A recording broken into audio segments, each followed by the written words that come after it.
Dimp Digital presents Idle Game Chat. Cool.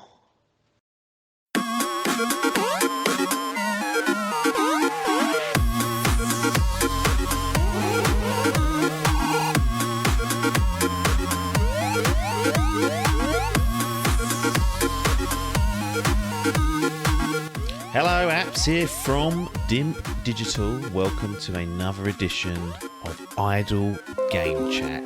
This time, it's for July of 2025. You might be seeing this is probably a week late, the first Tuesday of the month. We said at the start of the year, in the public feeds anyway, and I thought with it being the start of half two, second half of 2025, let's change it up. Let's move it to the second Tuesday of every month. That's what we're going to look to stick to for a regular Idle Game Chat episode. And those on Patreon will get it the weekend before, so usually Saturday. Just to give the month a bit of a chance, I think. No real other reason other than this particular month it would have fallen on the first. And I was like, I don't like the idea of that. So at least now it'll always be some days into the month when it arrives. So that's the reason for that. Also, it means the Patreon early access goes up in the month of July as well, for sure. So that was just a little Ronnieism that was annoying me. Anyway, this episode, we've got a lot of games. We've got Doom, the Dark Ages coming up via Adkins, Mouthwashing, Valiant Hearts sequel, some Castlevania, How Fish Are Made, and also Sommerville. We also have our annual Game of the Year award for 2024.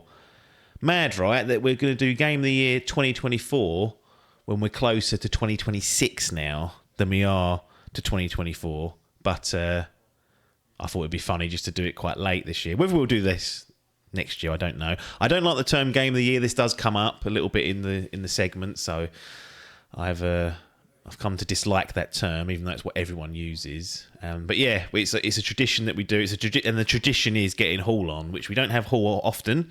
He's the one of the team principals or the captains or the leaders, however you want to frame them, of the Fantasy Gaming League teams this year. And yeah, he's back again. So we like to wheel him out a few times a year, and we run through our nominations and then reveal what the top kind of game was within the Dimp realm. Nothing else than that. So don't take it too seriously. It kind of is what it is. But I will stop waffling so you can get on with the show. Nothing more for me to say other than we'll see you on the other side.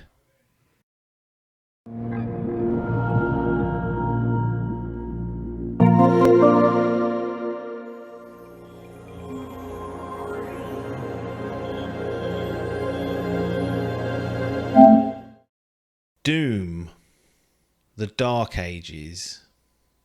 He's got the what do they call that? Horns, metal horns, Devil horns. Devil horns. There Devil we go. horns. Even in 2025, they still call them devil horns. They haven't been renamed by the youngsters. The youngsters even do that. Or like, if you did that, they'd be like, you fucking geek. You fascist. It probably would be. Yeah. Be something controversial. Now the horns live on. Yeah, as they But should. Mick Gordon doesn't. No, cut out of it. But I guess we'll see if his new soundtrack's up to snuff. So this is the third entry into this like reboot. Mick was cut out of Eternal as well. Oh, was he not at Eternal either? I think so, yeah. Okay. I think just before they cut him out.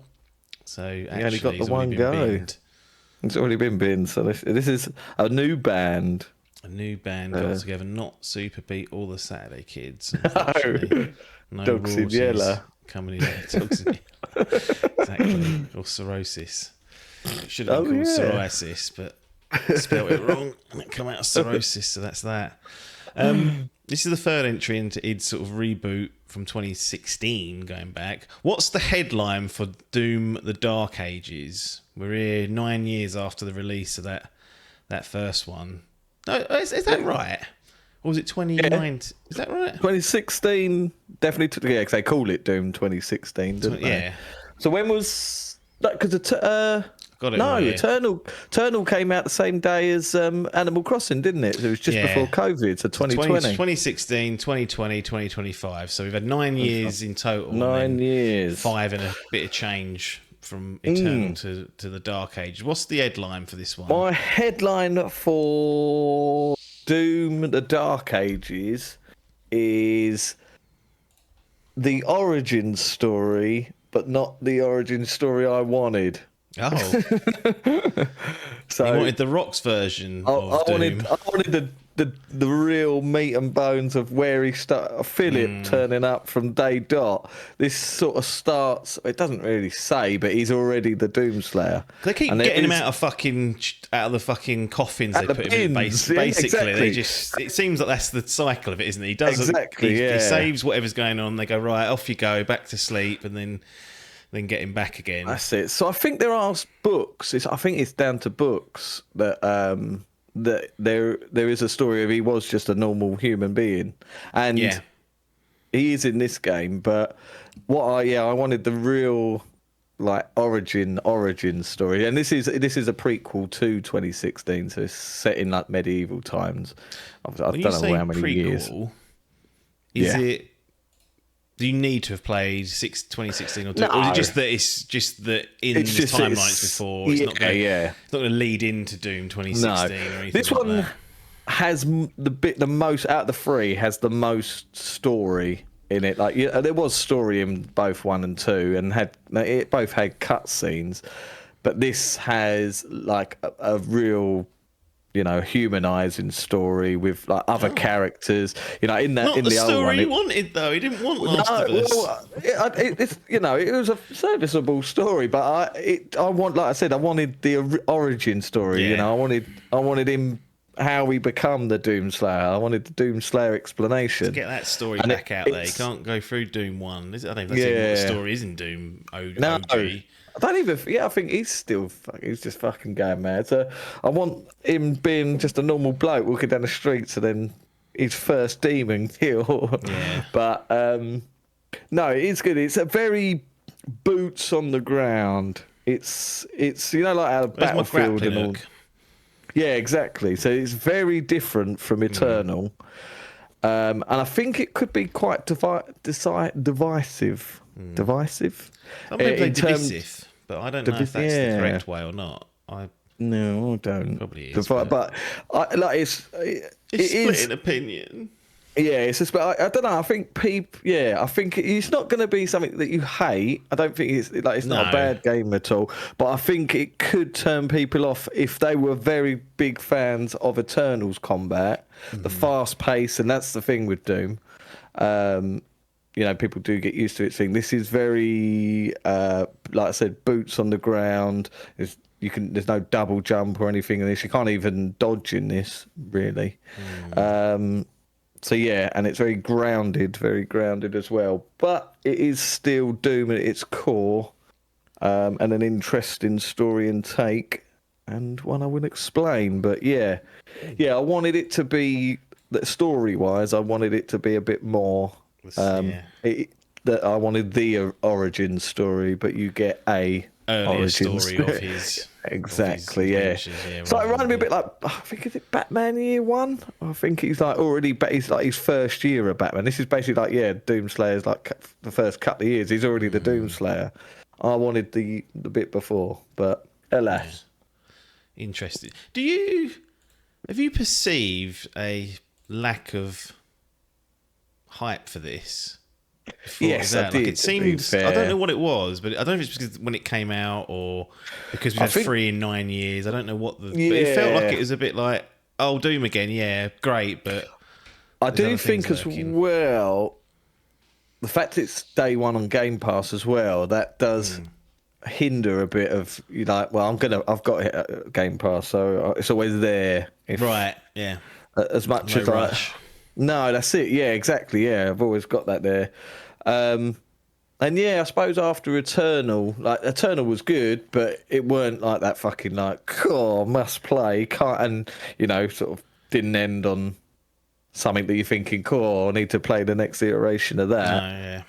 I mean, when it was announced and stuff, it looked fantastic and it got me hyped. But yeah, I got to say, I weren't sort of itching at the bit to think. It just so happened that I had a free time to play it and managed to smash it out. So yeah, I can see that there wasn't as much hype. So certainly there was a lot more hype for for Eternal than there was for this. And yeah, I'll be interested to see what the stats are in terms of how well it's done.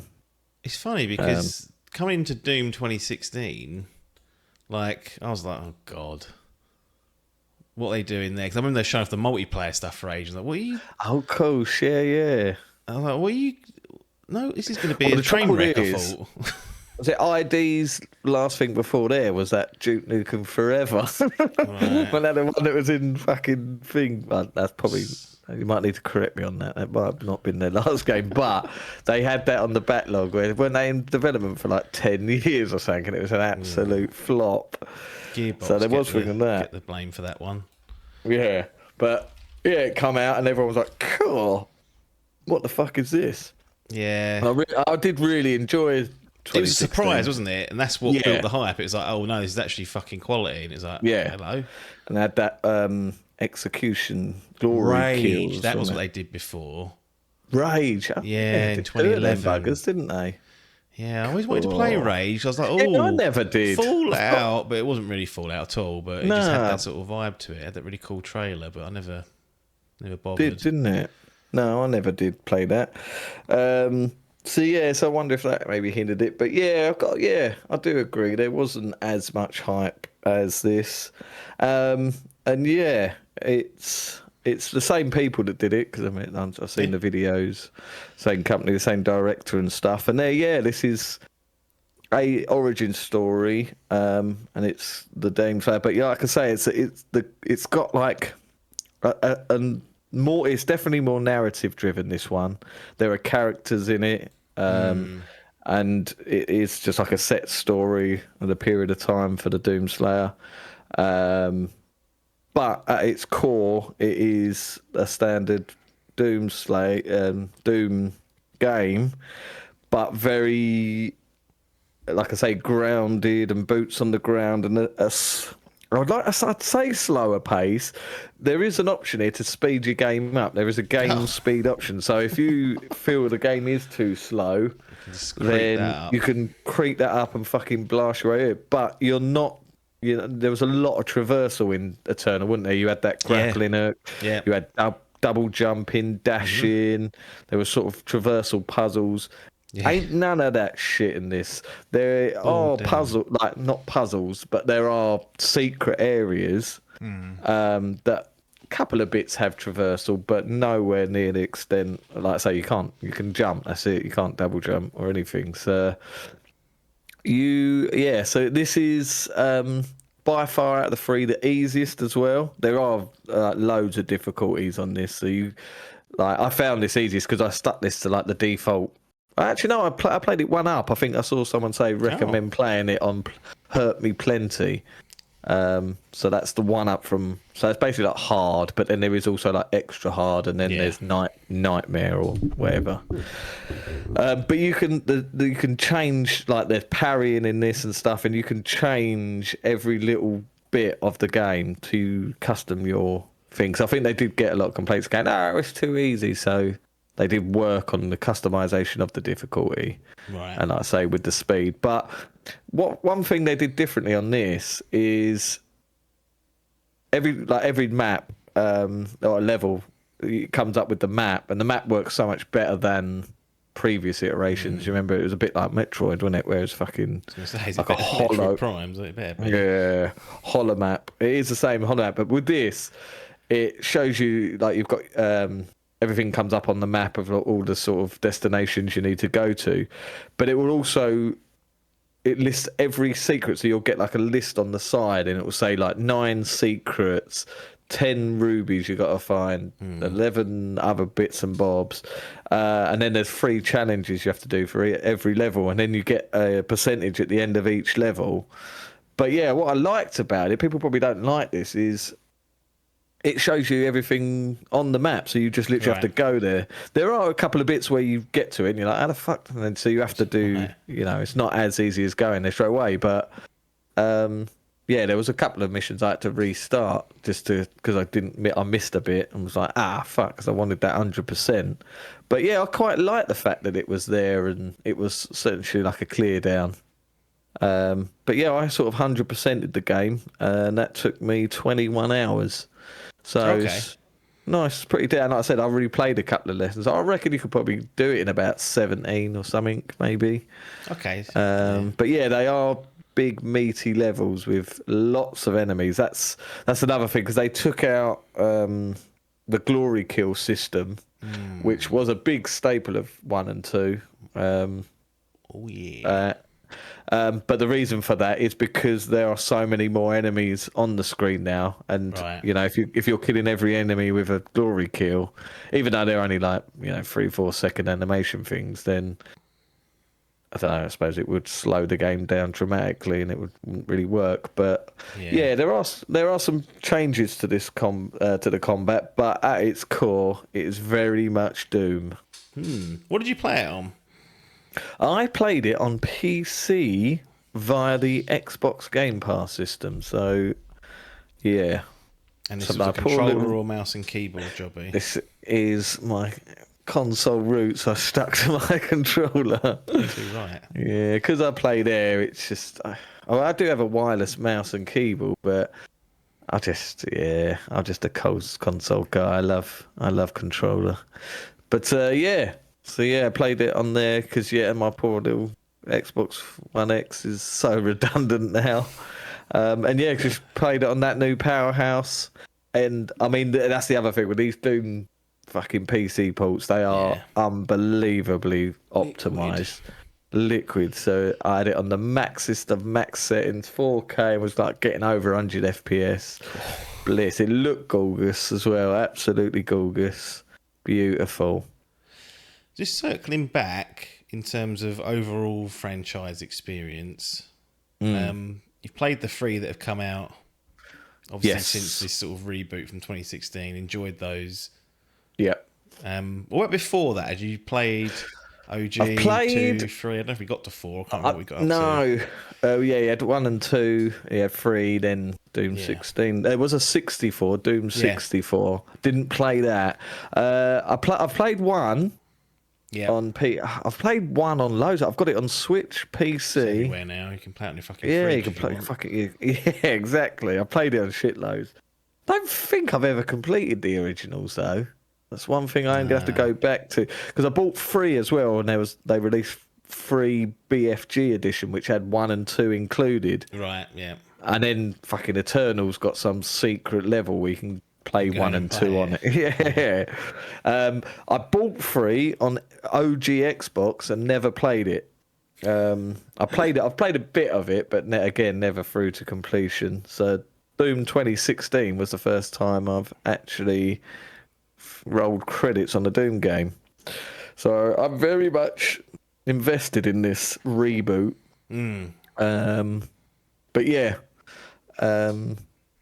It's one of those games. Doom's never really had much of a narrative side to it. It's always just been, And even 2016 didn't really. There was stuff to I mean, do. you had that fucking robot thing. Didn't Yeah, you? I mean, there's a bit at the beginning which is quite funny where they're trying to tell you what you've got to do, and the Doomslayer just grabs the screen, just like chucks it down. Like, it's almost like a metaphor to say you don't have to worry about this nonsense. Whereas in Eternal, which sounds like they've expanded some more, they did have the cutscenes. You could see his little eye. I think he took his helmet off, and you could. That's right. Yeah, people were like, hang on a minute. I thought we was just getting balls to the wall action.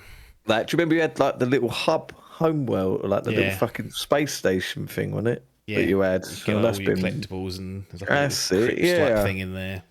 That's right. I quite like that. Underground.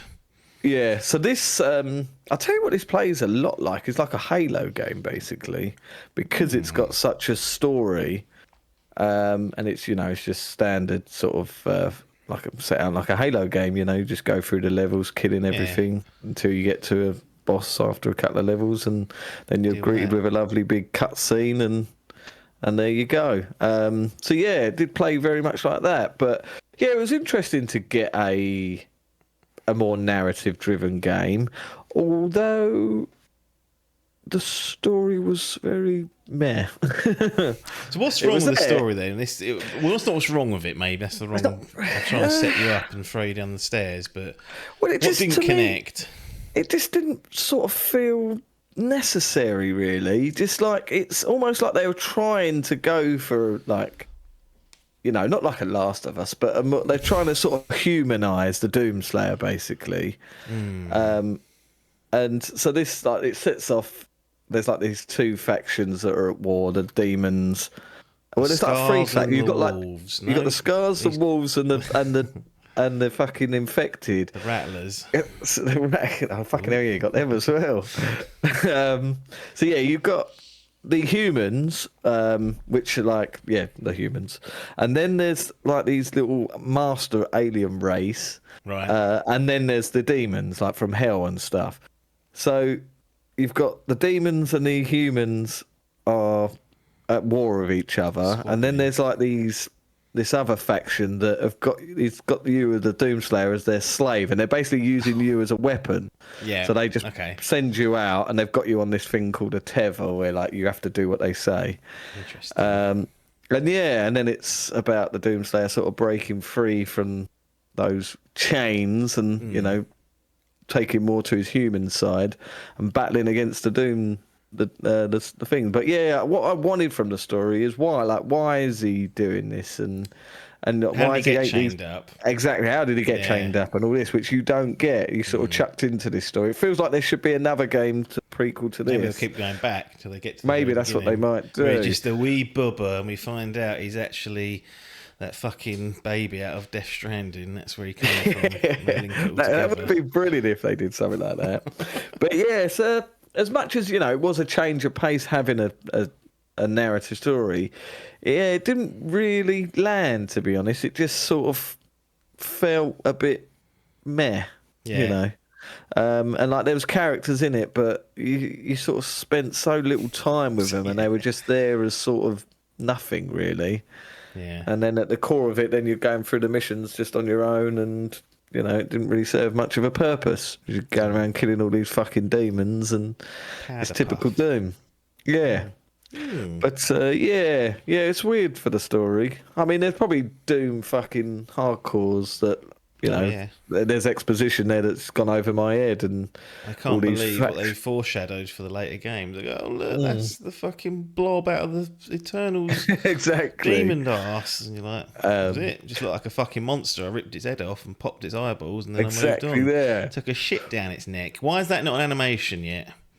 That would be fucking brilliant. Chuck that fucking shotgun down the bring those throat. glory Put it kills up his back. arse. Yeah. For that. So there are sort of glory kills on some of the bosses and stuff, and there is like an execution thing, but Yeah. it's not as varied as No. thing. One thing they did, there's a couple of gameplay elements that they have interjected into. Is that a word? I've made that up. Introduced. Yeah, introduced. One being that there's a lot of bullet hell stuff in this. Scarlet. So I mentioned earlier that you have a parry system. So the enemies will now ping sort of orbs at you and stuff, and then you'll get ones that are green, and you have to parry them. What's these Yeah, orbs it is a coming bit at me? like that.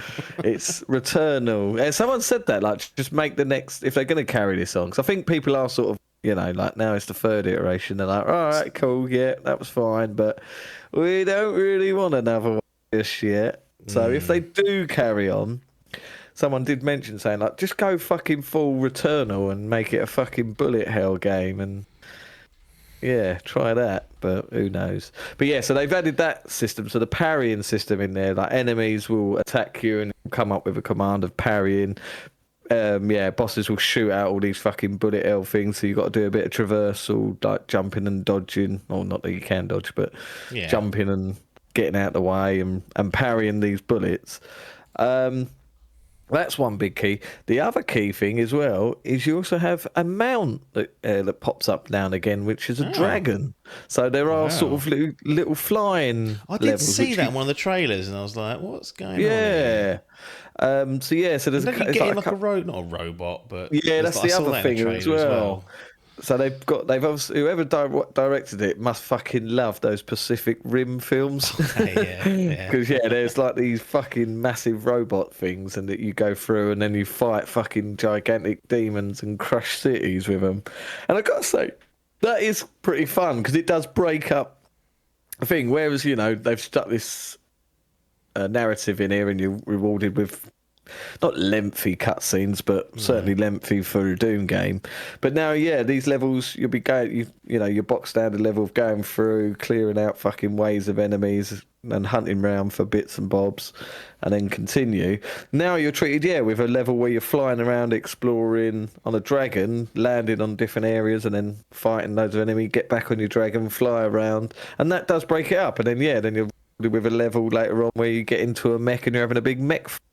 It's very slow paced punching, and it's plays like a fucking boxing side game. quests. There's no like side quests. No. These are levels, and it's all linear type. Well, not it's completely linear. There is no side stuff other than the collectibles and the secrets. Other than the collectibles, nothing like that. One thing that might annoy you is it tells you straight off the bat how many levels there are. So you're just sort of working. Some people hate that. I can see that because you sort of know. Like, you don't get the rug pulled out from under you, are you? That's the thing about There's some games where you think, this is wrapping up.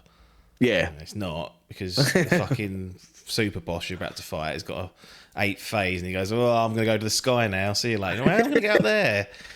So there is pros and cons to it. But then you'd be like, I'm 3 away from the end here. I'll push through tonight. That'll be an hour. That's it, exactly. That's what I ended up doing. It's 4 a.m. You're like, that's taken longer than I expected. I did do that on that when I saw it off. I think I see it off at about just before 2 a.m. I was like, that's going to cost me in the morning. But yes, to some people's credit, they might like that. But it was.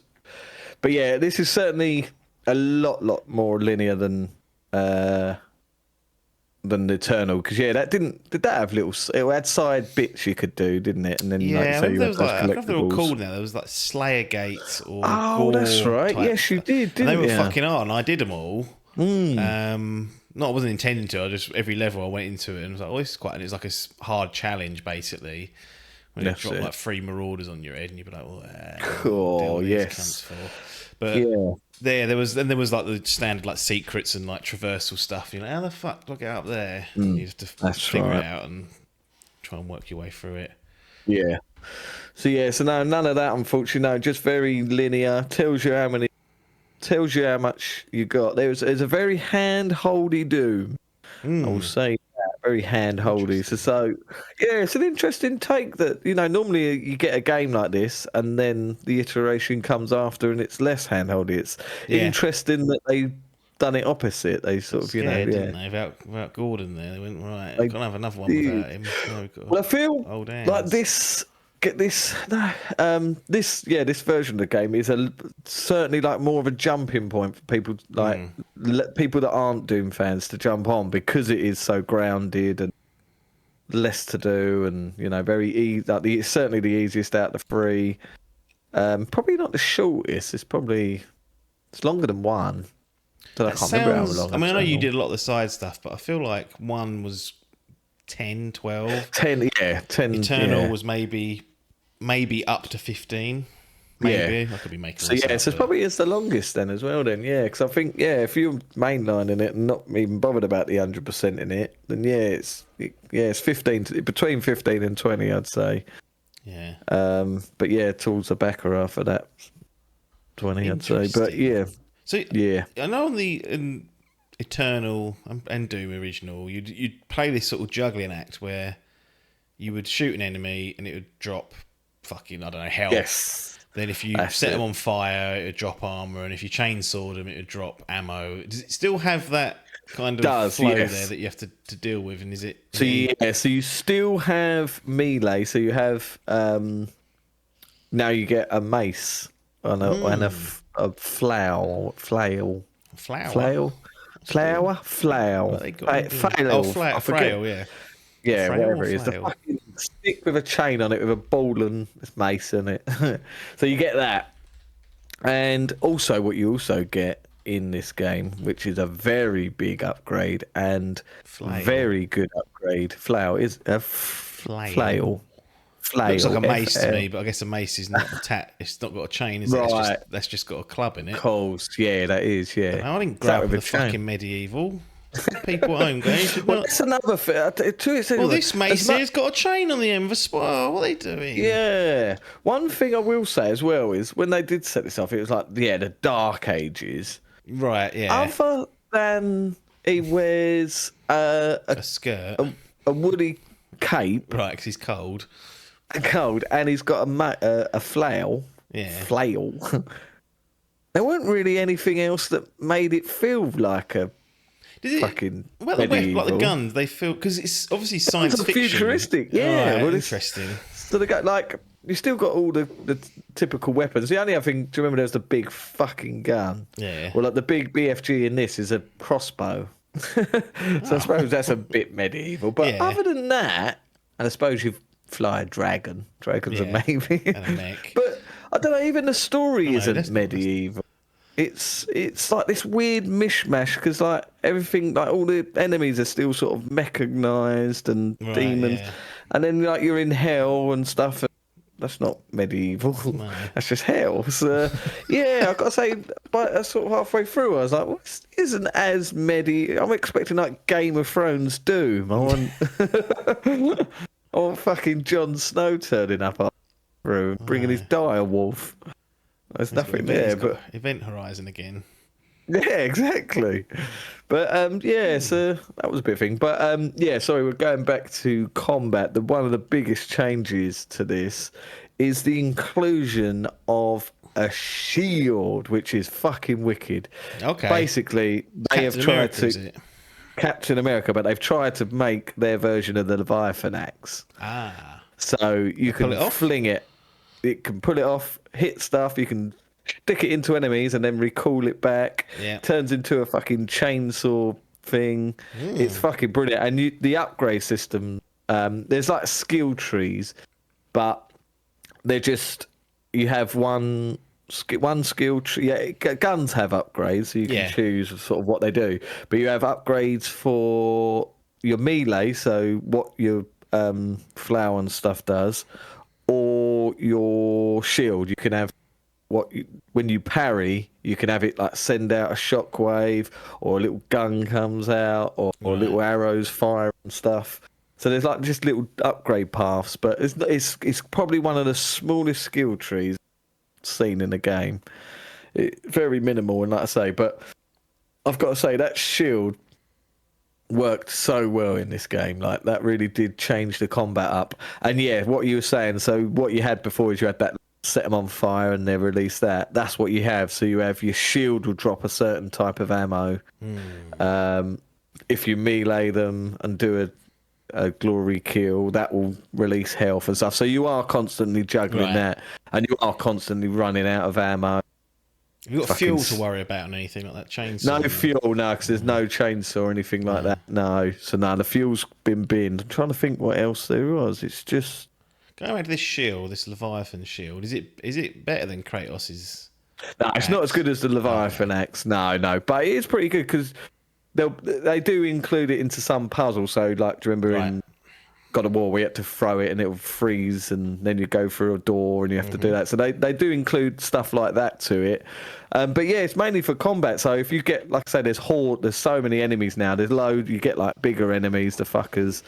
There are no marauders in this game. I think I said to you down the pub that there was. I lied. Okay. But yeah, there's no. No, I thought there was, and then we're playing. I was like, "Hang on, I told Joe there was the other night. There ain't, is I was there?" about to pre-order. I was about to order it. I was like, I ain't doing that now. That's it. If I've got more orders in there, I'm not dealing with those fuckers. There are like sub bosses, which are essentially the same thing, but like in that they just sort of I remember you got like 2 at a time, didn't you? Like, Yeah, I just started fucker. rocking up to like random battles, 2 of them, and I was like, hang on a minute, this wasn't part of the deal. You were an in boss, and now you just turn up as fodder, and yeah, this has like champions they're called, Right, and it's okay. it's just essentially the same thing, but they're not like Marauders, they're not the same they're not like a character, it's just different variants of ugly little demons.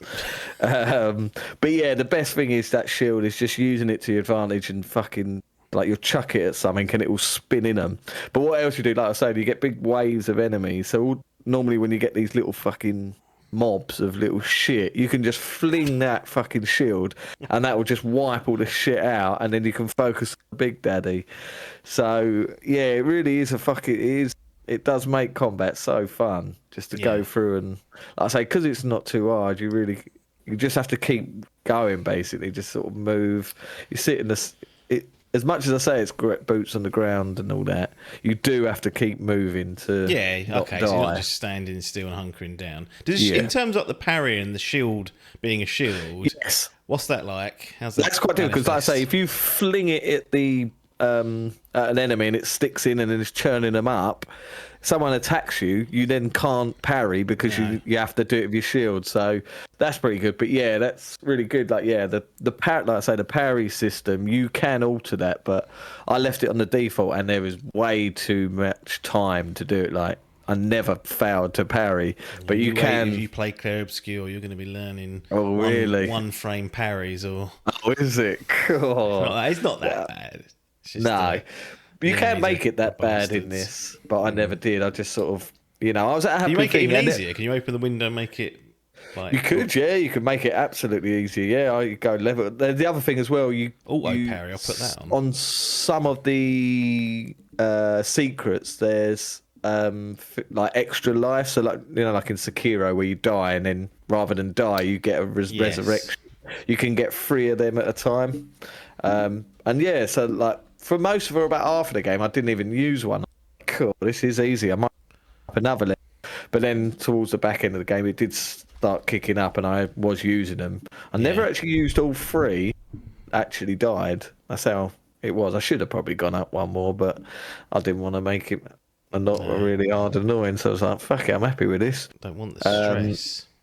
Yeah, and the gun, and that's playing the 100% thing was good, because what it does as well, there's like challenges you have to use for every gun, so it made me use everything, whereas normally I just get fucking the dirty great big shotgun and fucking blast my way through, and I think, well, that's cutting the mustard, so don't need to do anything else. But so this actually gave me, I used every single weapon, and some of the weapons are so good. I think you've seen in the trailer, there's a fucking gun where you use skulls as ammo.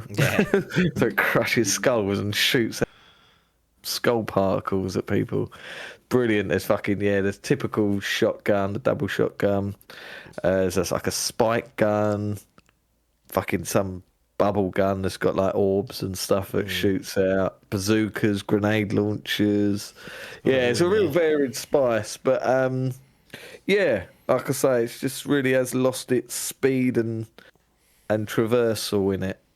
Yeah. In terms of I think I had some you mentioned about reviving there, and it kind of twigged an old memory of mine of Eternal, where from what I remember is you could collect lives throughout the level, and then you would die and it would just bring you back almost instantly. Oh, and that's right. I think in Doom 2016 there was like a checkpoint system which was more traditional, but in Eternal you could get lives, and then if you run out, I don't know what happened when you run out of lives. I don't think I ever did. I remember I spent an hour farming lives, so I would never run out. But I think I remember that now. In Dark Ages, is there a checkpointing system, or is it? There is a checkpointing system, because you won't lose the whole level if you get to the boss and die. No. There is a checkpoint system, so it's just basically between each big encounter, really. Yeah. So you'll get to a fucking room, and it'll be a big map, and each section will have loads of enemies. So as soon as and what it does to indicate that is it kicks in. We'll talk about the music, because that is obviously one of the biggest things of Doom. So every time the sort of music kicks in, it's one of these encounters essentially. And if you die, like I said, I never did, but at the end where I had to grind the rest of these they're called masteries, and they're just challenges with each gun. Yeah. It's like kill 150 people with this. Is that pre or post credit you're doing that? I'm doing that post credit. Okay, so you can go back in and level select. Yeah, just go back to chapter select. And I was just doing that. But what I did realise is if you die, you go back to the beginning of that encounter, it sticks with your kill. So you don't have to. You can just keep going at it. Yeah. So I just did that. But yeah, so it does, yeah. If you use those 3 lives, you can only get 3 extra lives in that, which, like I say, is part of the sort of secret collecting. It just reverts you back to that encounter that you was in. Nice. Is there a hub or anything similar to deal with? Is it completely stripped out? No, so it's completely stripped out. All you have is, like I say, the challenges. There's 3 challenges for each level that you have to complete, and then the gun masteries that are just challenges. And each one you complete, you get reward with gold, and then there's like these different extra buffs that are like there's ruby and a couple of other gems or whatever. And what you have in the level is like a sort of like a shop that you go into, and that's how you use them. Right. For gun upgrades and your shield upgrades and your melee upgrades, but that is all you got. The only collectibles that you do have, which has been throughout the free games, would be to get the toys. Plushies. Are they plushies? They are plushies, and they are fucking quality. Toys, but yeah, so you just got them. So yeah, you're going through getting them, and then gold. That's the biggest thing. So you just it shows you where each little bit of gold is, and that's what you use to upgrade your guns and these upgrades. But yeah, unfortunately there is no homework. It's go through levels, get the completion, move on to the next level. You do have the chapter select, but again you have to start from the beginning of the level and work your way through. How long do you reckon the levels are on average? Like if you were to quite spend a bit of time, to be honest. Okay. I mean, because I was 100% in it, there was one night I think I played for about 2 hours, and that was one level. Cool. There are a couple of bigger levels. There's like I say, they sort of try and break it up because you have like one linear level, and then it will go on to like one of these dragon levels where you're sort of going through. Yeah. Then there'll be this big fuck off level where you have like a certain objective. So it'd be like, right, take these 3 turrets out. And you go, so you have to do that. Then that will continue into a fucking another main mission, and then it sort of go through that cycle. But yeah, so the sort of linear shorter ones, they're sort of 25 minutes, half hour. Yeah. But yeah, like I say, them big fuckers, they can be an hour and a half. They can be hour and a half, 2 hours if you're proper exploring. A few like that in Eternal. I remember there was longer ones for sure and short ones. So yeah, seems they've kind of kept that. Let's get on to this soundtrack then, and any other sound related comments you've got. Find a thing. So yeah, Big so Mick one other big again. thing. So he's been binned. I don't know what happened with him. To know what that, but yeah, they fucked him off for 2. They got just some other geezer in for 2. This time they've used a band, and I believe they're from the UK. I believe Doom Dark Ages. What are they fucking called? Fallout Boy. Fallout Boy. Oh, come on, Room 5. Room 5. Keep saying band names until I fucking. Why is Wikipedia not telling me? Come on, The Clash.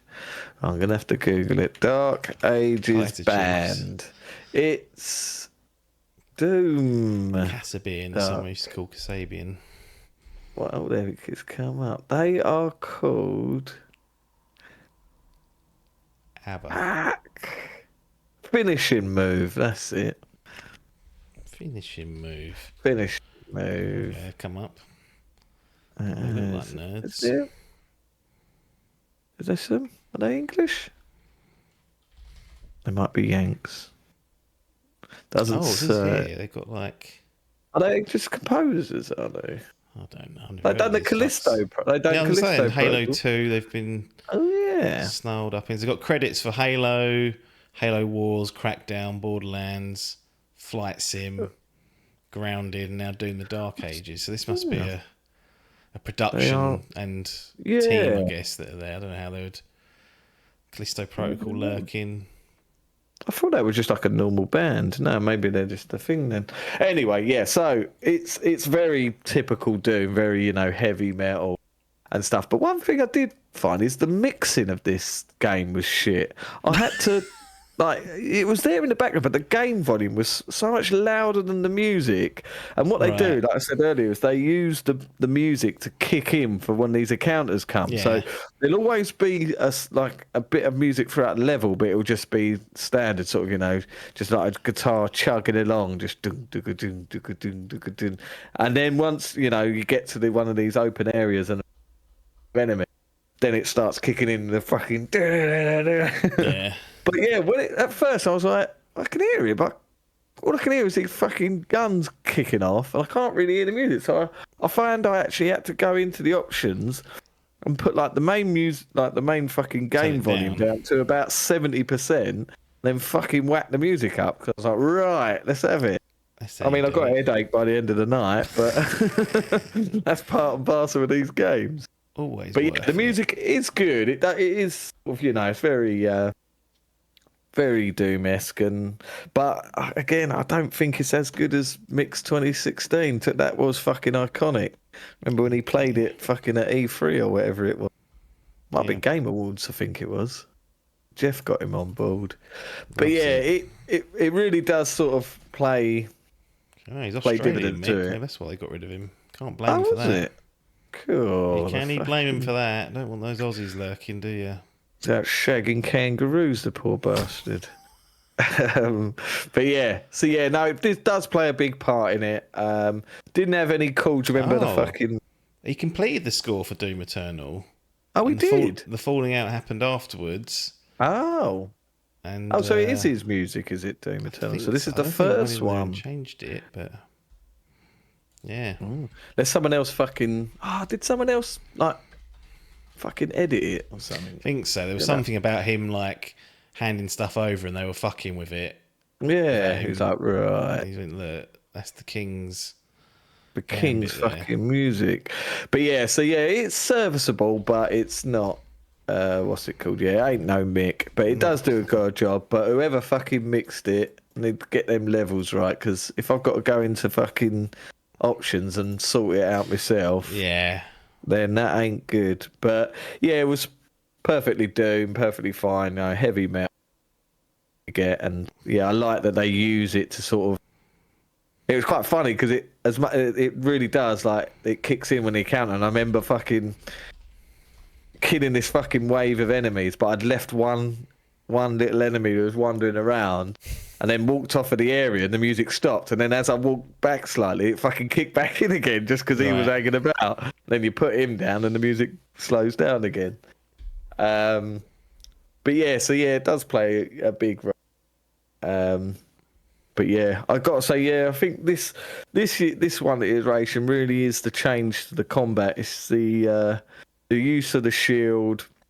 Use of that fucking melee. Melee is so more melee focused now, whereas it was all about guns. This you can really fucking, if you upgrade that fucking melee, you could just go through and fucking wallop bastards and not even shoot them. But yeah, did you like that change or not?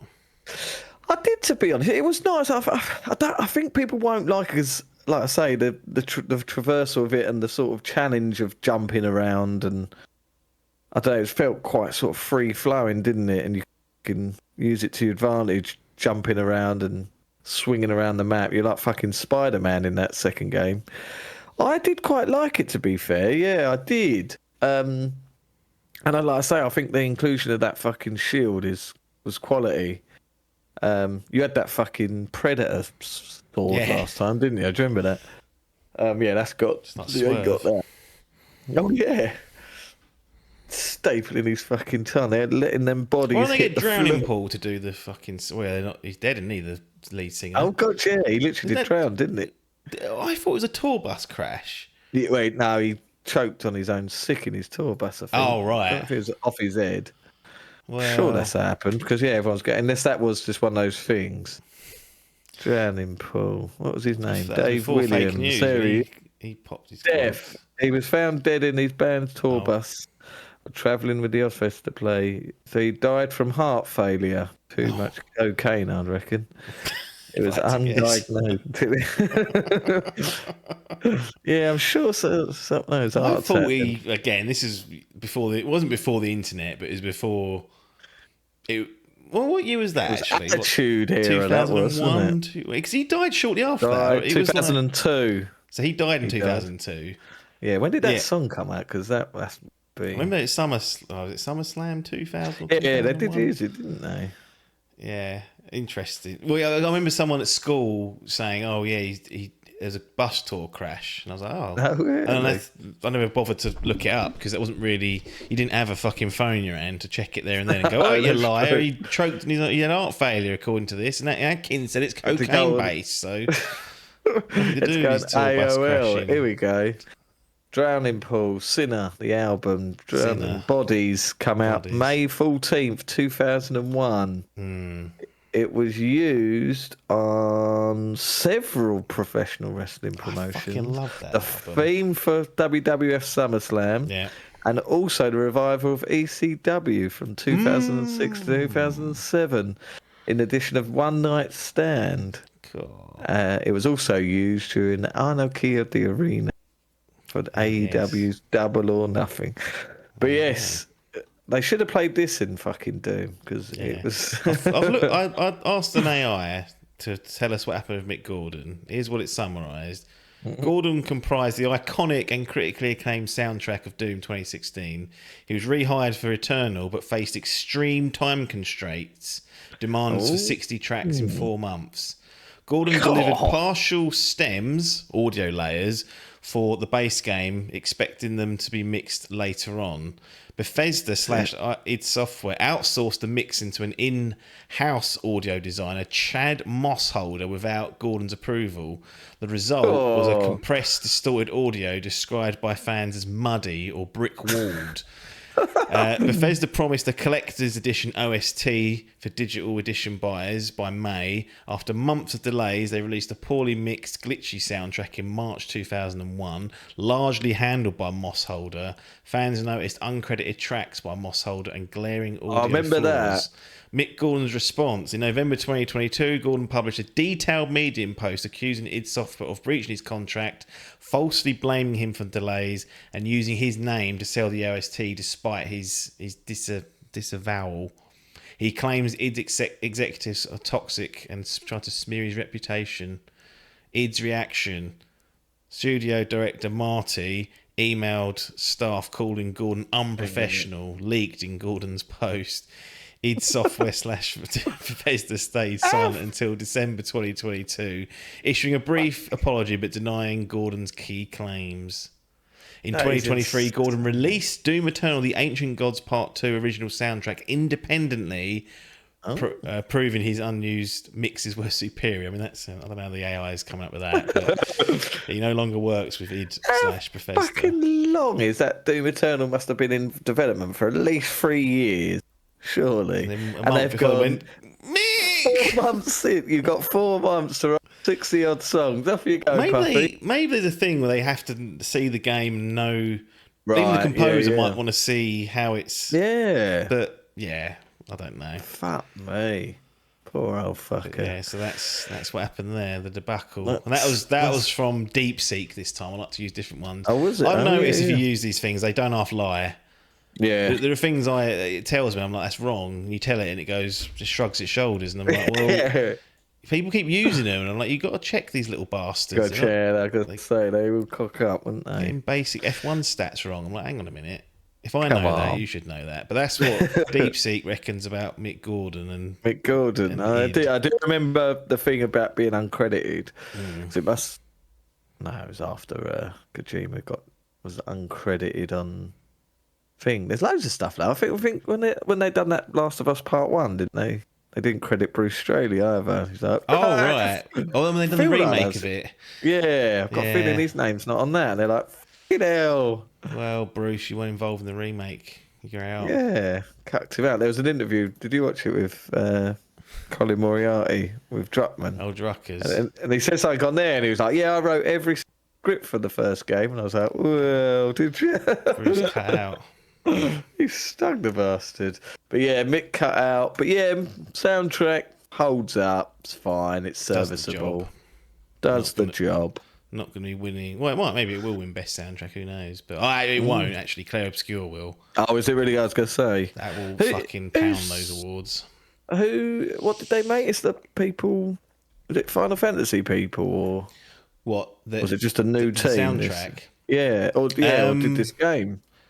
No, they're. I think some of them are ex Square Enix, but they're just little French debut development, and like they found just random people to do. Like the composer had never done a video game before. Like it's a debut. Like it's all.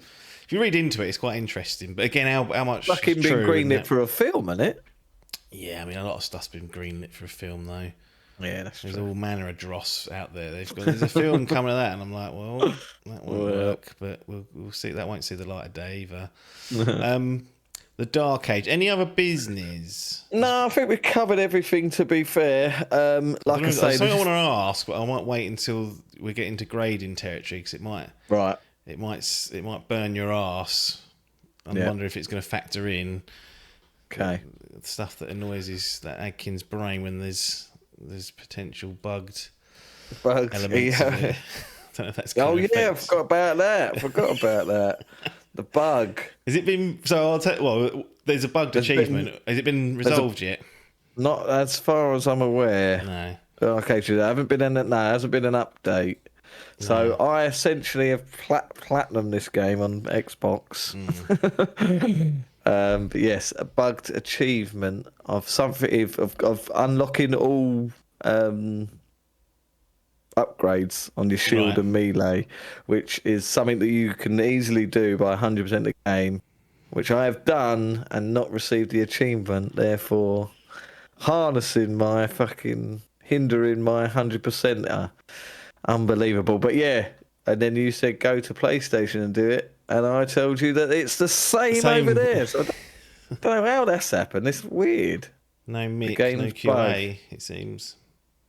Yeah, it's very strange. He's struggling with the responsibilities now. Yes, Mick. He's trying to compose it and test it himself without Mick involved, and he's drowning. Back to drowning pool. Back to there. But no, so yeah, the TDLR it's a change, a sort of scaled back Doom, a very different take on Doom to Eternal. If you was a huge fan of Eternal, there is a chance that you ain't going to get on too well with this in terms of gameplay. There is a very good narrative driven, but I'll be interested for other people's opinions on this story because it didn't really do anything for me and it felt a bit not out of place and not needed. Like I was sort of, when I realised, I was like, oh, this would be interesting, and then sort of by the end of it, I was like, well, it almost felt like to me like fucking watching that Justice League. I was like, do we really need that? There's characters there. I don't really care for them anymore. No, but the thing is they've made a run off their own back because that wasn't ever the focus. And Doom 2016 was like, no, there's like stuff that we'll tell you where to go just so you've got some sort of aim, but we're not going to try to make you care about what's going on. And then they sort of in Eternal had a little go at it. And there's a lot of lore stuff in Eternal. Yeah. And then, obviously with Dark Ages, they're like, well, carry on with that. And it's like, well, hang on. We just like it when we're just ripping demons' guts out. And exactly, yeah. And that's what it is. I mean, at its core, it's still that. It's still Doom. It's just that they've gone, right, this is the third iteration. We need to make changes. Some of those changes are positive. The the dragon and mech thing is a nice difference, a change to the system. I like the 100%, everything's open, there's nothing hidden as such, you have to go and get it.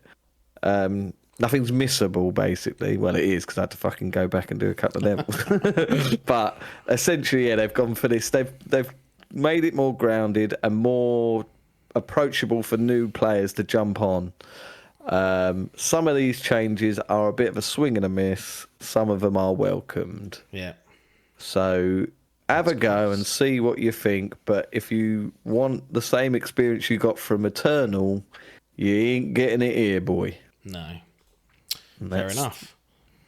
The closing thoughts. Let's go into the formalities. The gaming gallery. We got self-storage. Will it join the likes of Shadow Warrior, Suicide Squad, and Metroid Prime Remastered, or will it? Oh, poor old Metroid. Game of the generation, they're saying. There must have been a bad generation then. Bloody hell. Yeah. Those poor souls back in 2002. Cool. What are we doing with Dark not. Ages? Dark Ages gets itself an approval into the gaming gallery. It's a key card. Are there key cards in this? Key cards are here, yeah. And yeah, you get keys and skulls. Oh, so you rip off the skull, open the door, and Doom the Dark Ages will find it's won itself a silver. Da, da, da. So that beats out the likes of Monster Hunter, Far Cry, Brothers. Puts it on par with a number of Super Mario games. Silent, no, that's not yours. Monster Hunter Rise, Yakuza 2, and Ninja Gaiden Sigma. Struggles to beat the likes of Super Mario 3, Tony Hawk's, It Takes Two, Tekken. Yeah, Tekken was Valhalla this year. DLC. Well, it came out last year, but I only played it this year. And obviously GTA 5 lurking in the Platinums, along with The Last of Us and Uncharted. Cool. So yeah, I enjoyed my time with it. It's one of those I probably won't ever play it again. You know, will you play DLC if it comes out? I think I will. But it won't be included in that Game Pass, probably. Oh, that's the part. One thing I haven't never bought any DLC. I had that fucking. There was DLC for Eternal, which I never played. I'm not much of a DLC guy really, but depends what it is because. I don't know. Yeah, we'll have to. I mean, if it's the origin story I'm requesting, right? Then yeah. But I assume not. No. It'd be interesting to see what they do. But done with it. I'll tell you what my takeaway is I'm doomed out now. I think I don't know what else they're gonna do now. Like you say, the hype for this was low, like in comparison with. I felt like it. Yeah, well, compared to Eternal, I was like very Eternal. Yeah. Was there day? I mean, I was there for day one on this, but I had the option to buy this, and I'm glad I didn't. Like, it sounds like a big slagging off, but there's no sort of replayability for this because I've 100%ed it in one go. And it was either pay £52 to buy this or use it on Game Pass, which I chose to do. Yeah, it's 70 quid on PlayStation and Xbox without that. It's 60 quid on Steam, which I didn't think those PC lot like that. So it's interesting actually because there was Bethesda, or maybe it was Microsoft, whoever, they came out and was like, it's hit 3 million. That's the fastest. 3 million players. So what do we say about that? 3 million logons. So 3 million people have logged on to Doom Eternal and played anywhere between 21 hours like Adkins and 21 seconds. It all counts the same. Yeah. And then the Bile Factory, there's a rumour going, well, a rumour and a report, it's not a very reputable site, saying that of the 3 million, they reckon 2.2 million was through Game Pass. So less than 1 million sold through the door. And to be honest, and Biff, it's funny, I was talking to Biff, and I was like, are you going to get Doom? And he was like, I was, and then I saw it was 70 quid, and I was like, no. So it just had that sort of stink on it. I don't know why, but it does. Yeah, it does. I don't know what it is. I mean, it's a full game, but even like 20 hours, I don't know. It's hard to. I don't know. I think because it doesn't have it, like I've done it now. I suppose. You can play any game, I suppose, but. You just replay it. There's nothing for you do it now, other than a harder challenge. But yeah. 70 does seem a lot for that. So interesting. Silver. What's the final question? What is from 2016 onwards the ranking of the Doom sort of reboots? If we're going bottom to top or top to bottom, however you want to do it. I think I did enjoy Eternal more. I than this? Playing it, yeah, than or one. 26. So I think for me it goes 2-1-3. Eternal, Yeah, Eternal 16 Dark this. Ages. There you go. Yeah, I think. That's Yeah, I actually if you look on OpenCritic, that's the exact scoring Oh, is site as it? well. Yeah, 89 Yeah. for Doom Eternal, 86 for 2016, and an 85 for Dark Ages. So Right, not a lot yeah. in it, but Nah, no, I think I did I quite liked the game. Obviously, there was one was good because it was new and fresh. There was no story. It was like you say, just fucking balls to the wall, grind, like go through, kill, done. Two, like you say, they made so many changes to that with the home world and the traversal and all the shit you could do in that. Yeah. And then it's an enjoyable experience. It's a different one to 1 and 2, but yeah, I just sort of. Yeah, out of the three, it does. Yeah, I didn't enjoy it as much. yeah. That But happens. yeah, I think other people will differ. It's no way a bad game at all. It's an enjoyable game Yeah. and a different game. So go out and buy it, but maybe just wait. Maybe Yeah. just wait or get it on Game Pass. Get, No yeah, problem. that's the easy thing to do. That is, yeah. Get a month or two of Game Pass, play Doom, play Clair Obscure, and then wait till the next game you definitely want to play comes out, and then reactivate it and say that's how we're going to play you boys. Yeah. If you're going to play silly buggers with us, but Oh, I interesting. didn't know that. Go on. Just see Mick Gordon did Wolfenstein 2. Because That's good music. yeah, that's it as well, wasn't it? But it's Well, it's their machine engine. games. It's machine games, yeah. But it was originally like Wolfenstein. Originally was id. Oh, of course, And then yeah. they handed it off and kept Doom. But yeah, Interesting. Well, I've just got a notification Give it to on my them. monitor that it's going to turn itself off in 5 minutes to save power. Perfect timing. There you go. Even if we wanted to chat longer, the computer says no. I could lean forward by 1 inch and just press a button, but I refuse to do that. So we'll call it there. Doom the Dark Age earned itself a silver, and we'll be seeing if it's what the future of that series holds. I imagine there'll be DLC for people, but it's on Game Pass if you want to play it on there. PC Game Pass 2, which is the cheaper option if you haven't got a console. And if you want to shell out for it, 70 UK pounds, please, or 60 on Steam. So that's And your in rundown pocket. of Doom the Dark Ages. Nothing more for us to say other than thanks for your time.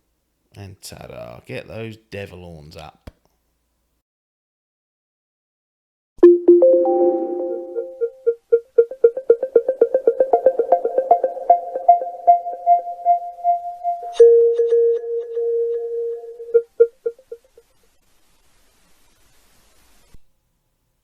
Hello, it's Logan here introducing. I don't know if we're introducing an episode, but I'm going to assume that we are. But if we're not, Probably then not, you've got actually. This is what I mean. This is back burner filler material, this sort of stuff. So, I should have checked that before. Actually, I assumed that based but on you're the introducing a basis of where- segment, so you can still a use that. segment, another segment. It could Another be.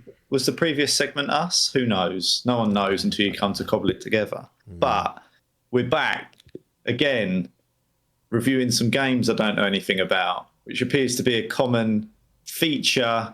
What do you call it? On like on programs when you have like bug. Yeah, it's a bug. Not No, a feature. not like a computer program, like on a TV program.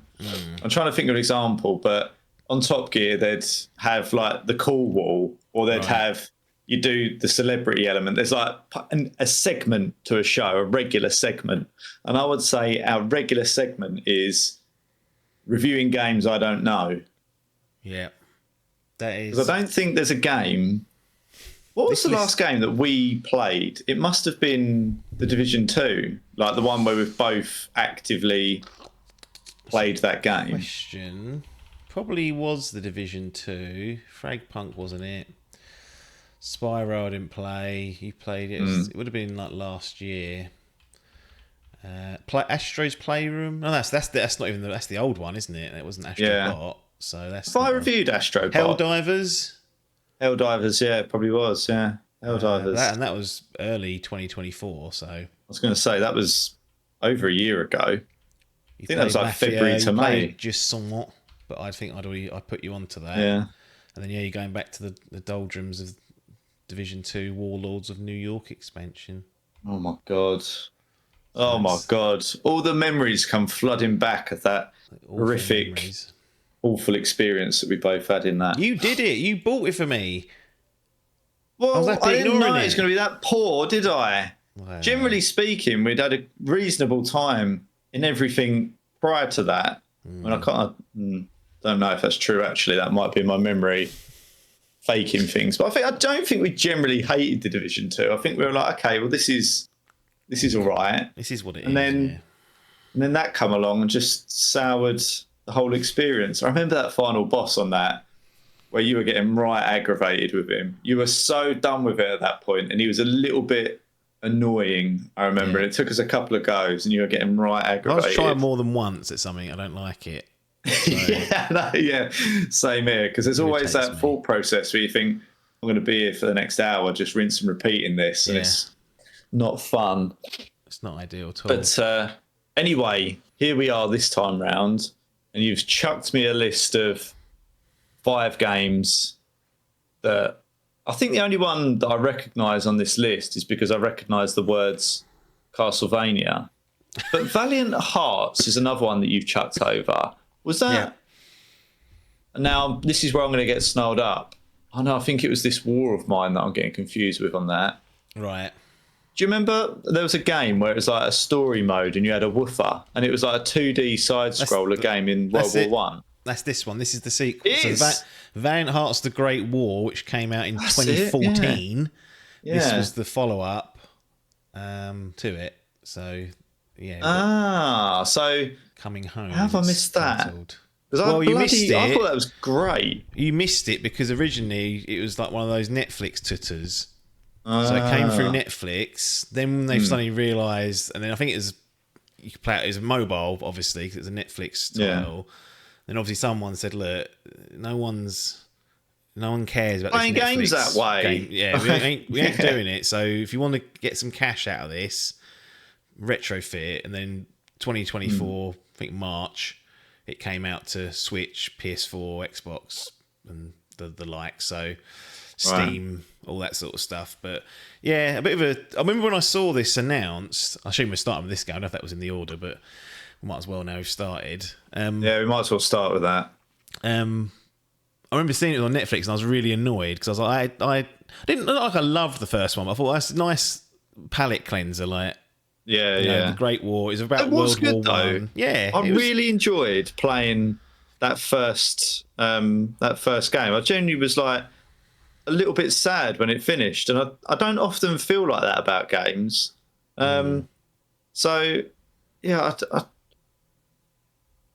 I really liked it. I thought it was a breath of fresh air, and they were trying to, from what I remember, I mean, we're talking 10 years ago when I would have played this, but it's like they were trying to transmit a message through the gameplay as well, which had no real like political or agenda. It's just kind of like, this is what was going on. And I liked that about it. I had like this undertone of it. But anyway, I'll let you carry on. Yeah, no, and that was what I liked about it. And it had some like quite basic sort of gameplay elements, like puzzle solving, wasn't too frustrating. A bit of, maybe there's a tiny bit of like stealth or movement based puzzles and things like that. And Valiant Hearts Coming Home, as this one's titled, is very much in that vein. It felt like, I even think the music was the same in the title, so I remember it just being drummed into my head, and I was thinking, oh yeah, I recognise all this. Now, can I remember what happened in the Great War, so the original? No. I recognise the characters. I looked at them, I was like, yep, there's that woofer, there's that medic, there's the... I think one of them's German from what I remember. He's like a sailor and whatnot. He might be Russian. I can't remember. This is one of the problems I had because it'd been so long, like over 10 years since I'm pretty sure I played it close to release. I couldn't remember. You're asking a lot of people, aren't you? Yeah, and there's no real recap. Not that you really need it. There's a couple of new characters they introduce as well, but there was that piece sort of missing. I couldn't exactly remember why people were where they were. And I was a bit like, okay, but then you just get over it because there's a new story coming anyway. And it's very much, it felt very familiar in that sense, very familiar, and really just hits the same sort of beats, ticks the same sort of boxes. I hadn't been tracking the games. Once I saw it was going to Netflix, I was like, well, I'll just wrote it off. And I just saw it in the storefront one day, so I hadn't even realised it was on PlayStation or on Steam or on Xbox or whatever. And I was like, oh, I'll add that to my wish list. When it goes on sale, crash bang wallop, I'm in. And then, lo and behold, it went on sale not long ago. I think it was £7. I was like, right, let's dive into this. And then 4 or 5 hours later, I was like, that's Coming Home done. So we've done the Great War and Coming Home. And yet set in the same war, so still World War One. Yeah. And I guess it does try and carry sort of messages about the horrors of war and whatnot. What I like about it at a base level is that you sort of, whether it's true or not, I'm pretty sure it is. I'm not sure they're making this stuff up, because in the game there's like a, what do you call it, like a codex type thing, and in each level you go to has a little, here's the type of weapons they were using here, here's the sort of circumstances how they found. So you learn about World War One, not in great depth, but certain elements of it. Yeah. And there was a really interesting part very, very early. In fact, it kind of kicks the game off. Is you're learning about the black soldiers in America who were sent over, who weren't allowed to train or weren't allowed to go to boot camp with the white soldiers because segregation was in place. Oh, of course, that was still there, wasn't it? Hadn't even considered that, so they kind of did their own training thing, and then they weren't recognised when they went over to France. Yeah. They actually fought with the French army for several battles. I was like, I hadn't even considered that being a thing. Yeah. And so you just learn little piecemeal things like that, and then afterwards you sort of go, I'll have a little look about that and read about this battalion that they were talking about. Yeah, you kind of get the inside track there. So it kind of has those threads for you to pull on if you want to. There used to, sorry, just going off on a tangent, but games used to there used to be games that were like this that I remember playing them when I was a kid, where, and I don't think they exist so much now, but the purpose of the game was to educate.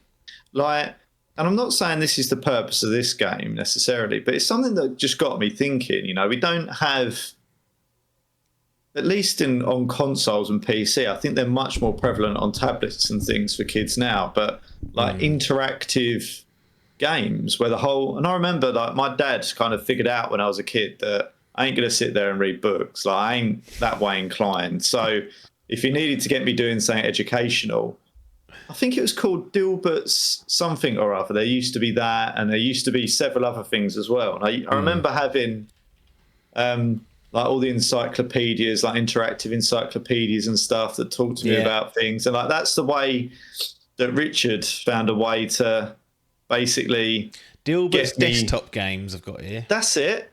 Yeah. And I can't remember whether that was specifically educational, but I think it did have an undertone of that about it. But it just got me thinking, chap. Yeah. Do you recognise it? I recognise his little stupid tie and weird. That was at the same time that Pets was rocking around. Pets. That taught you how to look after pets, you see. Yeah.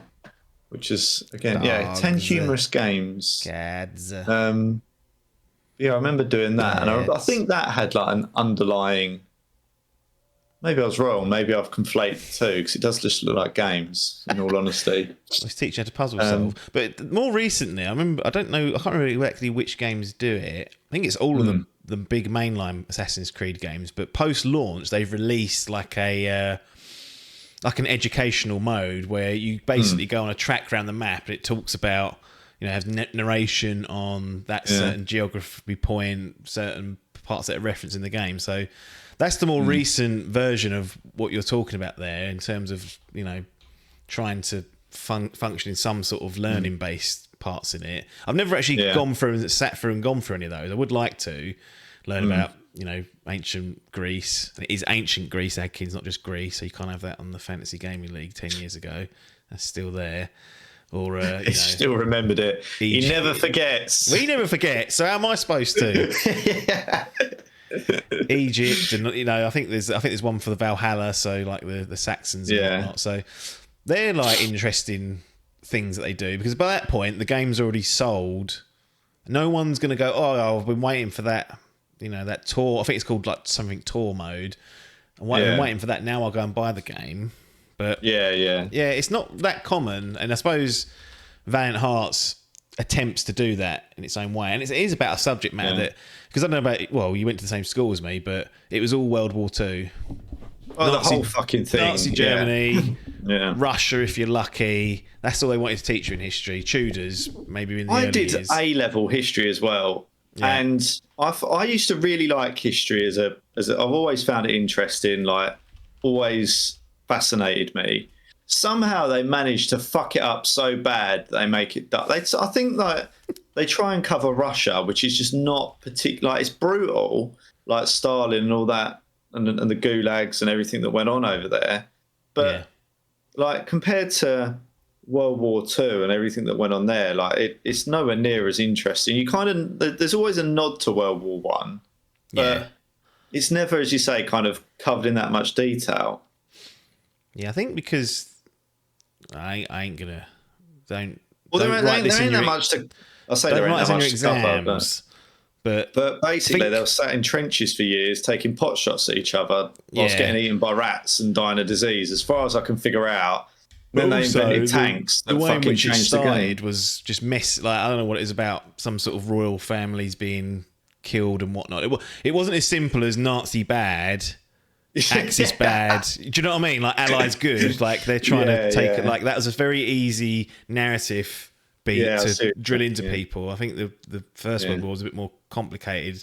And if you look back at the reasons for why it started, it's a load of nonsense. Whereas there's a clear aggressor, should we say, in World War II. Yeah, I know what you mean. There's like a clear threat that needs to be defended, and that's what. And also, the fact that threat was kind of beaten down and banished means it's a good story to tell. In we won it. So yeah, it's like it's an easy one, isn't it? As you say, to go bad guy, good guys win. It kind of fits an easier, as you say. Not that that's not the case. Obviously, there's some more complexity to that, but So anyway, back to the game. I think one of the things that I've always found interesting is that you only really get these games explored through like a first-person shooter vibe. Like, you don't often see war games like covered as a narrative. It's all action. Yeah, it's all action. You're kind of like part of it, and I get why, because it's fun, I guess, or that there's a thrill in being in the action. Yeah. But the one thing that I always liked about the original one was the fact that it explored it from a different angle. Yeah. Like, the prime objective of the game, as you say, is not to shoot as many Germans as you can or whatever. Like, it's a completely different. There's no objective. shooting. There's no combat. Yeah, which is weird, right? Really, in a game where you're in at points in the trenches of World War One, or at least you were, I think, in the original. Yeah, it's very much the same for the Great War, not the Great War, Coming Home, and obviously by the subtitle as well. Yeah, go on. As I say, by the subtitle, that's kind of gives away that it's going to be wrapping up the War, or at least people are going to be exiting from it. So it kind of touches upon that part of it as well. So would have been nice if they had if they did it as a trilogy. You kind of like, first one is like going, like the experience of going there and what you experience when you get there, and then there's kind of a midsection where you're hardened to it, and then you got whatever it is, and that was the previous one. Yeah. Then you got the third one where it's wrapping up and trying to, because I think a lot of people, and they alluded to this in Peaky Blinders, I don't know if you remember, but obviously they come back from the war and you're kind of just expected to go and crack on with life post-war. Like, not that it didn't happen, but a lot of people then struggled to acclimatise back to sort of a regular life role. I think that would have been a nice thing to do. But I was going to say, this is a Ubisoft game. Yeah, which they've fully appreciated. They haven't done well. Again, I haven't been tracking Ubisoft properly, but I feel like this feels very out of character for them now. You know, a while ago they would send out smaller games. I remember something called Grow Home. I remember that. Being like and I was like, oh, Ubisoft. They sort of were experimenting more of these smaller titles, and then I think they've, in more recent time, have got away from that. So that's also what surprised me, because once I finished the Great War, I was like, we won't see that again, but it was what it was. Yeah. So to see it sort of come back and it's still backed by Ubisoft. And again, did they have ulterior motives? Maybe they wanted to see how this Netflix and mobile strategy would work. You know, there may have been just that reason for it. Nonetheless, though, they've done a good job of it. So you can't sit there and say, well, were they trying to just sort of line their pockets? Spoiler alert, they're trying to line their pockets of all this stuff we're talking about.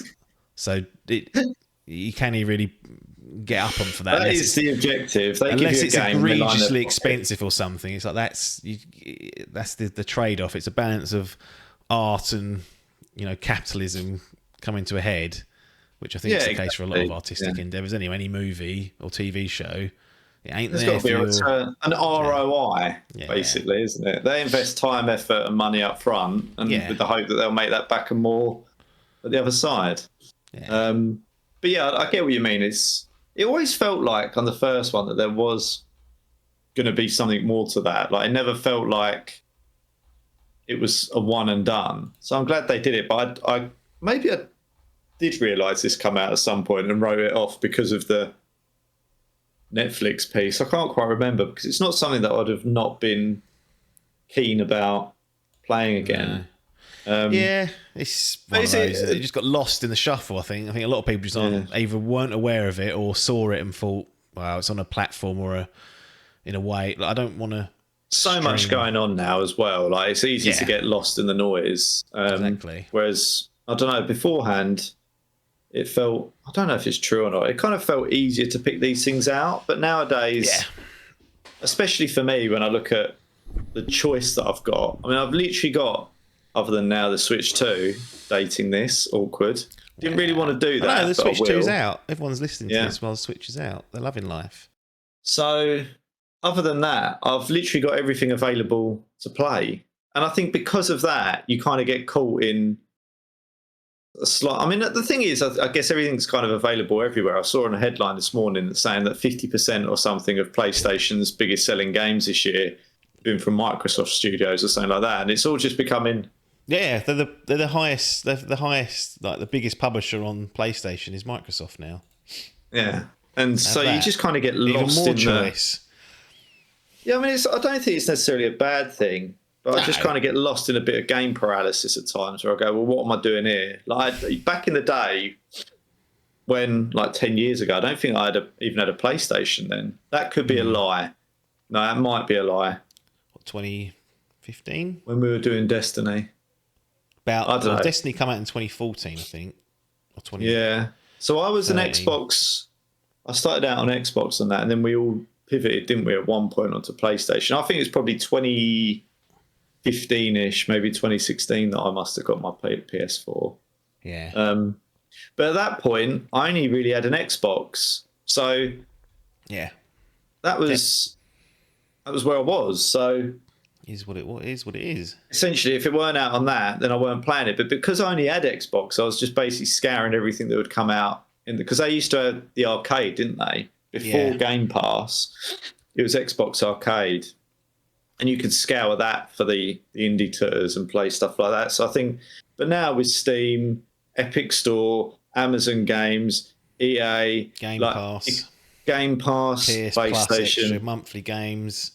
I can't keep track of it all. I find it impossible. So then you got Netflix that's getting involved, and I'm like, right, well, I'm not even looking at that. Like, get out. I guess that's probably part of the problem is why it got missed, I suppose, or I assume so. Yeah, I think a lot of people would have missed this, but it's now maybe some people are like, oh, it's there. They can make a choice. So, waffled, obviously.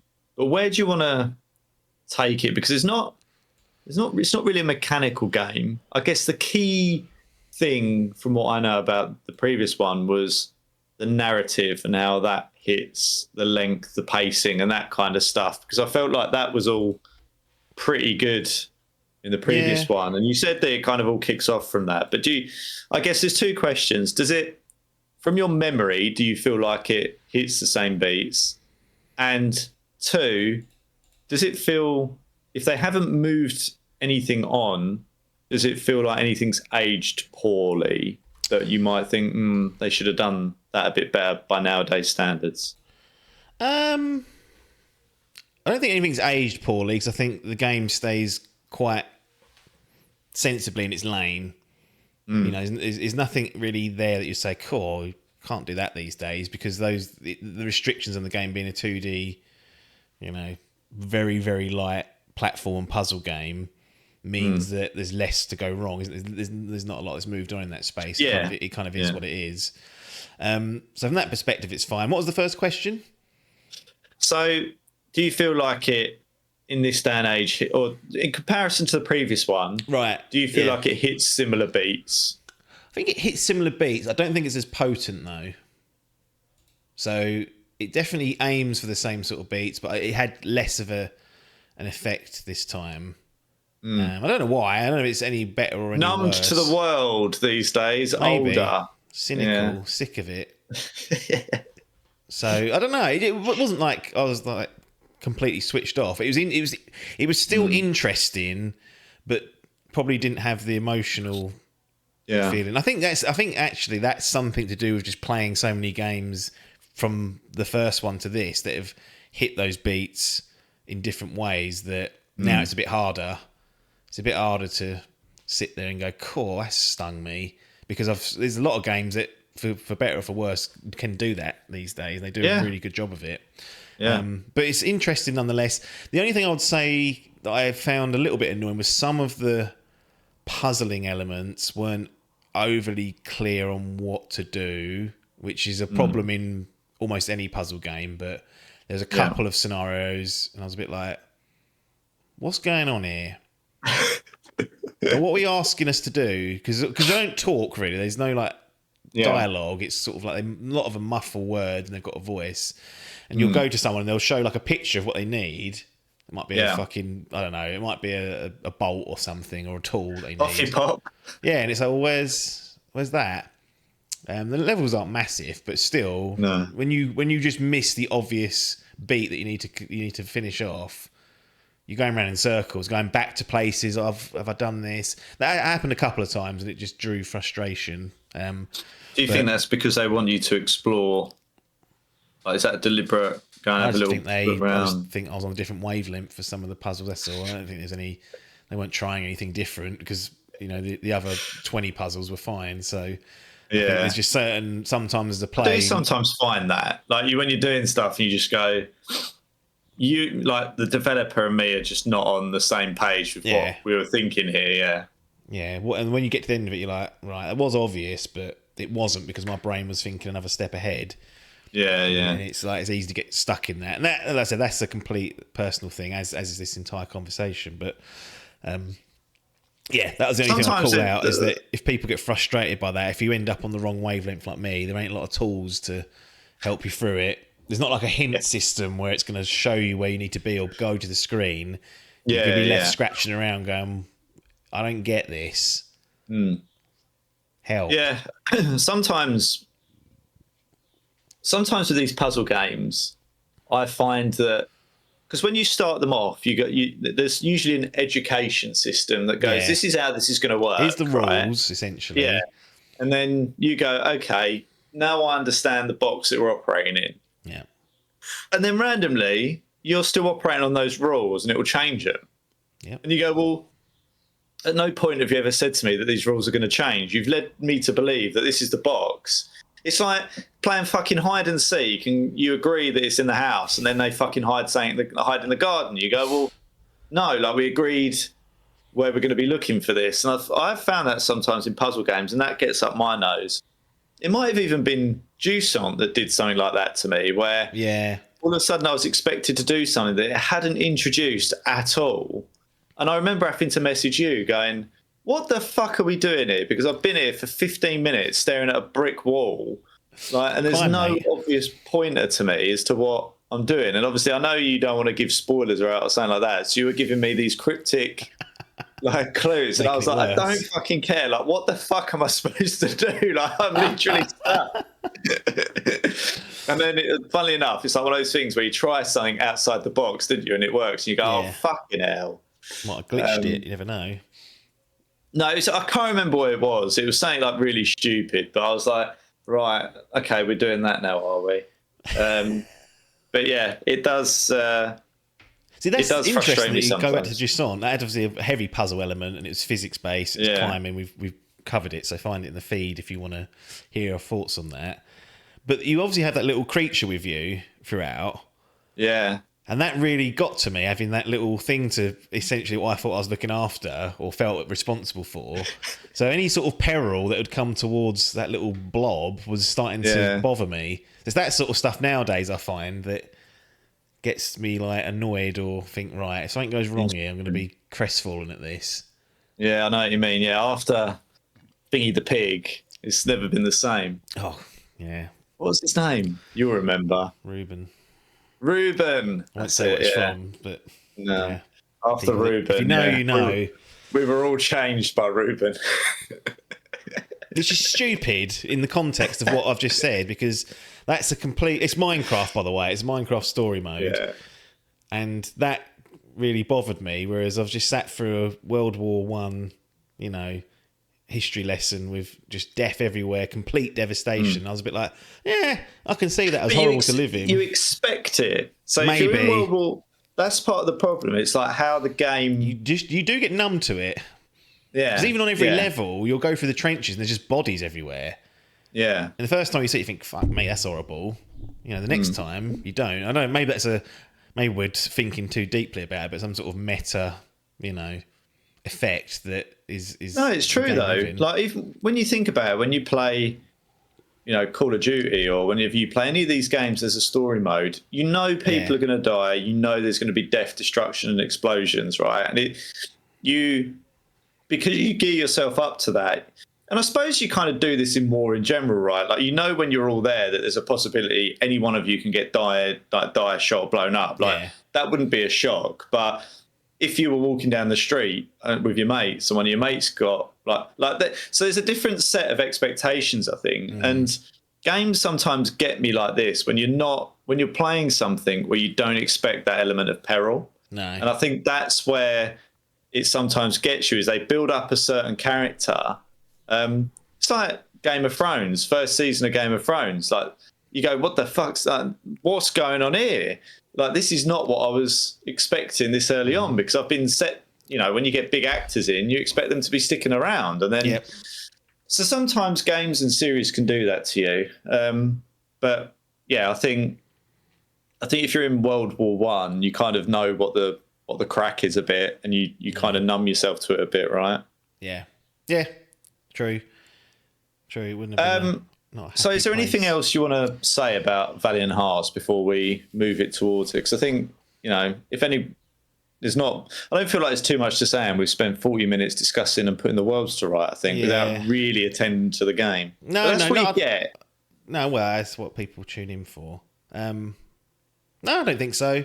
Harlem Hellfighters is what people want to look at if they want to read about the Army Corps that was segregated off and whatnot.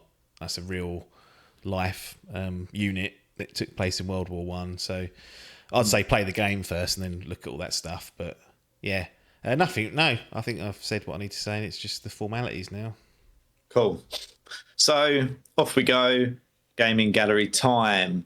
I usually like to do a little prediction before these for some reason, really spoil his thought process before he announces it. But I'd be really surprised if this one doesn't get into the gallery and it ends up in self-storage. I would expect at this point we're heading for bronze territory, but I will let you do the honours. No, that's correct. Goes in the gallery and goes to bronze territory. The original, The Great War, got herself a silver, and this sits in the bronze category. If you played the first one and liked it, this is more the same. It's been over 10 years if you played it at launch, so plenty of time has passed. And people are always looking for shorter little palette cleansers. This fits perfectly into that. It is basic at its core for gameplay and interaction. But you'll learn stuff. If you pick up the collectibles and take the time to read the menus, that's got some interesting stuff in there. And then who knows, you might do what I did afterwards and start reading up about some of the scenarios or the units that you bump into just to get a better understanding. So no real major negatives. It kind of is what it is. A bronze for Valiant Hearts coming home. Nice. I think I'm getting pretty good at predicting where that brain lands nowadays. Wow. I like to think so, but it'll probably stun me at some point. But I can usually figure it out. Get sus. Right, are you okay to move on to the next one? Yeah.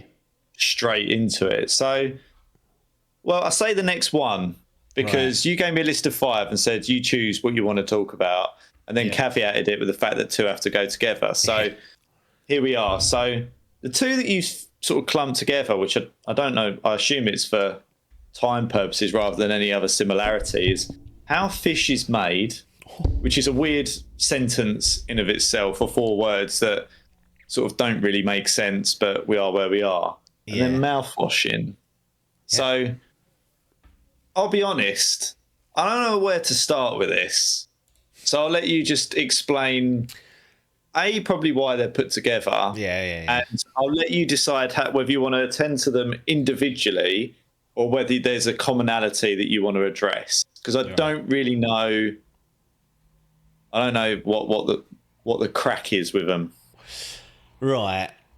So why are they put together? Why is how fish is made and mouthwashing in the same back to back? Basically, they're not together as a product. Simply because they have the same developer. Right. So, I thought that might be the case. Yeah. So Wrong Organ, who many people won't have heard of, and I didn't until I'd played these games, developed How Fish is Made in 2022, and they followed it up with Mouthwashing in 2024. And I saw that Mouthwashing, so late last year, early into 2025, was getting some traction, not through the media necessarily, but through word of mouth. And if you like video game stories, if you like a little touch of horror, this is something to look at. And I was like, okay. And it's one of those things where it's like, the less you know, the better. So as soon as I hear that, I think, well, we've got to switch off, first of all, in case the person saying that decides to give away the game. So you have to be careful of that. And secondly, I was like, add it to a wish list on Steam. When it's on sale, that's my rule. If I don't buy it on day one, it waits for a sale. I'll buy it and then play it. I understand it's not a long game. I understand it can be done quite quickly. Lovely jubbly. So I did that. And then as I was just sort of looking into Wrong Organ, I was like, have they got any previous games? And then I found How Fish is Made, and that was free. There's a free download that they've just released. So I thought, well, there's no harm, no foul here. Judging if this mouthwashing is, somewhere between 3 and 5 hours, this first game, How Fish is Made, is likely to be under that, and it was heavily under that, less than an hour. So that's how we got to these 2. I played How Fish is Made. Less than an hour? Yeah. Yep. All right. Okay. So I'll tell you what I'll do. I'll read out the store description for How Fish is Made. And you see if you can make any sense of this. Are sardines trustworthy? Are you? Do you want to be? How Fish is Made is a janky little jaunt through the world of surrealist storytelling, now featuring a Katamari-like DLC. So it's got a free expansion as well that's added. You're a sardine machine, but is life that simple? This place imposes on you and your fellow fish with a prophetic choice. Will you help them or lead them astray? Will they do the same for you? So here's what it is. It's graphically low par. Control-wise, janky is correct. You are a fish that gets dropped into I don't even know what it is really, even playing it. It's like a machine, essentially. And you control the fish. You talk to other fish that are in there. And they're like, there's essentially 2 choices to go up or down throughout the game. They're like trying to convince you to do one or the other. And it's very weird. It's very short. I played it twice to do both the choices. And at the end of it, I was like, that is a load of old shit. So just to say now, that just goes into the fucking self-storage. It's not even bother. There's nothing there for it. I was really, really wondering. I was thinking, when you're talking to me about it and you're going, the graphics are shit, it's janky as fuck, I was thinking, is there a but? There wasn't a but. No, I just don't think this is. It's a free download, so it was a free. So I don't know. We spoke about in the other, just talking about Valiant Hearts about commercial aspects of it. This clearly isn't that. This clearly was a passion project. Who maybe they had something to say. It went over my fucking head. It's too much. It's too weird for it to be considered worthy. So it goes straight in that fucking self-storage. If you had to just give that out of 10 a score, where would you? Because I'm just curious about on what. Right, okay. So I'm like, 4. Did it? Yeah, I was trying to figure out where on that scale. No, but it's around that sort of area, I'd say. And I think this clearly wasn't designed to be a mass market product. At the end of the day, it's just is what it is. And there is the DLC or the expansion or how they want to refer to it for how fish is made, essentially announced Mouthwashing as their next project. So that's why that's in there. Okay. And you see a character in there that you'll see in Mouthwashing. You're like, what the fuck's that? And then when you play Mouthwashing, you're like, oh, it's that. But you don't need to play this. So I guess what I'm trying to get to is if you heard about Mouthwashing or about what I'm about to say and think that's interesting, you can skip over how fish is made. I don't think they'll be particularly offended by hearing it's not going in the gallery because it kind of is what it is. It's almost like a wink and a nod that this is pretty poor standard. And they'd obviously just done it and went, well, no harm, no foul. Yeah. And to be fair, like maybe that worked. Maybe just people like, oh yeah, this is really like funny and cool and whatnot. And then there's like, oh, they're doing Mouthwashing, which seems like more of a video game for lack of a better term. Yeah. But it's just a bit too weird, and you can tell by the store description that they're sort of playing along with it. But you're over your skis with that one. It's out, but I wouldn't bother playing it if you're interested in Mouthwashing. So let's get onto the real game, Mouthwashing. Yeah. Here's the store page, and this is not a straightforward game either, but we're going to try. 5 crew members of the what is it called? Tulpar. It's a fucking shit name, so it's made up. Got snarled up immediately. It's stupid, isn't it? Tulpar. That can't be right anyway. Are stranded in the empty reaches of space, shrouded in perpetual sunset. God is not watching. So that's not very good either, really, when you look at it. But here's a better description from the store page, just to give you some sort of... you need to have a foot in it, otherwise you're going to get lost. Yeah, inevitably will anyway, but we'll go with it. Who could have known what good old Captain Curly was capable of?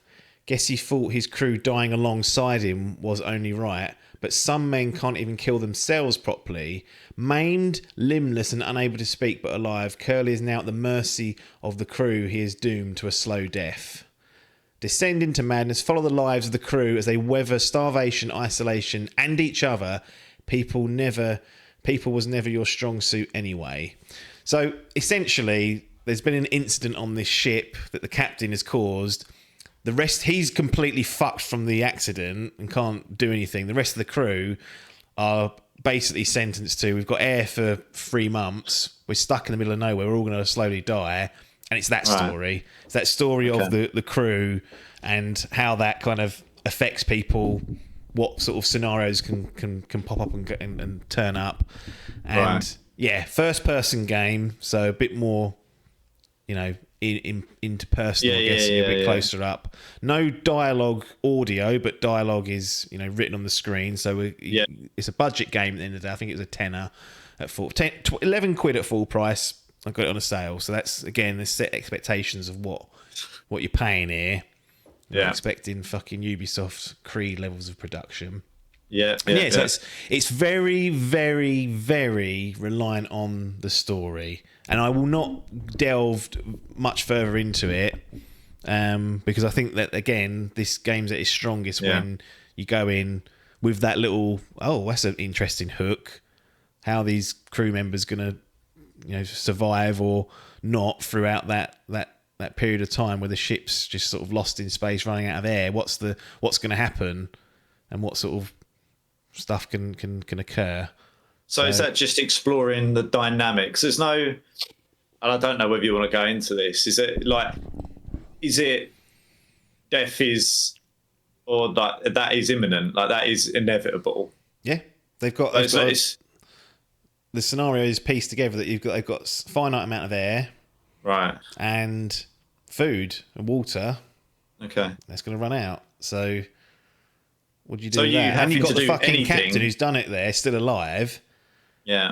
And it's like, well, what do we do with him? Fucking Curly. So, is this? Are you essentially? How do I word it? Are you playing out a narrative that's going to play out?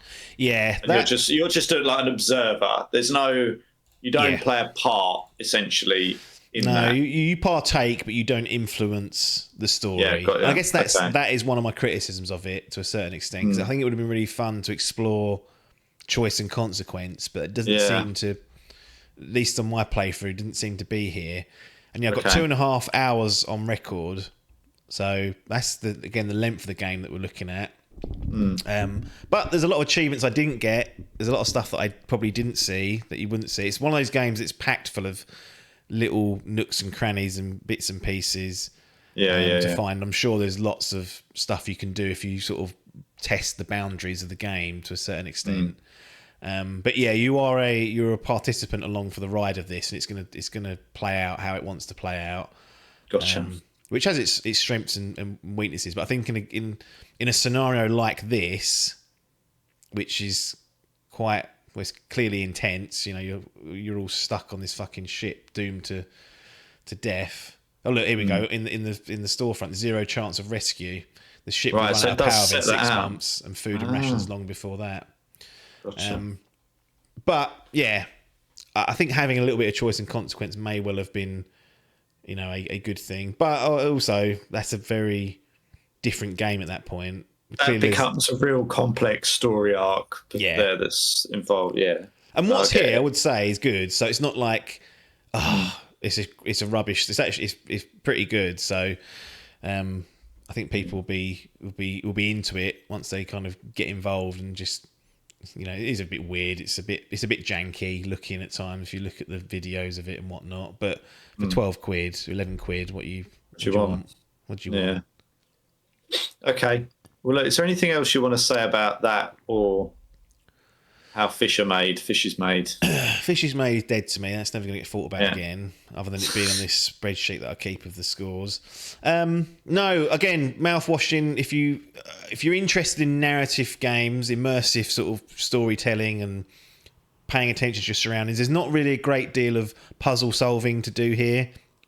It's like get an object. You know where the object is. You go and find it. You use it. There's not really there is a horror atmosphere to it, but it's not jump scares and things like that. It's a bit more. Yeah. It's atmospheric. It's the atmosphere of the ship and the loneliness of being there. And it does some really good character work. Like really, like the individuals that are on the ship are pretty fleshed out. In 2.5 hours, you can still get a lot of density out of them because you're spending so much time with them. Yeah. And it's interesting to see how they kind of respond and how things change and whatnot as time goes on. So it's a bit of a character study as well of what a group of humans would do in a scenario where there is no hope. You've had it. Yeah, I can fucking imagine, I think. Yeah. I mean, and the rest you'll have to find out and play it. But yeah, if you're interested in your stories in games and want to just experience something that's a bit weird, a bit quirky, a bit out there, this is the game to go for. It's not on consoles yet. It's only on Steam as we record this, but it will be coming, I would imagine, shortly. So keep an eye if you haven't got access to Steam, and look for Mouthwashing if you're into those type of games. But don't expect deep mechanics or clever puzzle solving. This is narrative and character based, so you'll expect something else at your peril, really. But interesting nonetheless. An interesting little game that's I'm glad I sort of managed to stumble across, because I think it can get lost. Again, we talk about games getting lost in the shuffle. This is another candidate for that. Yeah. Okay. Well, let's move it towards the inevitable Predictions conclusion of predictions. Yeah. So I would say that the way this one's gone, I think this will go into the gallery at bronze again. Correct on one part. Obviously, it's gone into the gallery, but it gets silver. Oh, okay. Little Right, boost for wow. it. You don't get many games like this, really. And it is a bit of a roller coaster. You're on a set load of wheels. You get some agency, but not a great deal. But I do just think that the what plays out is very interesting, and I think there's going to be a segment of people that really, really, really love this game. I can see kind of why it was starting to make some noise at the latter end of 2024. So, yeah, one to keep on people's radar when it arrives on a platform of your choice or at a price that you think's appropriate. Replaying it probably isn't for me. Maybe in a year or so I would consider it, but given there's I don't think there's anywhere else I can sort of go to, change the story in any way. It'd be purely just for maybe a streaming purpose potentially, but expect some weirdness, expect some madness, and don't let that put you off necessarily, because once you get in there, you'll be able to kind of relate with what's going on. But this is the same development team that did How Fish Is Made, which you've just heard about, so it ain't going to be plain sailing.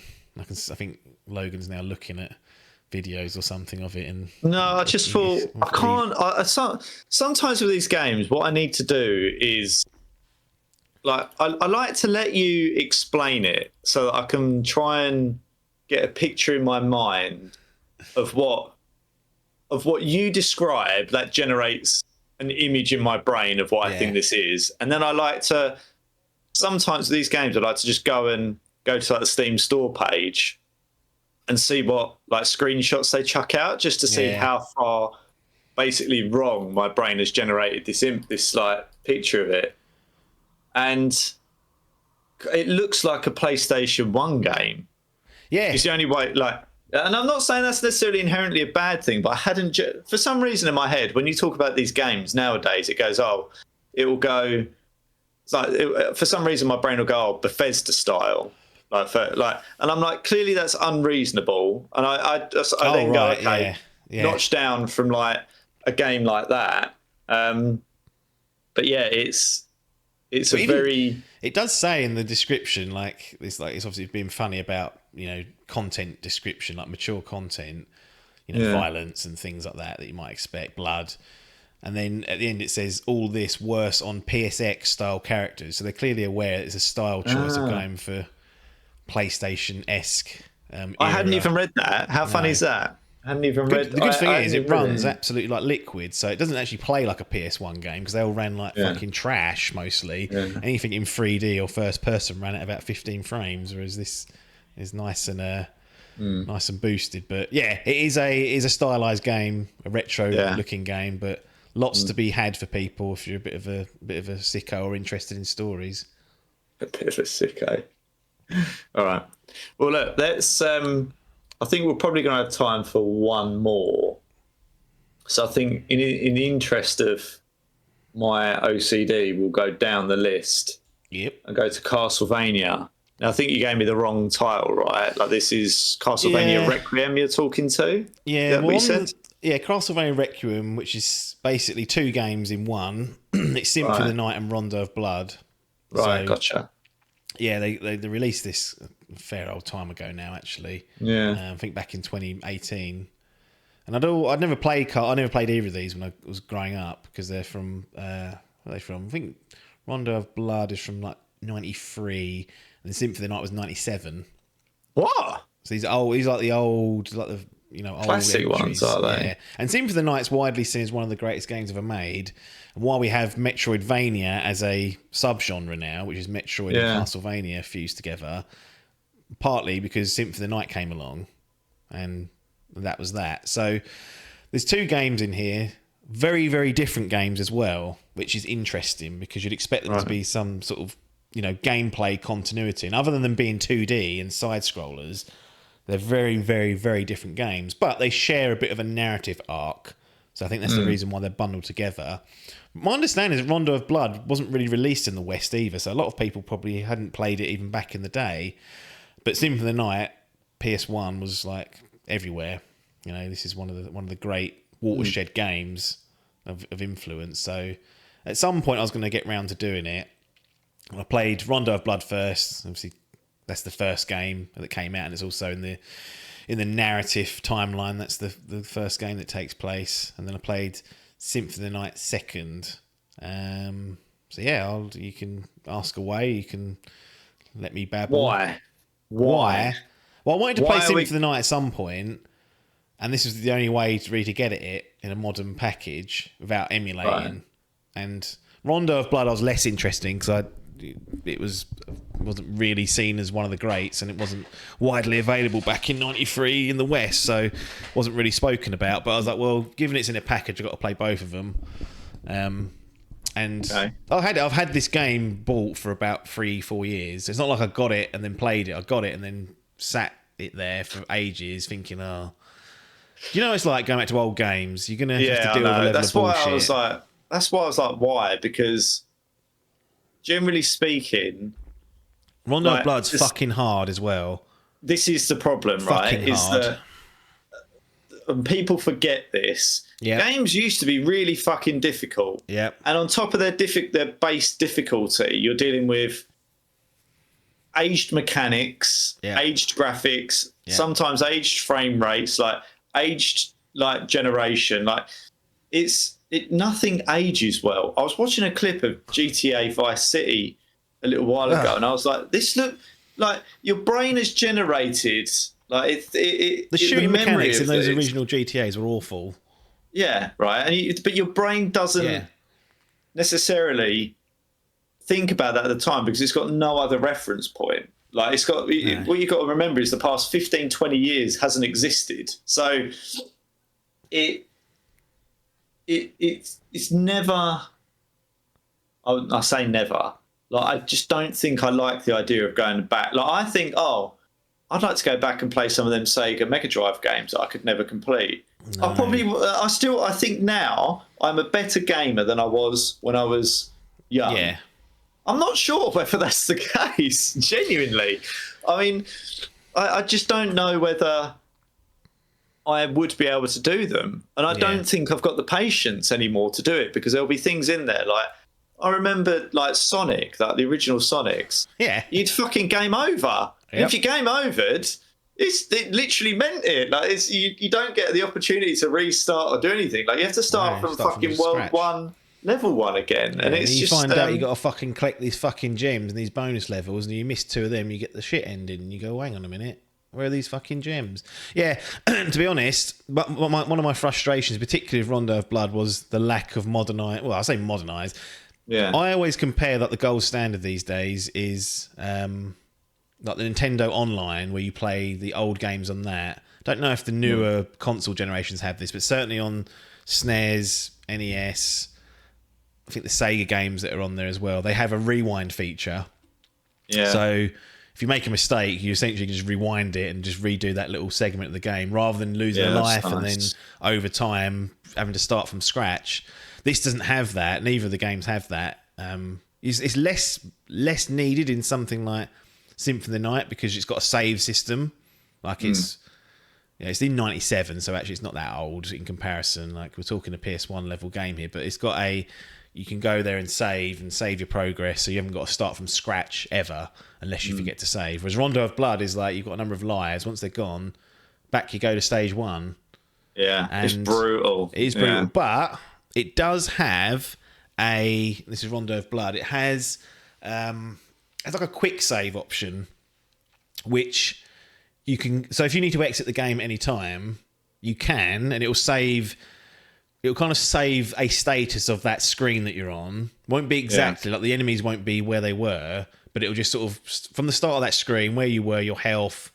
It'll save that sort of stuff. Then when you go back into it, you can reload, but it deletes the save when you reload it, so you can't go back to it and retry. You can't keep doing it. No, so it's a little bit cheeky. It doesn't want you to be cheeky with it. Now, what they didn't think of is that you can save it, upload it to the cloud, disable the cloud sync, go back into the save, and then if you fail, just download the cloud save and keep doing it. And I did do that. Was there any way to get through this?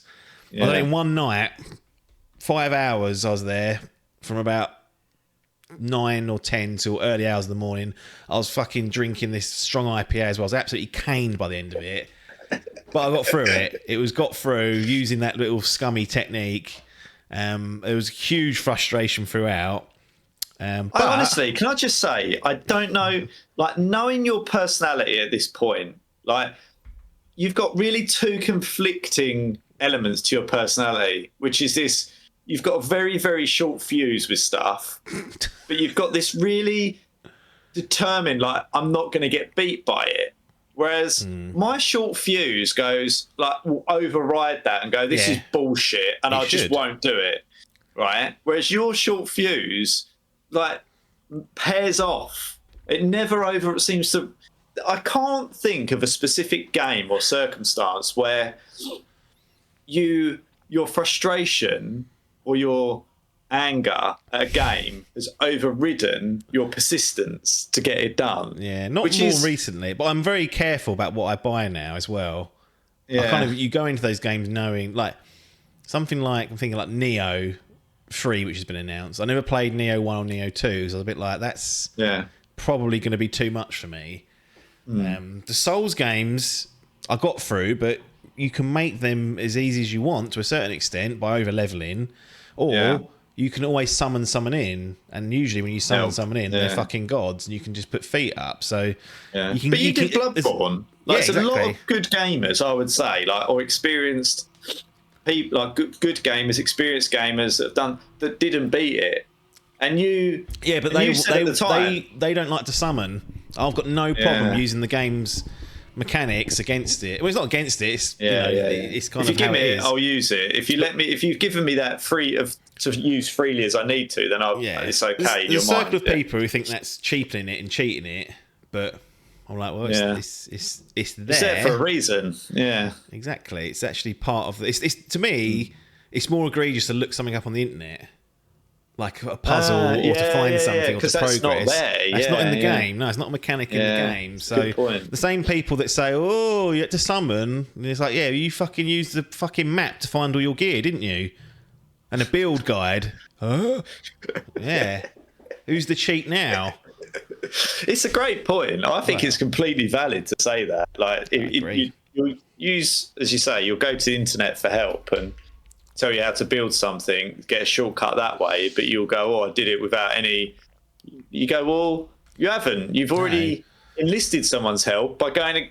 It's just a different sort of help that's not available in the game." Yeah, you've just followed someone else's guide. So come on, can all do that.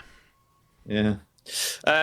So back to Castlevania. I think that the fact that you've gone back to some of these and they're fucking double hard, and you still come out of it. I think it's fair, like, to, if you can, because to your earlier point, the fact that you're basically cheesing this for a cloud save and all that sort of stuff, it's like, well, sometimes you do just have to go, you got to do what you got to do to get through it. Like, if I played fucking Golden Axe nowadays, I ain't getting through that without cheesing it in some form. No, I think you can save. Can't remember now. Maybe you can save at you can record progress at a stage level, but each stage might have 8 to 10 screens and a boss at the end, and you don't want to fight through that and then get to the boss and then flunk it and have to deal with it. So it's not. I don't think it's a complete reset, but I was using that save functionality anyway to the nth degree, so that's the only way to go. Just look, if you're going to put these games out there, just chuck rewind in there.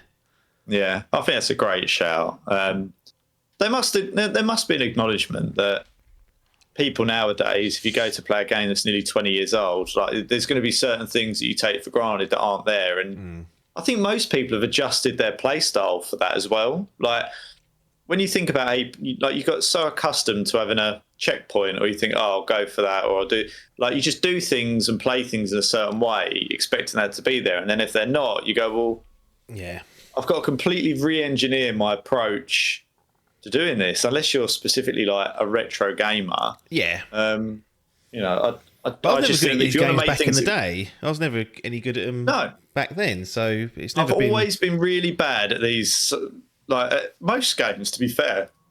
I can't really remember one game on my PlayStation or on any previous generation before that where I actually, like, I think back to, like, The Lion King. I know this is years before, like a few years before, but it's not far off. Like, The Lion King was fucking ridiculously hard. Jurassic Park, that was fucking impossible as well.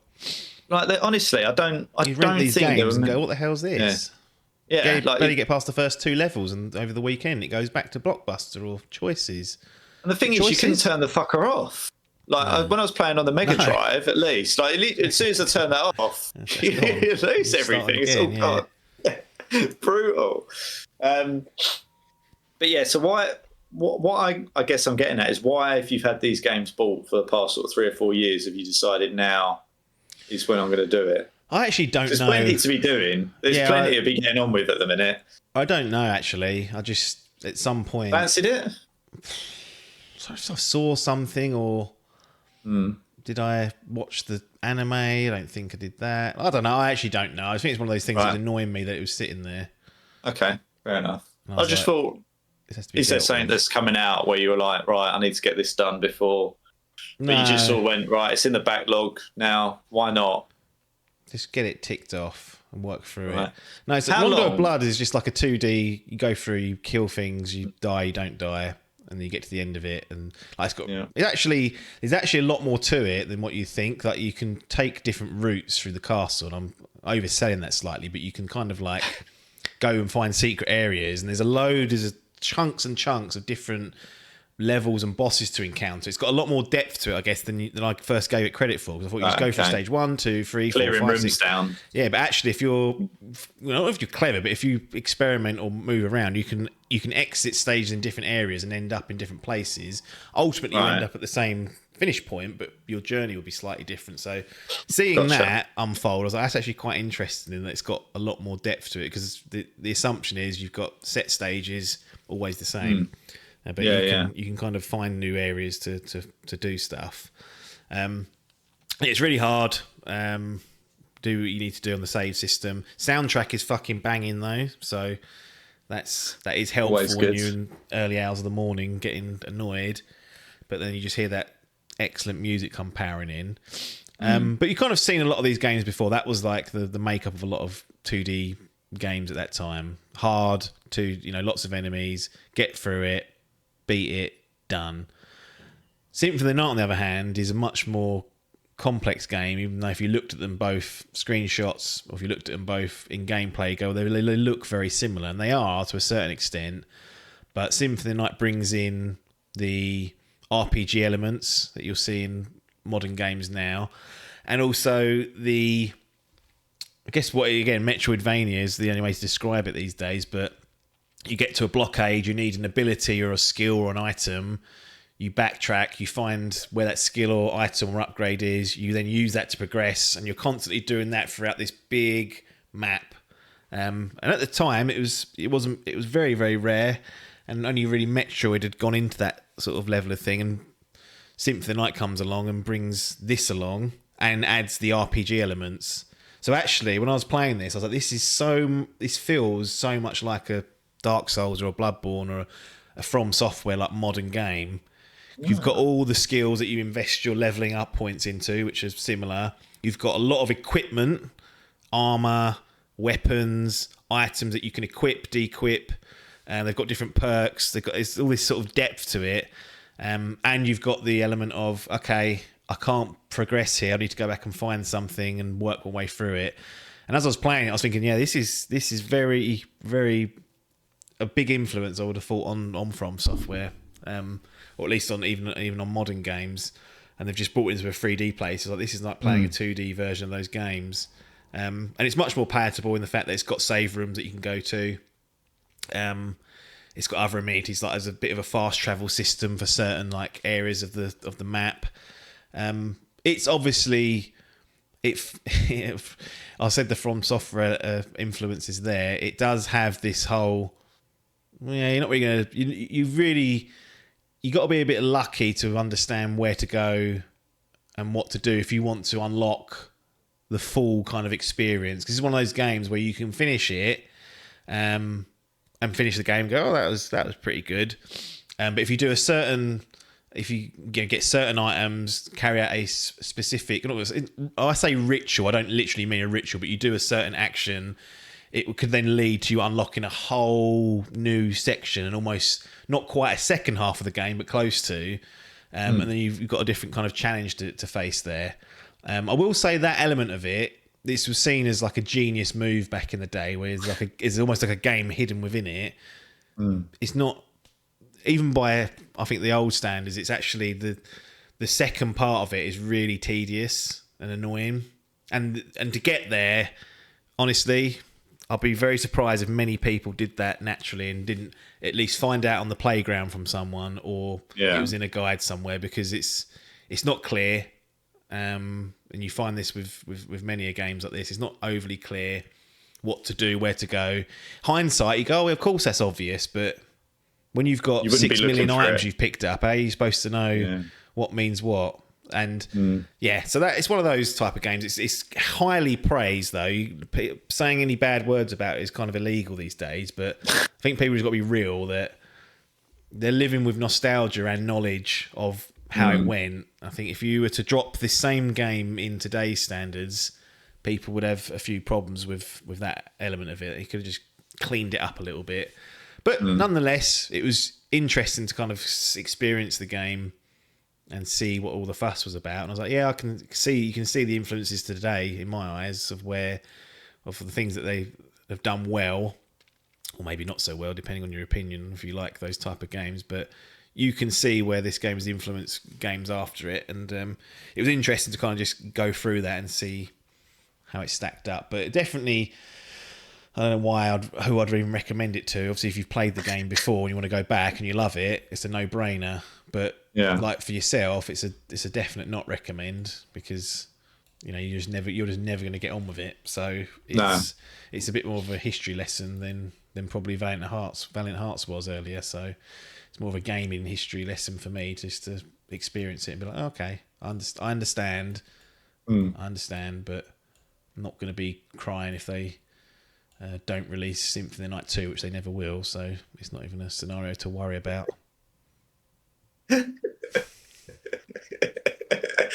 Worried at this point, all those years later, that they might. Going to bring it back nearly 30 years later. No, they probably won't. Unlikely. No, I don't know what they do with that franchise at all. That seems like Konami seemed just keen died a death, didn't it? Well, they seemed keen with Silent Hill. Had Silent Hill 2 come out, Silent Hill F due later this year now. So that's 2 in 2 years. They even released a free Silent Hill game, which was pretty poor. Metal Gear Solid Snake Eater remaster, remake, whatever, Delta, whatever, that's coming out. And then Castlevania, they're like, not sure what to do with it. Maybe they think there's not an appetite for it in today's market. Or maybe they think they can't do enough with it. There's a lot of noisy people about it, but they probably make up not very many people, outside of the bubble, if you will. I think it'd be one of those things that you'd see a lot of traction within the gaming media circles, but people who play Call of Duty casuals maybe jump into. So we don't like saying that, but that's the reality. It's like if you are on the side of non-enthusiasts, if you're not into it, then you're probably not going to pick it up, I think, is basically where you're at. They could make a really excellent game that does an Elden Ring and sort of transcends it. So I feel like there's only a few of those that can come along every few years, though. I don't think that's a yearly thing. We kind of got... Did we get 2 back-to-back? Was it Elden Ring and then Baldur's Gate 3, which... Yeah. non-traditional games. I suppose it did. I think if something's that good and resonates, then enough people pick it up. But there's still like a sub-genre, if you like, where even if it's the right point, if it's too niche in what it's offering, then it's probably still not going to get picked up, even if it does do really well and it gets critical acclaim. Exactly. It's like Hi-Fi Rush. Yeah. Right. Is there anything else you want to say, or do you want to kick them into the gallery doors and see what's going on? It's good to finally go through these, but they've just got native sort of issues they've inherited. But no, interesting nonetheless, and glad it's done, I guess would be one way to put it, but also relief. Yeah, but pleased to have experienced. Yeah. So, do you want to review it as one bundle, or do you want to put them in individually? One bundle. That's how they're shipped these days. Okay. That's how they're plopped out there. So one bundle would be the way to do it. Right. So, predictor time. I'm kind of sitting on a fence, but I think they're probably going to get chuffed in that bronze dumping ground, if I'm honest. Potentially. Could easily be self-storage, though, if they haven't aged too well. But you're not talking like it's going in the self-storage. I think it's probably bronze. Yeah, no, it is bronze. You're correct again. So he's figured it out. Bronze for Castlevania Requiem, Symphony of the Night, and Rondo of Blood. Yeah, a couple of classic games, I guess, and ticked off and done. Don't come in with modern appetite because you'll be pegged back pretty quickly and have to readjust. You just got to go through that graining period and see if you can get over it and use the tactics that I use if you need to. But yeah. Brutal. I genuinely don't have any desire to play older games. Even ones that I missed out on, I'm just like, I can't. Because I just don't think my brain will enjoy them. Yeah. I mean, that is possible.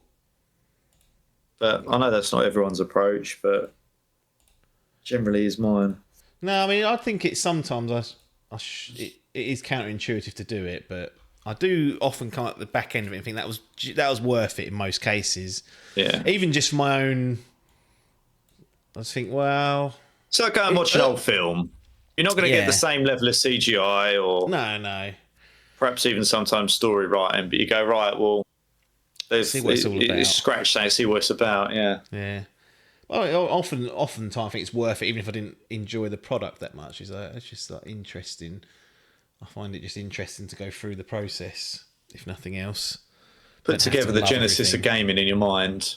Yeah, exactly. Deal with it. Mm-hmm. Right. I think we're done. Right. I think we'll come back for the last one another day. Yep. Or segment could be in the same episode. Yeah. I mean, it could be. You'll know if I've probably got a different T-shirt on or a different jumper, whatever it might be. Yep. But I think we're done for this segment. Yeah. 4 games ticked off. Yeah, Although I don't know if you can say how Fish is Made as a game by the sounds of it, because that got instantly chuffed. Thrown out in the out the window like a screwed up bit of old paper. You just went, That's what it deserved. Don't worry but about it did that. well with mouthwashing, so there you go. Yeah, I'm gonna. It has piqued my curiosity because I'm gonna go away after this and I said watch don't. a video. No, but I ain't gonna play it, so it don't matter, does it? But yeah, it looks a bit. The setting looks a bit too horror-like for my taste. But I'm just curious to see. Get just the vibe more than anything. Yeah, there's something to be said about the game that, not to drag it over the coals just before we go, but the more it tries to do game stuff, the less. Like, I don't think it succeeds. There is a couple of scenarios where it's a bit gamey. It's like, it ain't done that well. You should have stuck to what we had before. So, I find that so interesting about games, because you said this before about these like narrative-driven ones where you're just sitting there and enjoying the narrative, and they try and chuck something in, and you don't enjoy it if it's too game-like. And it's an interesting. Well, if it's done well, because often it's not. Yeah. That's the problem. Often it's not done well. It's done. It's almost done as I'll use Death Stranding because this is outside the box completely. But there's in my opinion, there's a better version of that game where there's no combat in it. But it's the same. It's the same mentality of like, we have to have the combat in because people won't play it. And I think it's the same with these games. They're like, well, we have to do some sort of gameplay based, scenarios in there, otherwise people just get bored. Excitement or something. Yeah, and I just think that the walking simulators have proved that's not the case. Like, you don't need to. In fact, people that play the walking simulators don't want to deal with that nonsense because you don't. This is almost a walking simulator, but it has those scenarios in it. I guess that's one thing I didn't really mention, is it feels like one of those. But I think one of the appeals to people with walking sims is there's no end state or fail state. Yeah. You go through it, there might be a puzzle to solve, but you're not under pressure to do something, otherwise you might die, like it just plays through. There's no peril, which is fine. And there's something relaxing about that, knowing that you're not going to have to concern yourself with dying, or if you're playing Mario Kart, you haven't got to win the race. You're Yeah. just playing through, exploring, having a poke around, reading stuff, talking to like. There's something to be had there, and when I they like try and those introduce, games.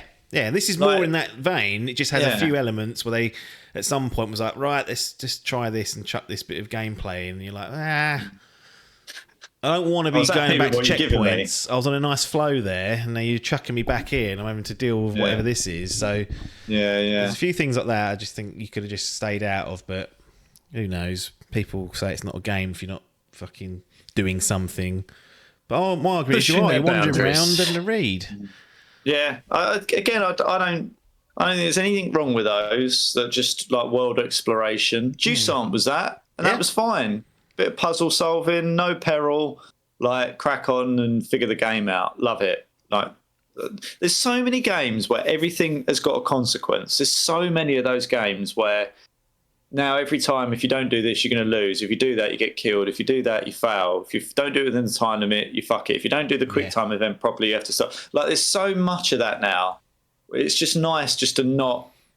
That's basically for me what palate cleansers are. Yeah. It is no fail state. Like you just play through something and it plays out to an end. Yeah. And you get through it and you go, right, okay, done. And then I move on to the next thing where I've got peril involved. Like it doesn't always have to be a mixture of the two. I agree. Yeah, and that's something just to be aware of. There's not loads of it because obviously it's a short game, but there's definitely a few elements and scenarios they put you in and you're a bit like, no, I was enjoying the other 80% of the game, thank you. I don't know, knock it off. But they've done what they've done, but it's by no means a disgrace. Just a slight word of warning that this is. I don't know why I didn't mention walking simulator earlier because that's essentially what it is. And it just has a few of those little gameplay loops in there, which some of them do have. To be fair, it's not a hard and fast rule, but I just prefer it when you don't start doing that, because you have a nice flow, nice immersion. I mean, there's nothing more immersion breaking in these games than a game over screen. Or games in general, is there? Like really, like when you're sitting down playing a game, what's the most immersion breaking thing you can do is have a game over screen and restart. Yeah, I know, yeah. And then you start from a checkpoint. Yeah. I know, I don't. And Yeah, I you agree replay the with same that. dialogue that you just got to. And it's like, there's something in the DNA of games that, I know immersion's not that important to everyone, but for games like this, where the atmosphere is, cranked up, I think having just a nice flow all the way through would have been better, but I'm not going to sit and make my own game, so I best not be too critical. Anyway, still got a silver. Stop complaining, wrong organ. Fucking hell. Mouthwashing, done. All right. Yeah. Do you want me to bring this to a close, this segment, or do we just go cheers? Yeah, just do that. Right. Cheers. Ta-da. See you on the next one. Might be the end, though, so Could I be. like to say, we don't know. see you on the other side, or thanks for your time and ta-da. Good noon.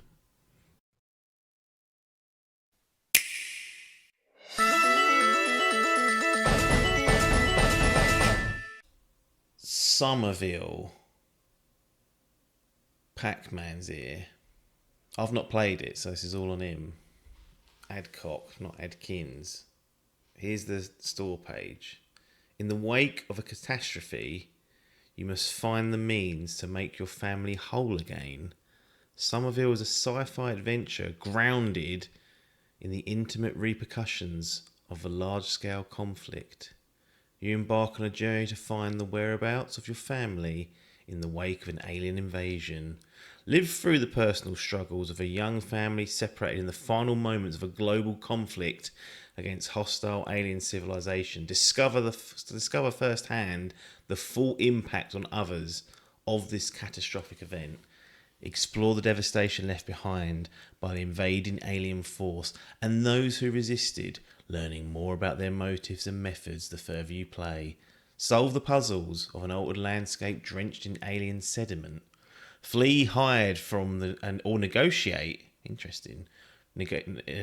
Dangerous encounters. Observe and learn every alien entity. Dig deep and find your way to multiple endings, their meaning and significance.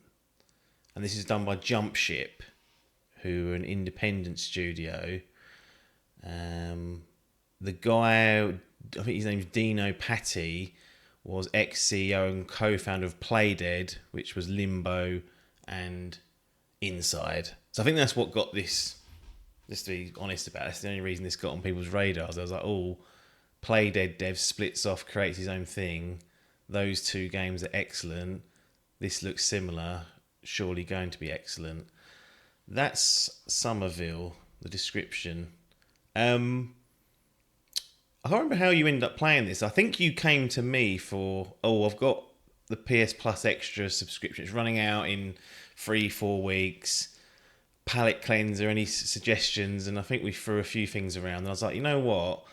Somerville hasn't got the greatest reviews in terms of scoring, but it is just one of those games that we, being me and you, tend to just sort of like playing 1 or 2 a year if they're knocking about. It's got a 69 on OpenCritic, so it's not even, that wouldn't even get on many radars. But I thought, I'm running out, I couldn't recommend anything else. I was like, let's just try it and then we'll see how we get. So I sort of championed this without playing it myself, let you decide for it, influencing you, and I guess that's how it went, wasn't it? Something like that. I think I was quite particular with what I was asking. I was like, I want it to be sort of in the vein of Celeste, Cuphead, Yeah. like 2D, like a bit retro-y, but short, like under sort of 7 hours. So you're limited with what you could really offer. And this is what you come up with. So, yeah. Anyway. I mean, that's the first time I've read anything about the game. I've seen videos and not really understood in context what's going on. I had no idea it was anything to do with like an alien invasion. Let's start at the top though. Kind of, we mentioned Inside and Limbo and those other type of games. This is obviously a new game from Jumpship. It's their debut game, so there's no background with this developer. But it is a style or a flavour of game that we've both experienced before. What are some of your sort of favourites that you would maybe compare this to, either from perspective only or even just style or substance? Yeah, I mean, it definitely shares DNA with those games, the previous ones like Limbo and Inside, those two particularly. I mean, they are probably my two favourites of this. I don't know what else would be in this kind of camp, really. They are, very minimalist games, aren't they? Like puzzle heavy, kind of abstract story, piece together what happened even at the end. So, I don't really know what else would come into the same camp, really. But this definitely, you can tell it's, from the same. Was that Butterfly game we played? Not Butterfly, or like Moth. That was him. That was somebody else, wasn't it? Or is that Playdead? No, it's one of the other devs, isn't it? Yeah, Because I had it on my. What's happened to them? Fantasy Game Drive, and then just crumbled. I feel like that one was maybe more than one of the developers. I don't know. For some reason, I had a feeling that one was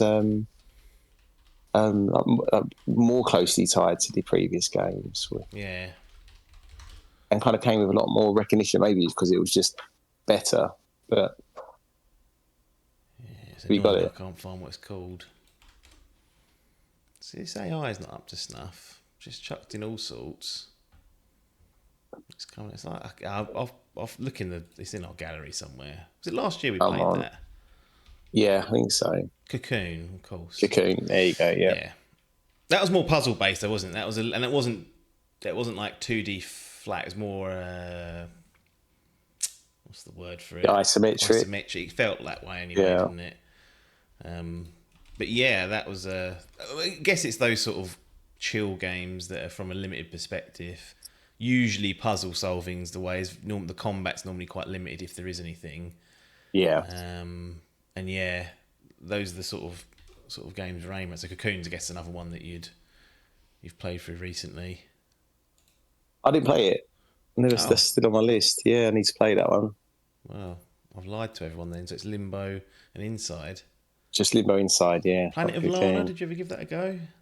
I've not even heard of it. 2D one's like his little cat pet with you.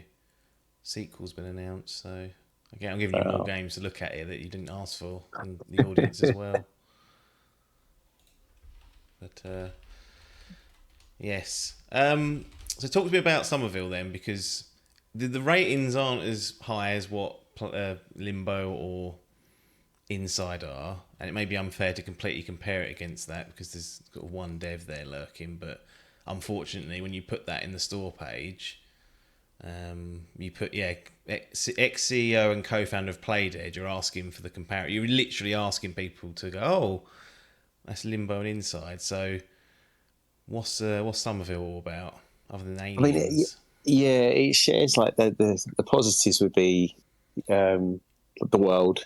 You know, the graphics are very good, very simplistic, but engaging. It's quite Jeppe beautiful. Carlson and Jacob Schmidt, they formed Geometric Interactive, who did Cocoon, former Playdead employees, so they're at it as well. Well, I knew there was more than one. I had a feeling of that. Weird how your I knowledge guess, is like quite limited, but there's a weird little like facts that get stuck in there that you can just get correct. Anyway, just like one bit of it. I guess the biggest departure is it's not a 2D. It's like a. I mean, is it 3D? It's like fixed camera 3D. It's a bit strange. So like, it's got depth to it, as in you can sort of and go sometimes to the back. And sometimes you'll then go there, and the next screen will load from there. But it's kind of like, I guess I don't know if you ever played like Another World, the old game. It reminds me a bit of that as well. Like as in very cinematic, and like you'll get to a part and you'll die multiple times, and you'll kind of be pushed back. You'll have to work out exactly how to. Be like an interaction with an enemy. Yeah. It's kind of like that, and also a little bit like Last of Us-esque because of like the apocalyptic. It's more from like the opening and the world building. It's very puzzle heavy. I mean, there's no combat really. It's probably the puzzles that let it down the most. They're very simplistic. There's a bit in the blurb you read there about the alien growth or something. I can't remember the word they used. But essentially, a lot of the puzzles are you just using like one of two powers to kind of remove this alien sediment. They called it sediment foliage, and kind of just find your path through. Or there are like I guess they are like aliens, like lurking that you kind of have to, but like friendly ones that you kind of have to force to do your bidding to kind of pull a lever or counterweight, that kind of thing. So. But it's not the strongest. Like it kind of wears thin relatively quickly, and it is quite repetitive. But up until I'd say maybe like 3/4 of the way through, like the story is quite engaging. You do kind of find yourself being pulled along and wanting to know what's happened. It probably loses its way in the final quarter where it does become quite abstract. To be honest, I didn't know there were more than one ending, so I'll probably revisit that now, even though it was a few months ago I played it. Can you even think of how that would happen? Like, because in games sometimes you're offered like choice A, choice B, choice C, and you by doing so you're like, well, there's going to be a different ending here. Or was it a bit like Silent Hill 2 where you sort of just play it and it's like, oh, I got that ended, I've got no idea how? Or was there sort of thinking back, are you like, actually there were perhaps things I could have done that. The only thing I can think of it is right at the very, very end where you're kind of trying to communicate, and I didn't really understand what I was doing, so kind of mashed the communication tool and somehow ended the game. So I wonder if I was meant to understand that more. That's the only thing I can think of. I'm actually really curious to know now. No. Because inside, one of the endings is locked behind getting all these like quite obscure collectibles. It's like a different type of way of doing it, and I remember looking at a walkthrough and I was like, "There's no way anyone found that the first time through." No, and I remember seeing the other ending to that, but yeah, there may be. I don't remember. I definitely didn't collect any of them, so be very curious. I think it must be tied to that very end bit, but then again, there must be a way of knowing what you're meant to do on that bit. Yeah. How long did you spend in it, roughly? About 4 or 5 hours. It's short. Okay, so it's in that pocket then. Yeah. You could go through it easy in an evening, but I kind of done it over maybe the course of a week. That's the way to do it. You mentioned about the perspective sort of being fixed, but there being like no 3D is the right word, but not necessarily strict 2D. How does that play? 'Cause that sounds like it could get a bit confusing if you've got to switch between foreground and background, for example. I don't know if that's even accurate how to describe it, but knowing where to go and how to get around place if they're only accessible through certain, foreground, background, middle ground? Does it work? I guess is what I'm angling at here. Not particularly, but maybe not in the way you think. It's that kind of thing, when, say, you exit a screen left through right, you might then be coming down and you might have an enemy chasing you. It doesn't happen that often, but the next screen you might actually be at the top. So if you're still pressing right, you're kind of running into a wall, and you need to go right, and then you come on a new screen, you need to run, like, say, north to south, top to bottom. It instantly changes the camera view, and so say you're like running here to here. As soon as you switch screens, actually now you kind of want to go from here down here, but you're still pressing right and you've hit a wall. It happens quite often. Like, it reminds me of like Resi 1, like tank controls. Say, is it like fixed camera problems when you run through a corridor and it has 3 angles and you're like, I'm running the right way even though I'm pressing the wrong way, and if I try and adjust for my brain, it's going to mess everything up and it just feels off. It looks right, but it plays very... You're holding the controller going, this doesn't make any sense. That's his probably biggest weakness, really, is the controls. That's the only... It's not the controls, it is just the cameras. It's like what they tried to wear. It's like the world building. It looks lovely.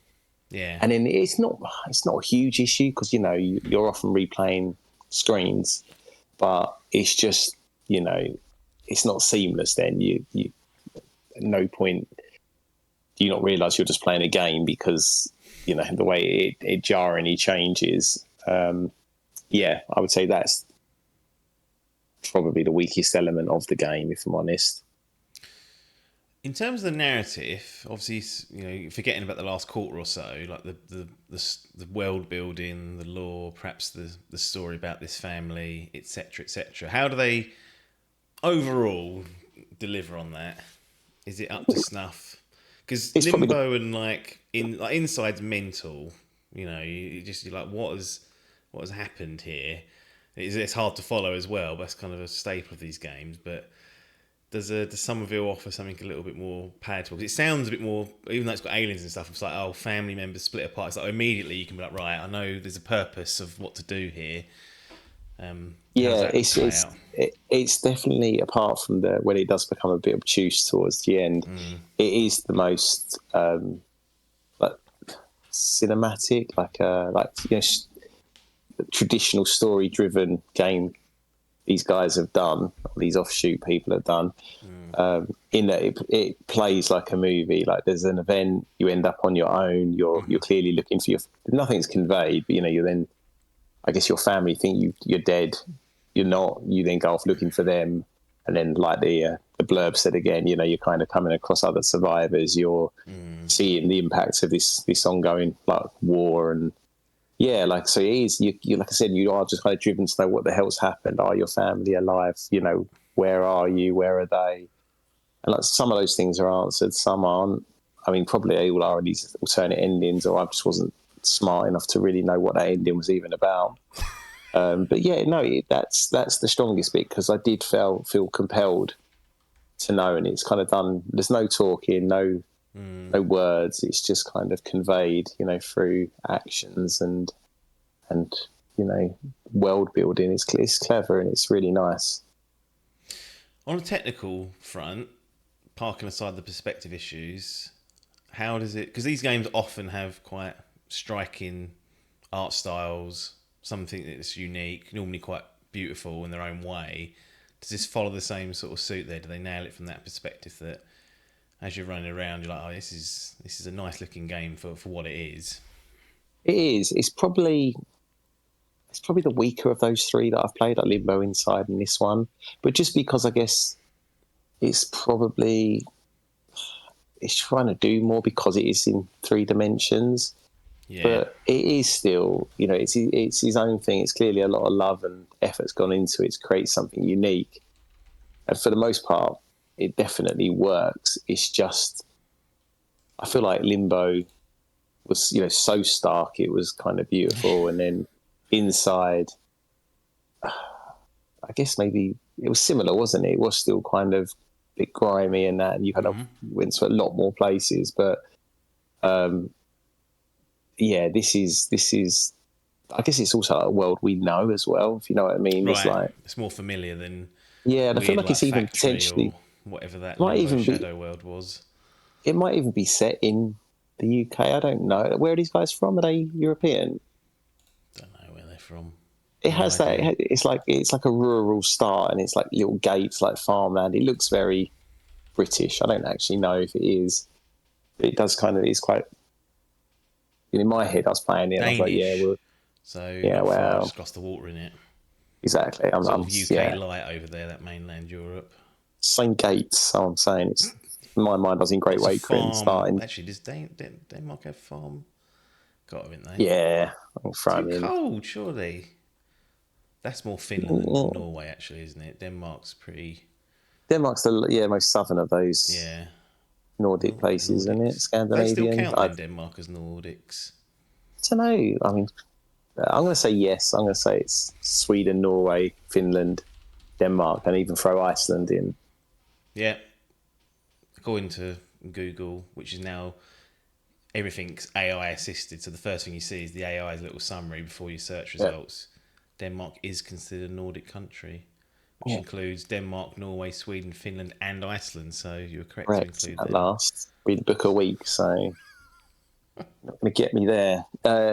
Yeah, it does. If, to my mind, when I was playing it, I was in Old Blighty, I was in Wakeren. I was like, right, here we go. What are we doing? So it's quite nice, you don't really play many games where, in my head, it wasn't, but in my head, actually, I still don't know, it wasn't set in Denmark. Or have you actually checked? No, that's just where they were.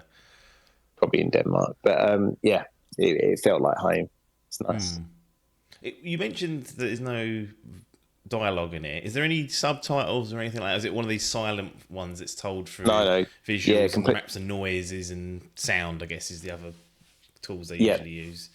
Completely silent, from devoid of any actual language. But you'll see people interact, and it's clearly meant to be a conversation going on. You're just not privy to what they're saying, but you obviously know the beats, what's happening, and if you're getting kind of accosted or someone's friendly or not friendly or whatever. Pick up on the tone of what's how things are turning out and going.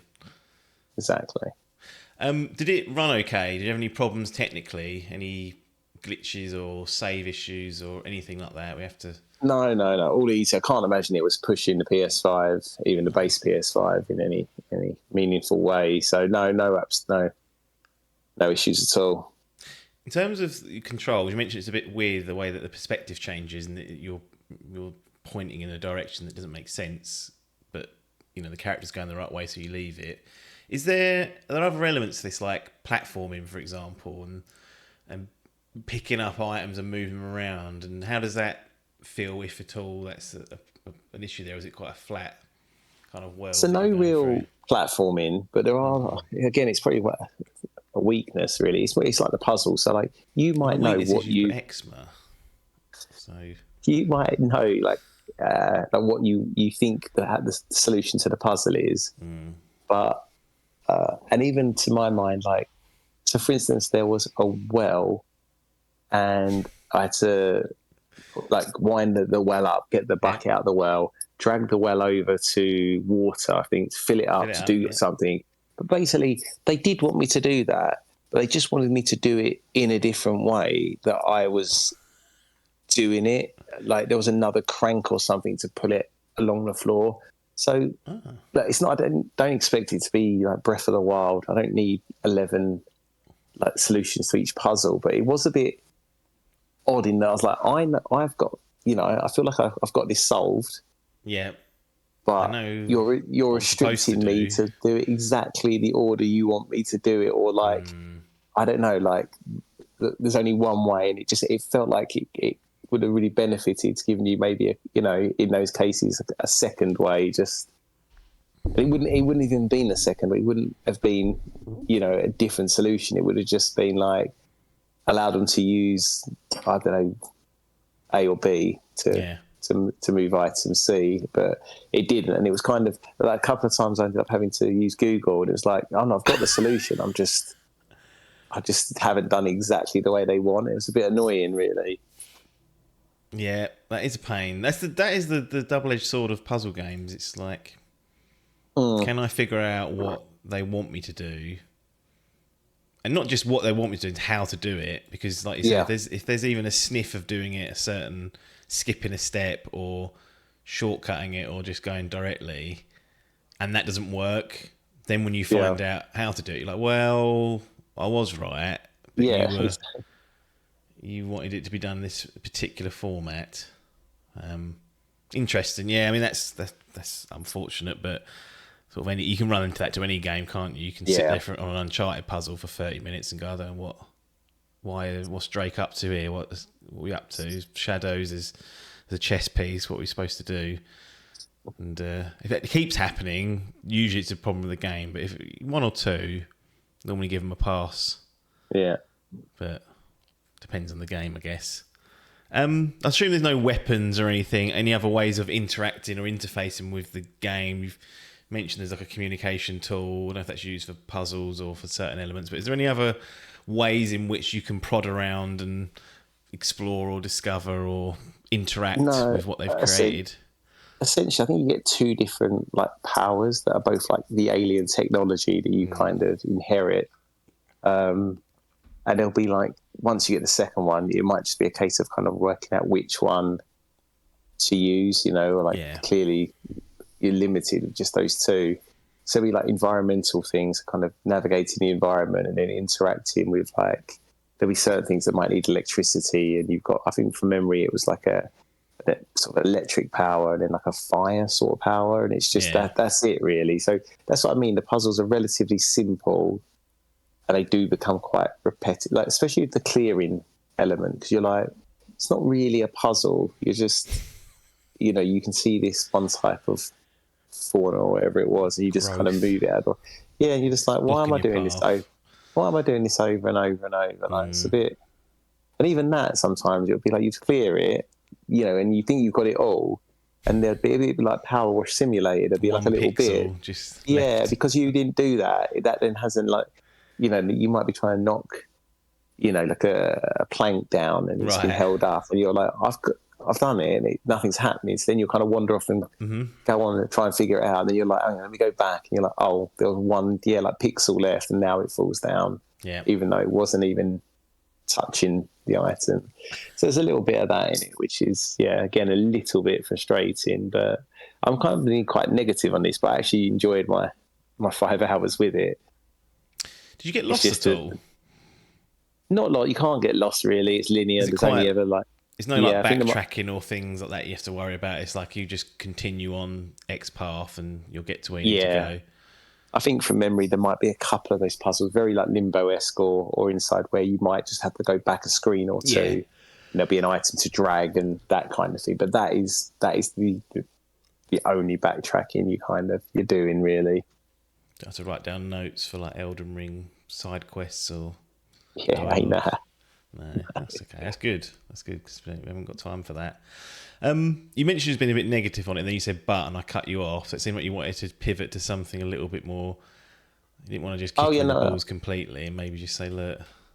No, I did say it. I think maybe you just switched off the old apps ears. I'm being negative on it, or it feels like I am, but I actually did enjoy my time with it. It was short. It didn't outstay its welcome. If it just kind of maybe stuck its landing a bit more. Yeah. And I say that, getting one ending that was almost certainly the worst one, because I had no idea what I was doing. Maybe it did stick it. But what I would say is it's a really kind of well-told, well-crafted story up until a point. Right. And then it kind of goes into abstracts. We're talking a load of old bollocks here, and that bit, I'm fine with that, but it kind of drags on a little bit. You're like, okay, it's almost also, I might be out of turn saying this, but like if the game up to that point is quite easy to follow, makes sense, and then suddenly they switch that sort of stuff on, it's jarring. Whereas something like, and we keep saying Inside and Limbo, but that's the two relevant games. They're just weird from the outset. Yeah, so you are immediately like, I don't understand really what's going on here. The purpose hasn't even been set up, but let's just go with it. So you're not really thinking about the greater good. You sort of like discover things as it goes on, and it might get weirder and weirder. But if you were presented something quite standard and, find my families, conflict going on in Alien, and then it starts to go, well, we're going to start playing with what you think you know, that can be jarring. Yeah, and that's exactly what happens. And like I said, do it to me, but do it in the last couple of scenes, not for the last 45 minutes of a 5-hour game. It was just a bit like, come on. Interesting. Any other business? Sound, music, atmosphere? Does that all? It's all good because like I said, the visuals are good. Like storytelling is good up until a point, and the sound, from what I remember, fits in very nicely with all of that. It's a nice little game, I guess. Just especially it feels that palate cleanser territory, and it's quite cool because I do remember Googling afterwards, ironically, because it did remind me of Another World, and I just kind of wanted to know if anyone else said that, and that is quite a common critique or comment of the game, and it's nice. You don't really see many games like this, like very cinematic, very, unique art style. Like I would say, if you've got that subscription, it's a no-brainer. 20 quid otherwise. That's what that seems steep to me, if I'm honest. Say half that, and then you got yourself the right sort of price. So I feel like Inside and Limbo are on sale often as a package for I feel like it's about a tenner. This one seems quite expensive. Yeah, they are old games now. I mean, Limbo, what's that? Over 10 years old. 2010. 15 years old. Shit. What have we done That's with unbelievable. Inside, 2016, so that's nearly 10 years. That's gone so quick. I know. Well, nothing like that to bring you back down to reality. Yeah. Somerville, where's it going in terms of gallery? Does it even get in? There's lovely self-storage sitting out there. It's filling up nicely. There's all sorts of stuff added in there. Classics like Metroid Prime Remastered sitting in there, thanks to the likes of Adkins, Suicide Squad, Shadow Warrior, others. No, this is coming indoors. So Somerville better than Metroid Prime. Interesting. That's what the fans will be asking. Querying that. One of the greatest games ever made. Beaten by Somerville, which is on a 69. Anyway, where are you putting it? You got gold, platinum, silver, bronze. It should be platinum, gold, silver, bronze. Don't know why he's doing that order, but I think I know where it's going. But I'll give it a bronze. Yeah. Chuck it in there. Chuck it in there from Adcock. If Jump Ship were to do another game, are you interested? Yes. I would definitely need it to be. I'll say that. I played this knowing the reviews were a bit. I did prerequisite that. I did say it's not got a great reception. Yeah. I was like, look. And again, maybe that's part of it. I wonder if people came into this sort of reviewers and were like, right, X Play Dead, this is going to be as good, if not better than, Limbo or Inside. And then when it's not up to that snuff, they're like, that's a 6 and it's a 7. Whereas you were appropriately prepped. It was like, this isn't going to blow your brains away, I don't think. But no, and I think I probably enjoyed it more than I kind of expected it to. It's definitely, it's just one of those games where it's, stronger at the start. So your takeaway then is like, oh, is that good? But when you kind of remember the whole experience, gets a 2-0 lead and then just sort of starts slipping up in the second half and then gets a draw out of it. And you're like, well, started well, but didn't lose it. Unlike Southend. Chucking away playoff chances, so that's that.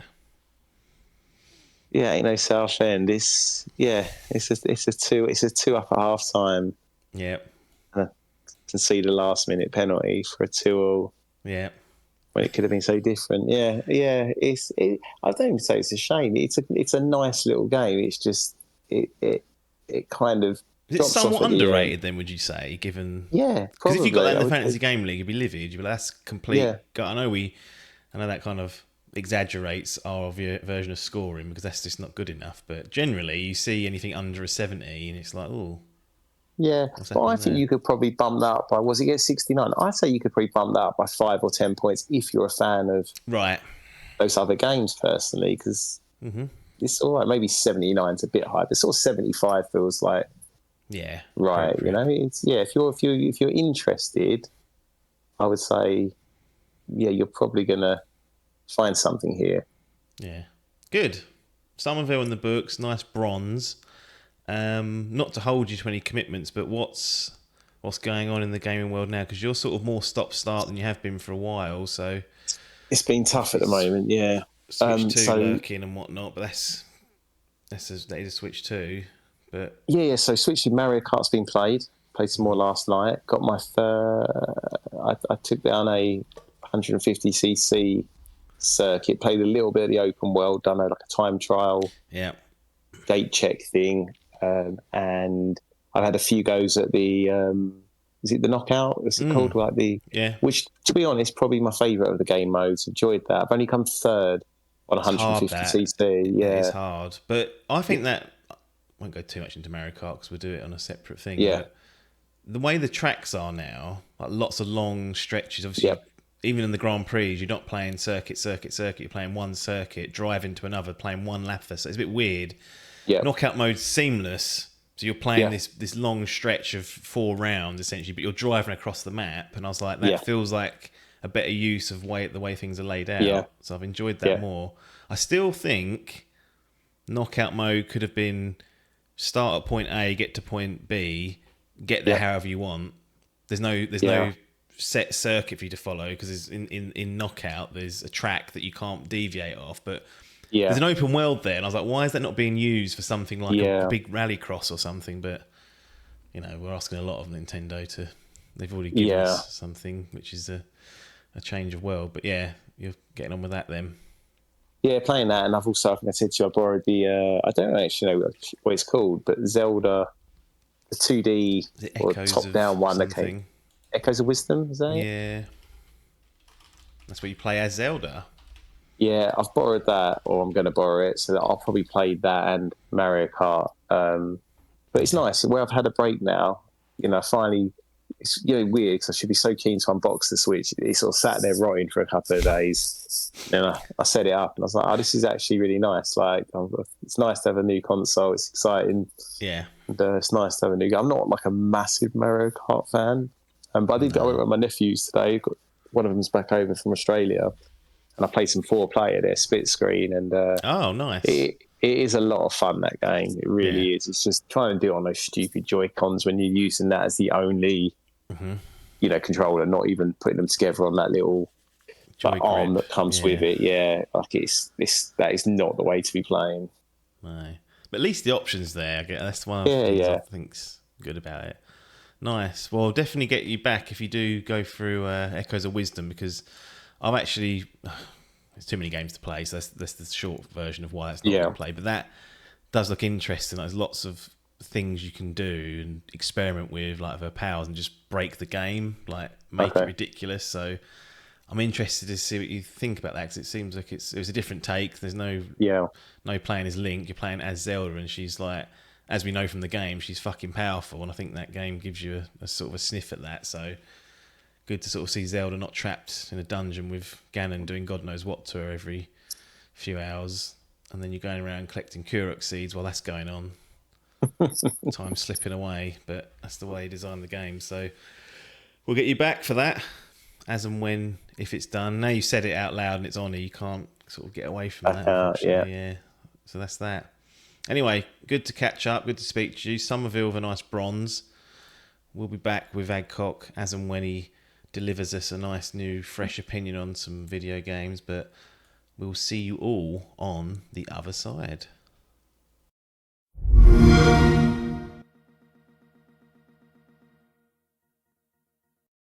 Game of the year 2024, even though we're over halfway through 2025. Speedy as always. Yes, got Mr. Hall joining me here as per tradition. Don't know how many years you've been dragged in for this now. Probably over 5, maybe 5 on the dot. Yeah, I think I looked back to see a point of contention that I was trying to dig out from previous episodes. I think 2020 was maybe our first. Okay. 2020 or 2021. It was one or other. So yeah, 5 years. Yeah. This is the latest we've ever done it. Comfortably. Is it outrageously late? Or is there a bit of charm in it being like past halfway through point of the next year that no one can beat this? Surely is the latest ever Game of the Year segment.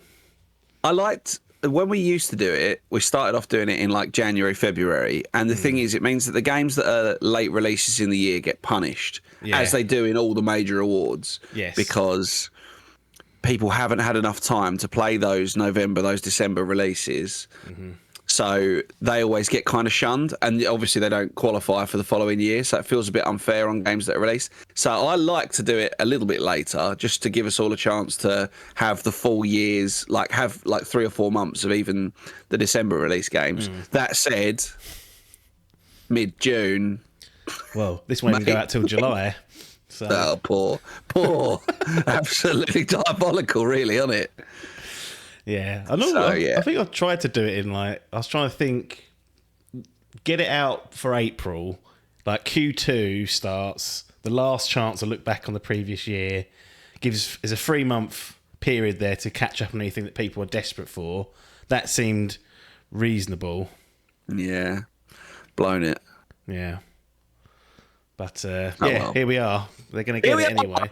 It's either that or not do it. And at one point I was like, I just won't do it. And I was like, no, I'm not letting it slide. I refuse. Yeah. I'm just going to dig my heels in. And regardless of how ridiculously late it is. Doesn't matter. No, it doesn't. We're here for ourselves. Shit. Exactly. Yeah, exactly. Blow us. So I don't even know if we have even a set format. I think we change it every year pretty much. I always change the voting criteria. I always I always say either put forward one game, then this year I was like, put forward up to 5, but don't order them. Previously I've said, make sure you order them. And so there's no real set format to this as to how the votes tumble in, other than, a higher number usually wins out. And then sometimes there's a committee of people that will decide tie breaks or what goes forward. Because I'd done it so late, the committee basically just consists of me and you and Adcock, who didn't say a word, but voted on one of the polls I put out. The other slots just sat there and stared at it. Absolutely pathetic. Everyone's just sat there dribbling to themselves. Yeah. Just, all we prove we say it every single year that we do this, is the rest of these cretins can't be trusted to make accurate decisions about decent games. No. I arguably play probably the least of these games out of everyone in the group. I'll say the least variety, maybe. Yeah, therefore you'd think would mean that I'd be the least qualified to make any comment on any of them. But I'm also one of only me and you, basically, that have the ability to be impartial and go, yeah, do you know what? That's a fair argument. I understand where you're coming from with that. You're really battling for this game? Yeah, sure. I can take the points that you've made on board. Not that there's been loads of points put forward this fucking year, but the rest of them are just like people putting forward stuff that's just like, well, that's just not going to win, is it? That's not going to get close. That's not even going to get a mention. So why bring it up? Just because you've played it loads doesn't make it a good game. Give me some kind of articulate response as to what makes this game good. Yeah. Nope. Nothing. Some Guild Wars release gets thrown in every fucking year. Yeah. Just like, yeah, cool. Can't wait to not vote for that. Brilliant. Exactly. Well, it's a prestigious award nonetheless. All the publishers and developers are waiting with bated breath to see if they even made the shortlist. So there's 6 games overall, and then one will be the ultimate winner. So a sort of a top 5 and then a god tier. Well, actually, I don't want to say god tier because some years there's no games that are earning that level of accolade, but a top game that we will put forward as number 1, and then a top 5 underneath it, making up the 6. I think this is a tradition where we go through these in release order. Again, probably not, but seems like a sensible thing. You remember this year, that's what I've done, so I've clearly done it at least last year. We've done that at least. This is now at least the 3rd year, because I did that last year as well. So we've done it at least 3 years in a row. There we go, so people can follow along. And let's get to it, because we'll end up overrunning far more than what we intended if we don't get on with it. First game up's a bit of a stinker for us because neither of us actually played it, which is always a bit of a problem with this, but we always muddle our way through.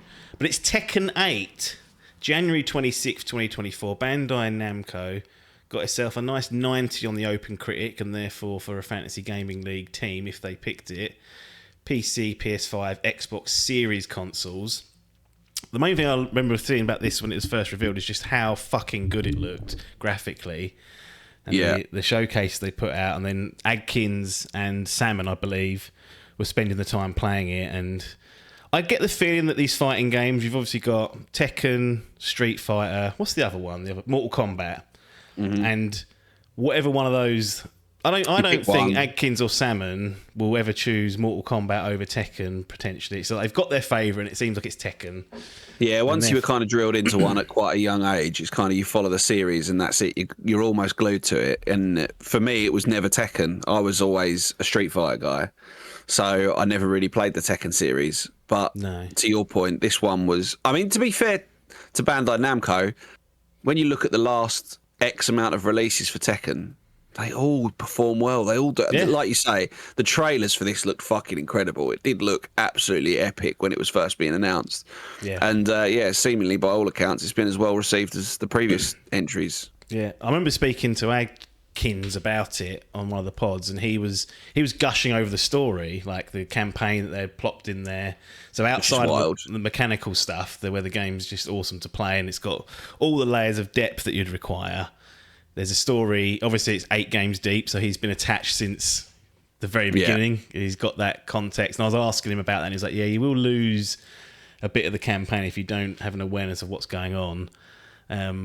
But, yeah, graphically stunning, mechanics up your arse, story to boot, and one of the few fighting games that makes it onto our list, because there's only really, I would say, Salmon and Adkins that play them. Adcock will play Street Fighter and not a lot else, but even he didn't have the heart to put that forward when it came out. So they sort of get left by the wayside a little bit. And I've played the odd fighting game, like the Injustice games. I had a campaign that I went through, but not competitively. Like it's like these service games. They require a level of commitment that I simply don't possess anymore. But obviously, back in the day, everyone played Street Fighter at least growing up. Yeah, well, this is it. Like, I played a few of the...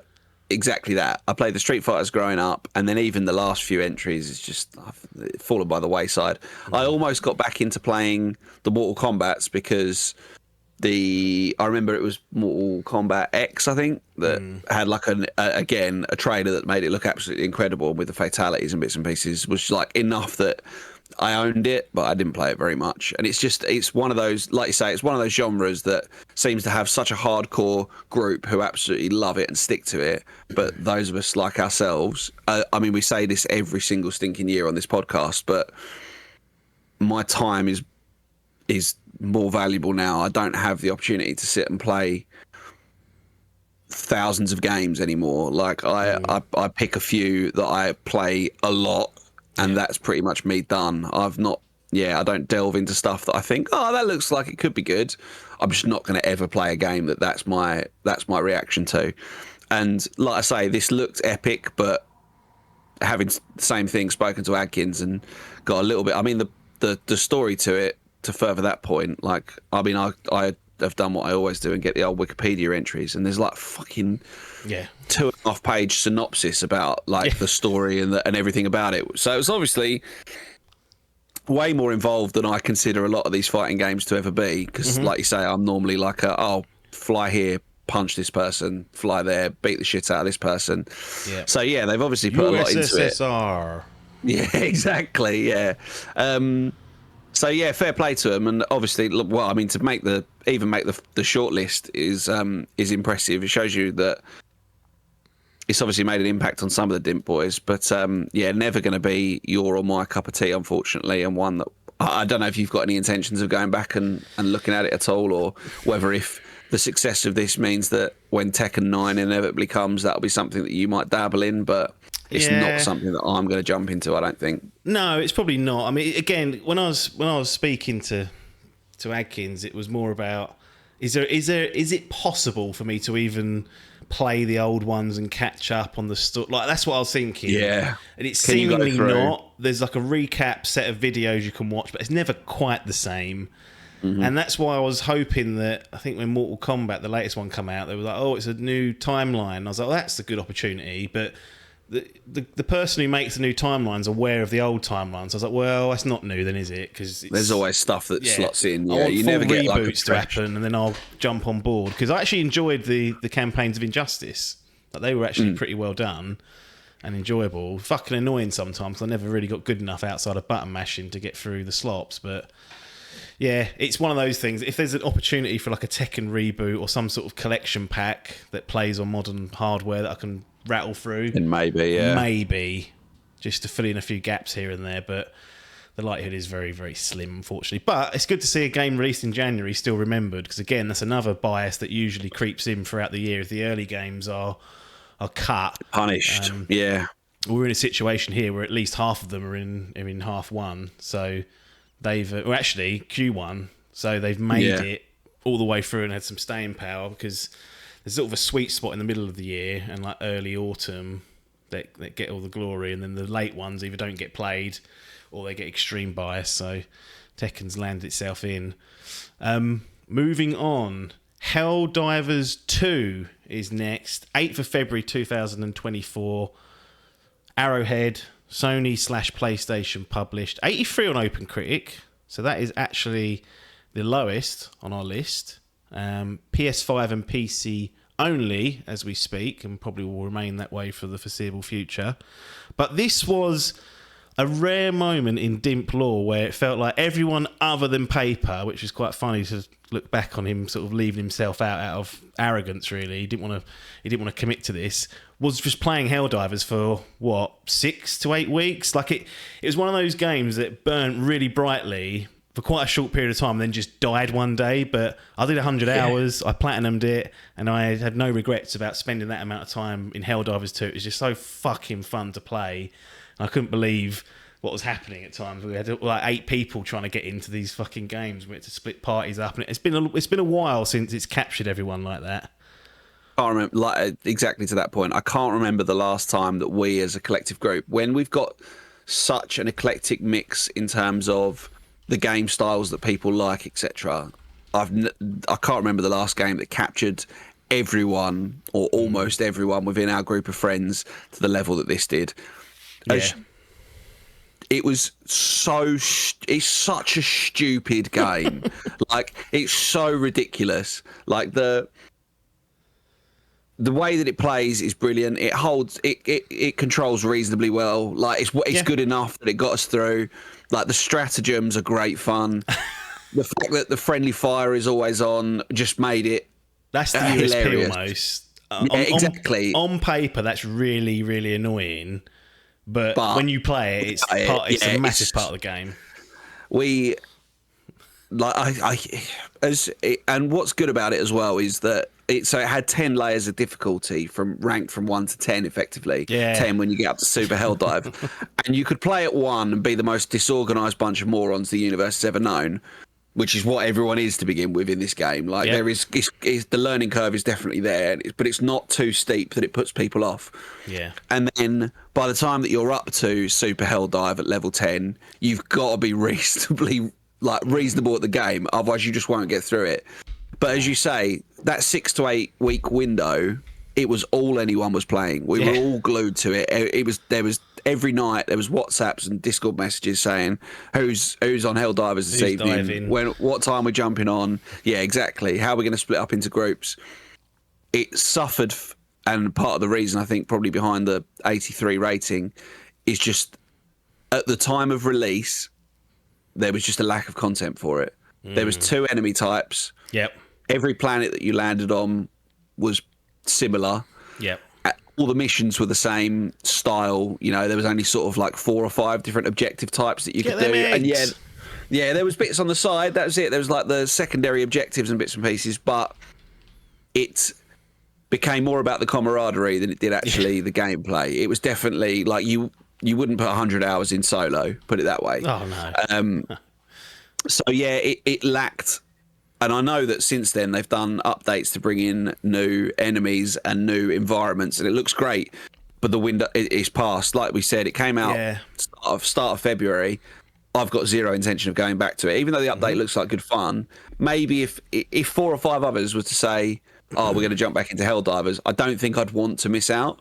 But I'm not going to be the one to instigate it, and I don't think there's anyone within our friend group that's going to instigate it, unfortunately. No. Another thing that cost it early on as well was how poor the servers were and how janky they were. I mean, for like a good week, I'm probably being generous, probably longer than a week, but let's say a week to 10 days, it was awful. Well, you'd log on 2 hours before you wanted to play, and you'd literally like I'd leave my PC on, I'd join the queue and be like, right, okay, I'm in the queue, I'm in when I'm in. Like, Yep. I'll check back on it in 2 hours, and you'd just be stood there on your ship, just not doing anything. It's like, okay, cool. And you were preventing someone else from playing it in the world somewhere as well. That was the worst part. People were leaving the consoles on, people were leaving it logged on because you just didn't want to have to go through like you say, the servers were plagued. They were absolutely woeful to begin with. Yeah, it was a bit. It's funny because I got it on. I think the night it come out, I just got it and it was fine. That first weekend, it was fine. And then what happened was word of mouth got round that first weekend. Everyone went and bought it Sunday, Monday, and then that full week, that sort of weekday after the weekend launch, was just dead. Like it was just near impossible. So kind of to survive that and then still get people on board, and it was running still half that is quite the achievement. But yeah, I mean, it was you can't you can look at Arrowhead and say they should have anticipated this. Like, well, who else did? No one did. No one even fucking bought it. Or no one was talking about it until it happened. This was it. And the thing is, I was going to say, so Helldivers 1. I'm trying to find the original Helldivers, just base game. Did you ever play that? No one did. That was the thing. So like it was I remember looking, and like Helldivers 1 had like the highest concurrent player count that it had was like 14,000 or something like that. Mm-hmm. And it was averaging like, 1,000 players on Steam. Helldivers 2 peaked at nearly 500,000 players concurrent. And I mean, I'm sure if the servers were better. Is that just Steam as well? So there was PlayStation slots that could be added to that? I think, it's just Steam DB, yeah, exactly. So if you'd have added, 458k all-time peak, it's still got 55,000 people playing it. Yeah, because of the new update that's on there. Bit. It felt like they were flipping. That peak was literally week 1. Was February 2024. Yeah. And I'm relatively confident that, like I say, if the servers could have coped with it, it would have peaked higher than that. Which, when you compare to, like I say, the 15,000 of Helldivers 1, you can understand why they didn't prepare for the eventuality that was the success of this game. Yeah, it was crazy times. It was so good. I've fond memories of that. It was actually one of the. It's like a sandbox with all the physics that's going on and the explosions and the friendly fire, but it's one of those games where you drop a stratagem on a bunch of bugs who's chasing your mate across the landscape. Yeah. It's really cinematic, but dynamically, like it's not a cutscene, it's just in-game. It's like a full-scale war going on against these fucking bugs. Starship Troopers, I remember you guys played the early access or the beta of that, which was a similar concept in ways, but Helldivers 2 was that, but without the name, and obviously pulled its pants down. I bet they're sitting there thinking, well, how's that happened?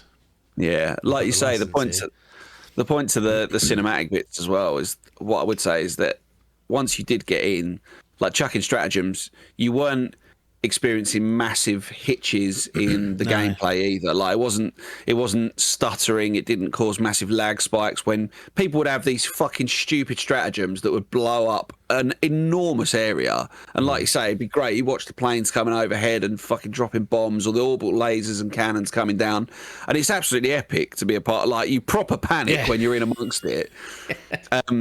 It's just a shame that it was such a short. Like I say, if they just dropped a little bit more content a little bit sooner and not giving it it's basically been a year since till it took them to release the first big sort of patch or update or whatever. I know there was little bits and pieces, but not enough to pull people back in. Yeah, it's just a shame because I think it could have had a bit more of a lifespan if they'd have just been a little bit quicker off the mark with the additions. Yeah, one of the early sort of fragmentations I noticed was when they started fucking about with the balancing. I remember Dave and Logan moaning about a certain rifle that was being nerfed, and that started to switch people off, and it sort of coincided with us hanging our guns up anyway. But if you read like community comments, they were not happy about that because it's a PvE game, so there's no real need to balance it out like that. And I can see the argument of don't meddle with it, just let people have fun. They're having fun, so let them let them dominate if they want to. You just make a hard difficulty if you want to, exactly that. Don't nerf things, just buff other things to encourage people to use other bits and pieces, and then make enemies stronger. So like you're not nerfing the weapon as such. It was the railgun that it was. You had to work towards, or people were working towards what was quote unquote the meta sort of loadout because you were doing the harder difficulties where you needed it, and there were some stratagems that were basically pointless. But then they they made others. Yeah, they meddled with it a bit too much too early in that sense as well. Yeah, I did love the evacuation element of it. It's just such a throwback to Titanfall, isn't it? Like that scramble of again, just trying to stay alive. Panic. Just absolutely scrabbling to get towards the extraction point. Yeah. Other people being on the ship already and watching you getting absolutely shafted by everything on the map, or closing in on a small area. Yeah, it was. Like I say, it's a shame that its life was as short as it was. Yeah. Like, to be fair, I think that's because of live service these days, it's kind of seen as a bit of a missed opportunity, which it is, but I don't know whether spending the amount of hours I did in it, I don't need things to go on forever. Like, it's kind of okay for something to come along and then pass me by afterwards, but the way that today's lens is on, it's got to run for 10 years or it's a failure, it's seen. It's like, I don't know if that's the right way to look at it, but that's kind of how it is these days. Yeah, I would have maybe liked it to have had sort of some kind of campaign that sort of gave you a reason to go back to it and play more, like to finish off. Because it was basically that you as a collective, every player was working to liberate solar systems and planets, and you'd see some percentage counter, which meant fuck all. Let's be honest, it was inaccurate. There were times when it was not even moving, completely pointless, and it's just like it never really gave you any reason to actually do it. Whereas if you had like a specific mission that was given to you by control of just like, oh, actually we need to go and this is the mission that you've got to fulfill. It will work towards the overall liberation, but this is the next stage just to give you a little bit of a nudge in a direction that might have helped it along as well, because there was like I say, once you did stop, there was no incentive to go back and quote unquote finish it. Once you'd unlocked everything, it's like, right, well, that's that. Done. Yeah, it's done. I do find it funny that we spent 95% of our time taking on the bugs.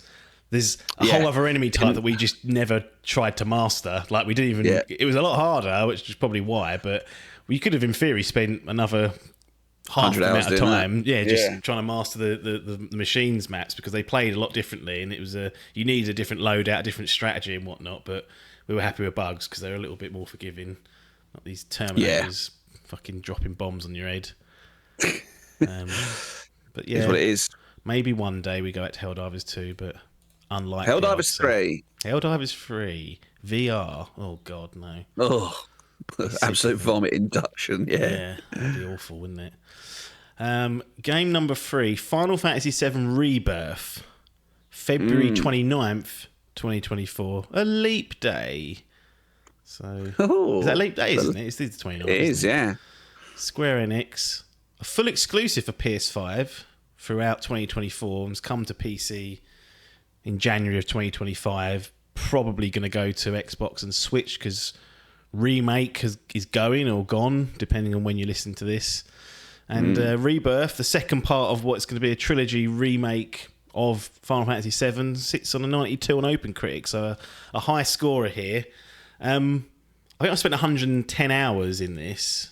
In the early stages, and it was I really enjoyed Remake Part 1, and I did also really enjoy Rebirth. I'm not as high on it as the 92 though. I think I'm a slight level below. I don't know what it is about it, but when I saw it come in, I played for it. I was like, I don't think that's not where my head is at. It's sort of a bit lower than that. Nonetheless, it's a great game. Combat is fucking incredible. But as someone who doesn't have the OG affinity of 7, there's obviously a little bit of a discount. I mean, I know exactly what happens. I've seen plenty of playthroughs and whatnot to know what the story is and how that happens. But if you weren't there, you weren't there, and it's as simple as that. I can't get back that spoiler that I knew about what's going to happen, because back in 97, that was devastating for everyone that was playing it. But it's like fucking Darth Vader being Luke's dad. Everyone knew, so you couldn't get around. That wasn't a shock when I watched Star Wars. I knew that's what was coming in. What is it? The second of those films, and this was a similar instance there with Final Fantasy VII. But it's quite incredible what they've done with this, because they've taken this old school JRPG, turn-based to a certain extent, but it was active time battle, wasn't it? So if you did sit there, you would get mullered. Would get costed, so yeah. You can't just put feet up. And turn it into a 3D kind of action game, which has some active time elements in it, but not quite. And fleshed out a game that was 30 hours into 2 separate games, which are now combined at about 150 hours. So it'll probably be over 200 hours by the time this is all said and done. And this was it is a good game. It's a great game. Not going to deny it. And yeah, I mean, they made some interesting changes though, much more open. Yeah, I was a big Final Fantasy VII fan. The original version, loved it. One of the great games on PlayStation. And I haven't played any of either remake or rebirth yet. My plan is to go back through both of them. That point that you made there of the fact that the original one was, as you say, probably about a 30-hour game, something like that, to then be able to make it into what's, by the time the trilogy's finished, like potentially 300-hour plus game, and it not like tenfold without feeling bloated as though they've just stuck stuff in for the sake of sticking stuff in. The big part for me, I actually prefer turn-based combat. I always have done. That's with my RPGs, I like turn-based combat. But because so many people have said about how great the combat on this is going to be, I think, when I inevitably come to playing them, because I will do, my plan is for when, ideally, I'd like to do all 3 of them almost back to back to back. On PC. So I'm not sure yet, to be honest. I think most likely PC, but maybe Switch, as controversial as that sounds. Yeah, I keep forgetting that's lurking. Yeah, so maybe on Switch when the 3 of them make it to that. I mean, that could be another 5 years, unfortunately. But it might be longer than that. It could be longer than that. Yeah, but we'll see. But yeah, I'm tempted to try out the kind of live combat rather than the turn-based piece, because so many people have said about how good it was. I remember watching remake at EGX Resd that we went to. I think Atkins played it there, and I remember looking and he came out of it saying the combat on this is absolutely fucking incredible. And yeah, I mean, it's carried over into this one. They've obviously got a formula that works. They've managed to transfer over, like I say, a relatively linear game and make it way more open world kind of, not full open world. I'd say. I don't know. It doesn't.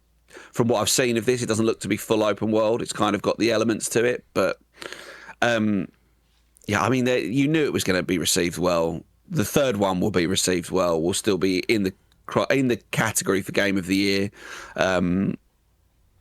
sort of in the mainstream media. And yeah, Square Enix, they know what they're doing. They're going to keep. I just hope they don't over milk it. Like, I was worried when they said they were splitting Final Fantasy VII up into the 3 parts that it was going to be, like I say, a cash grab to try and split it up as much as possible. But it sounds like they've done the right thing so far, from critic reviews and obviously all of the Dimp guys that have played it. I don't think anyone's come out of this saying that they didn't enjoy it or they didn't think it was, like I say, Game of the Year worthy. No, it's a strange game. It's sort of the middle part of a trilogy, so narrative-wise, it can only go so far. Obviously, it's not. Yeah. It's not the finished. You know, it's going to be left with something at the end. Yeah. Yeah. But they've done some very interesting things on that sense, and the character work is really good as well. That's, I think, the biggest upgrade from the original is bringing those sort of.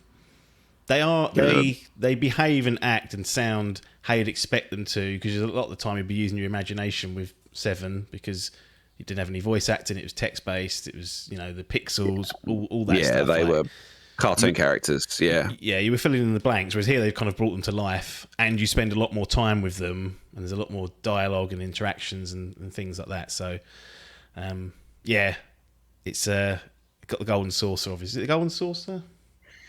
That bloody, What award? No, that bloody like the theme park kind of area. Oh yes, yeah. Is it the golden saucer? I don't remember what it was called. It's I know what you gold. mean. I think it is.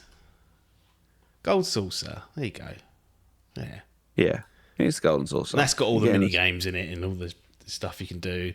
It's got quite a few open world trappings, which I think might turn some people off. You know, there's literal towers to climb. I'm like, why have you done this? Like to open up icons. I'm like, there's literally no need for it. And one thing I would say is on base PS5, which is how I played it.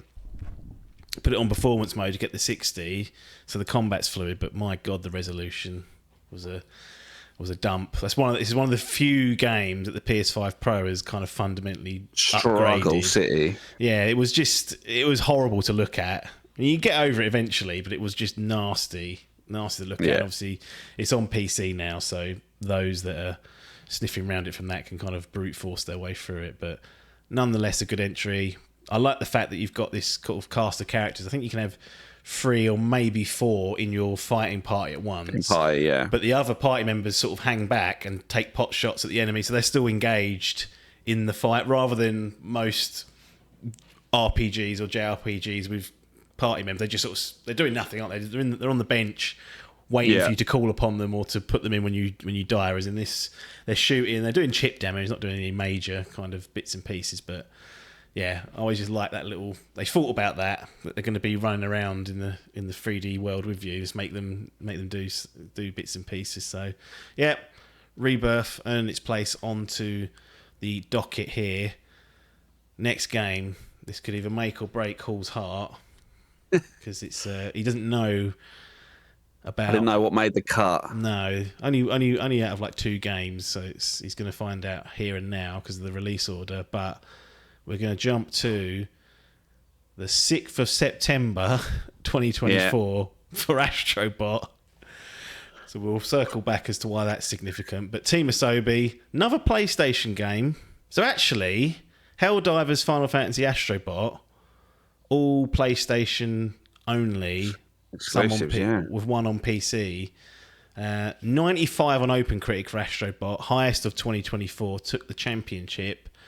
And I really couldn't believe that Sony, of all companies who are known for sort of dreary, sad dad simulator and narrative heavy third person. I mean, I love these games. I'm just sort of slagging them a little bit, but third person narrative, cutscenes, graphical fidelity, facial animation, like all this storytelling that and everything has to be made into a film or a TV show, and it has to be worthy of that. And then they just make this sort of Nintendo-esque 3D platform, and it's fucking awesome. It's just unbelievably good, Astrobot. And there's still content coming out for it. They're still releasing challenge planets as we record this, so they've not given up on it, and they're all free. But this is a great game. This really is. And the nice little slant that it's got, just to make it stand out, is going around and collecting the bots who are characters of other video game series. Like, that's just the ice on the cake. So you get little, almost not amiibo versions, but small versions. They're Easter eggs, aren't they? Yeah. Like little nods to other franchises and bits and pieces that have been. Ironically, Final Fantasy's not there, even though there's in Astro's Playroom, which is bizarre. The Buster Sword was sitting there, but not in Astrobot. But a lot of PlayStation franchise, a lot of third party stuff as well that you'd come to be familiar with. And I like the fact it doesn't explicitly say who they are. It just gives a little hint of who they are. So some you get and you think, well, don't recognise who that is. Go and look it up and you're like, oh, it's so-and-so from that obscure fucking franchise from 20 years ago. But all that would be for none if the gameplay wasn't up to snuff, and it was. It was just simply a joy to play, like it's an old school type of feeling, just playing a game for playing a game's sake. But they done a great job with the imagination and the controls and the challenges and what you can do with Astrobot to explore, and just the soundtrack hit all the boxes that you'd want from this and then some.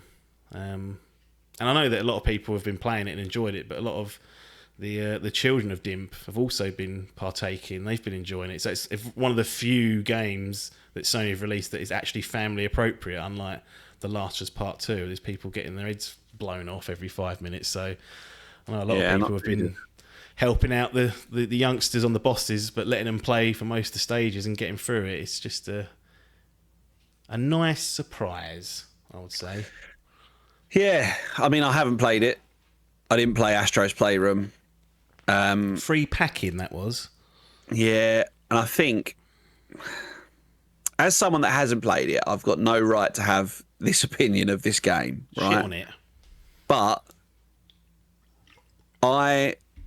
so it came out. It was a full release, wasn't it? I don't know how much it cost when it first came out. Yeah, it's a little bit shy of like, well, what's the rate now? 70 quid, is it? It was 60 quid, so it was 10 off. To me, I would have rather they'd, and I get that it was done by Team Asobi, who'd obviously done all of the Astrobot bits previously, and it was just a carry on of the franchise. But because the previous one, Playroom, was a freebie, and I get this is a full game, whereas that was, I don't know. I wish it was like its own separate franchise, and they'd done something. It felt like it didn't warrant a full release. It shouldn't have been classified as a full game for to be considered in Game of the Year. And I get that it was. I get that it was big and it had plenty of content, and everyone who played it said it was brilliant and it played well. I don't know. It felt like, I'd like to say I've got no right to say it, and I've got no reasoning behind it. I just didn't like it on the fact that it felt like a follow-on to Playroom, which was a freebie that people loved. Yeah. And then they go, 60 quid for the follow-up. It just felt, I don't know, I'd like to say, and if they'd have just changed the main protagonist to a little dinosaur rather than a robot, I'd have been like, yep, fine, happy with that. But as it is, part of me niggling in my head just goes, nah, don't like that.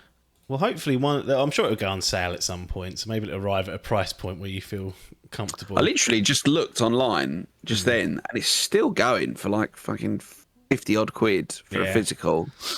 I do wonder whether this game will ever make it to PC, because they would have had to put deals in place with each of the owners of the IP that's referenced in the game, and I wonder whether they thought about, when you make the deal, it'll be for X platform. If they wanted to put it on PC, would they even be able to, without going back to the table and going, oh, by the way, we want to sell it on PC also? And they're like, well, that's another 30 grand. And they're like, well, that's going to get expensive. So maybe not. Yeah. But who knows? And the thing is, I suppose that because it's got the tie-in of a lot of characters that are historically PlayStation characters, or PlayStation franchises, and I get that a lot of them are slowly making their way over to PC, and it looks like Xbox is quite keen to kill off the kind of console exclusives, which you can understand because their console excuses are a toss. But yeah, I'd imagine there'd be quite a lot to it to be able to start transferring this across, because it wouldn't just be the licensing rights for Astrobot. It'd be for God of War, Uncharted, everything, Horizon, everything that they've added. Yeah. Sorry, my fan started going fucking mental and just turning itself. That's what I mean. It's bloody hot today, and it's only going to get hotter throughout the next few months. So is that on a side note? It actually stops me from gaming because I don't want to. There's certain games I don't want to play until it's dark, so that's obviously a restriction anyway. And even then, at like 8, 9 o'clock, it's fucking hot still. Yeah, I can't do it for more than an hour. It does me in. What is going on here? It's turned off and it's still turning. Is it like an Alexa sort of? No, it's just like a manual. It's an old Dyson. It's got a remote, and it's literally like it's turned off at the minute, and it's just turning, just having its own little way. So I'm trying to get it so it doesn't blow at the microphone, so people don't have to listen to it. But I'm afraid you're just gonna have to suffer through it, because, like you say, it is an absolute cookbox. And like the same thing. Like I'm just feeling the side of my PC case because I've been playing a few other bits and pieces, and it just makes it unbearable. I have to wait until the evening when the sun goes down, and then open all the windows in the house. So you have a chance. Yeah, exactly. Have a fan pointed at me. But It's got to be a better way of doing this, but I probably have to build my own house from scratch and go, right, I need just a completely insulated room that's got no air conditioning, windows. Yeah, air job done. comp as well. Good lord. But Astrobot makes its way on there, gets in. I was somewhat surprised it was the highest rated game on Open Critic for the whole year. That is a... Yeah, but then having played it, it is like critic bait. Like, you can tell that they kind of knew... You could tell that was going to resonate with people because they were like playing. Like, it is nostalgic if you've had a PlayStation from PS1, PS2, or PS3. Like, there's a lot of bits and pieces in there. Like, it does have a lot of like little moments. You're like, oh yeah, I remember that little fucking accessory that no one bought other than me.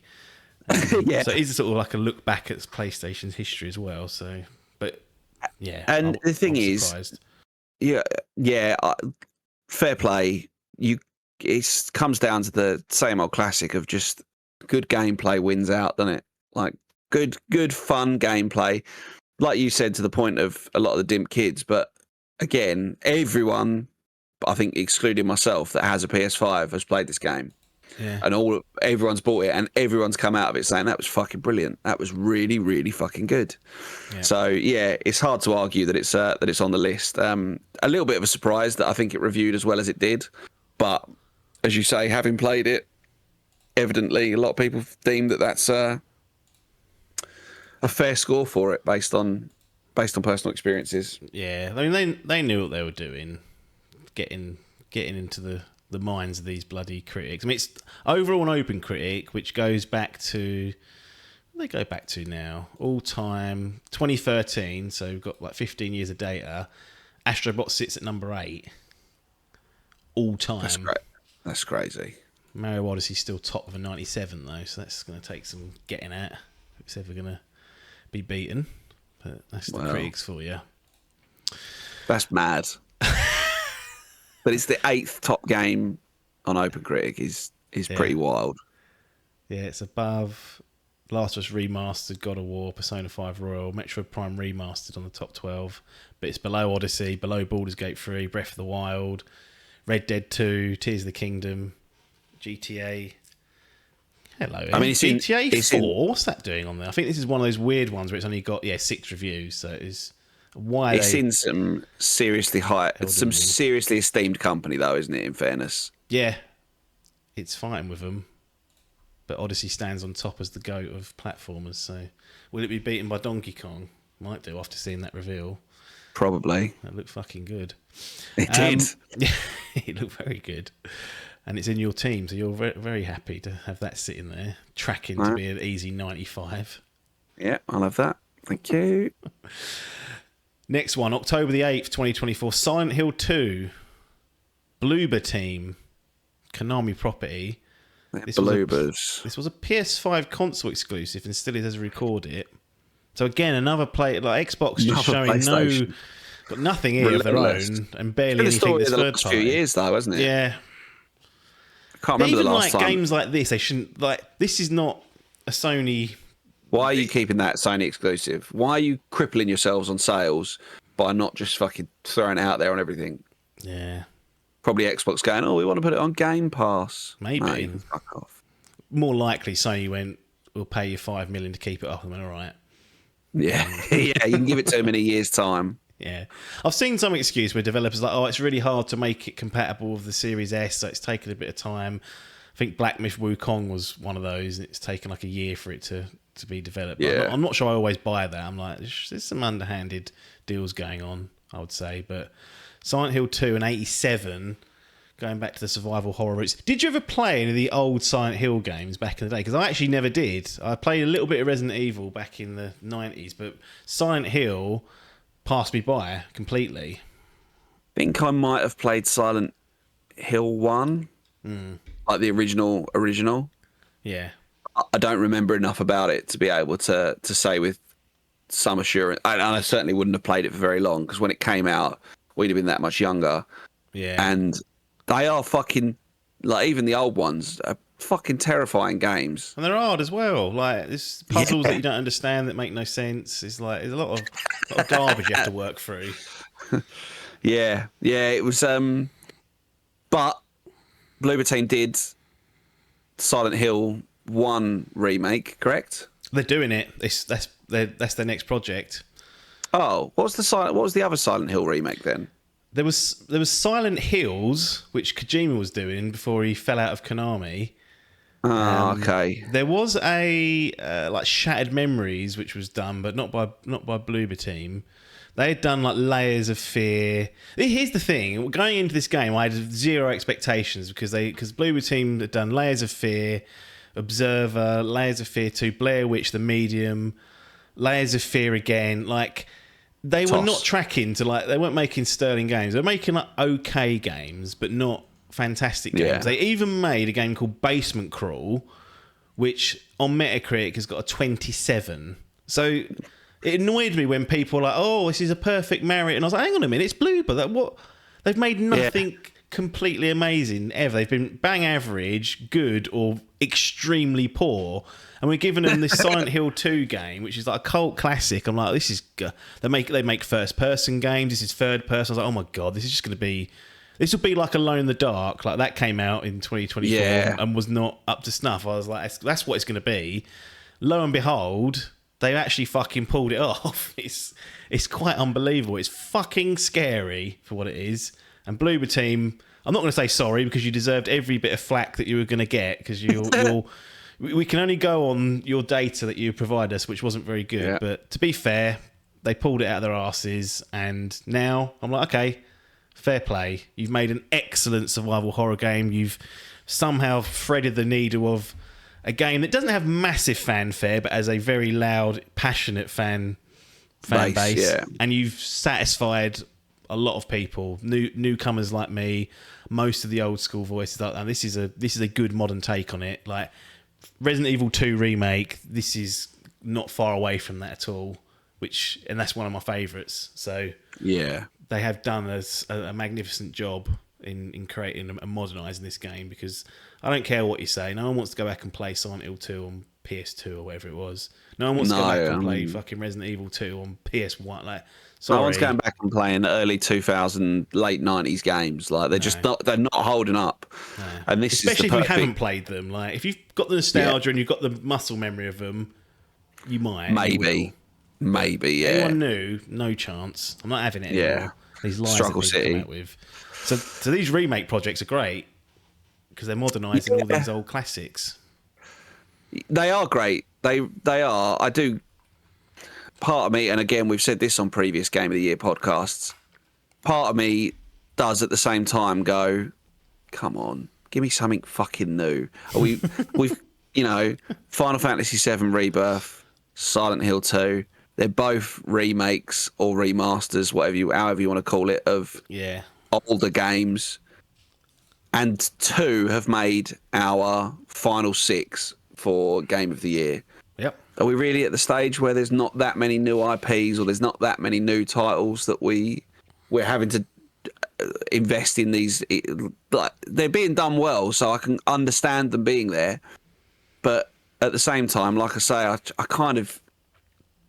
I maybe, like you say, it's the fan bases of people saying, yeah, no, we do want it back. We want to play it again. It's so good first time round, but we want an updated version. Maybe that's what it is. I mean, we all play them, so I suppose they're right. It's just, it feels a bit of a shame that we're still going back and the most popular outings, or some of the most popular outings from the last few years, have all been remakes. That's all right. You'll be getting Metal Gear Solid 3 Snake Eater remake shortly, so you can expect to see that on. Actually, I don't think that's going to score well at all, if I'm honest. I think that's going to suffer because it's not like they haven't modernised it. They've not like this game is not Silent Hill 2 at all. It's completely, they follow the same elements, locations, but it's completely and utterly modernised from the ground up. Snake Eater, they're like, it's the same game. It's segmented off. You still do this, do that. And it's like, I don't know if that's going to fly in 2025. I don't know what you think you're up to. But you got to make some. Yeah, you got to put the effort in to make significant improvements to games. I think because nostalgia only gets you so far. Yeah. So we'll see. But no, Bloober have done a good job of this. I'm happy for them to go back and sort of rescue these older games and see what we can do. They will run out eventually, so we will eventually get to the end of this. But I They'll like. be remaking fucking other games that that were from 10 years ago. Yeah, By the time well, that we do that, we'll be going, oh, it's Super Mario Odyssey remade. yeah, well. I do think anything from the 360 era onwards probably doesn't need, like Gears of War Reload. I'm like, well, it's coming to new platforms, so fair enough. But we've already had the Ultimate Edition. Why is that not just being imported? They've already got it. Yeah, there is a bit Wild. of that. But Bloober are doing a new IP. Their next game is going to be called Kronos and the New Dawn. So we'll see how that goes. Yeah, brilliant. Are they a one-hit wonder? And Can they be trusted? You've got to do 2 on the bounce, I say. If they blow New Dawn, like Kronos New Dawn, I still won't write them off of Silent Hill because it just proves to me they need a guiding hand of a structure to follow. Konami to go, no. Konami are fucking useless, though. I wonder what they were even up to. Just took the cash and went, right, we'll just take a few percentage points of this when it inevitably doesn't sell. And I was like, oh, we made a good game here. How's it done? Oh, okay, yeah, we did that. That's us. Yeah, we're back. So. Yeah. Yeah, exactly. All right, final game on the list of 6. October the 11th, 2024. Metaphor Refantasio from Atlas P Studio. I mean, some of the, like Square Enix, I think they're the people that made Final Fantasy Rebirth is called like Business Unit 1. I'm like, can we not just come up with decent names for these studios instead of just P Studios? Anyway, Atlas, PS4, PS5, PC, Xbox Series, no Xbox One version that I could find. I don't know why that's getting shunned out of it. I know there's not a lot of people probably lurking on that console anymore, but weird that wasn't in there. 93 on OpenCritic, made the top 5 for the year. Always these games are somewhat slanted because they go out to people that are fans of them, and therefore it kind of reinforces the scores. Nonetheless, another 100-hour plus game for me to get through. Managed to get through it, and being relatively new to the JRPG and turn-based world, having really only started with Persona 4 a couple of years ago, seeing them do something new, I was like, I think I just want them to stick with Persona, old Atlas, but they've done a great job with Metaphor, much more mature storytelling. Character work's still sensational. Dungeons are a bit of a miss, considering how good they were in Persona 5, so that was my main gripe with it. But generally sticks to the tried and tested format of, a certain amount of days you've got to do things, you've got to make choices on who you go and see or what activities you partake in, blah, blah, blah, blah. And then the combat is just best in class again, like for standard turn-based. Like it's similar. If you've played the Persona games, you'll feel at home, but they've got enough sort of twists in there. There's much more flexibility in you building your characters. You're not tied into how their sort of default setup is. You can completely and utterly change their entire moveset. Like it's some good stuff in there. There's actually too much choice in a way. I like to have a bit more guidance and guardrails because I'm still a bit of a novice, but managed to bundle my way through it. And again, you can just make the game broken if you want to just grind it out, which I did at one point just for the lulz, and it was highly satisfying. Just one shot in these absolute beasts that were taking me 20 minutes to get through before, and I was like, nope. You're just going to get shit on because I'm 25 levels above you now. And that's I'm just going to absolutely devastate everyone in existence. Yes, but excellent. And I think they're doing a Persona 4 remake, which I'll partake in. Persona 6 also lurking. But I wouldn't mind them revisiting a sort of a metaphor, whatever. I don't know what they'll do narratively necessarily, but a different setting like this would be appreciated in the next cycle. But excellent game, nonetheless. Yeah, and a popular series, like obviously with yourself, and we know that it's one that been reviewed certainly on OpenCritic, which is what we use as critical darlings. The Persona series and the Megami Tensei series have all done well. We know that they are received well. Like we say, Atlas knows what they're doing with this genre. Yeah. It's kind of that classic JRPG style that, like I say, Atlas and Sega have done for. I mean, I was looking back at Atlas's list of games, and 1986 their first game came out for Atlas. It's like absolutely madness, and they're all it's hard to, but they've released cross consoles as well and done it on different platforms and bits and pieces. They obviously know how to change their game and edit their game for an audience on different platforms, because a lot of these have been done on Nintendo Switch as well. Yeah. Obviously, ReFantazio hasn't yet. That will come. I'm almost certain that will come to Switch too. Yeah, and I think I think it'll be brilliant on there as well. I certainly.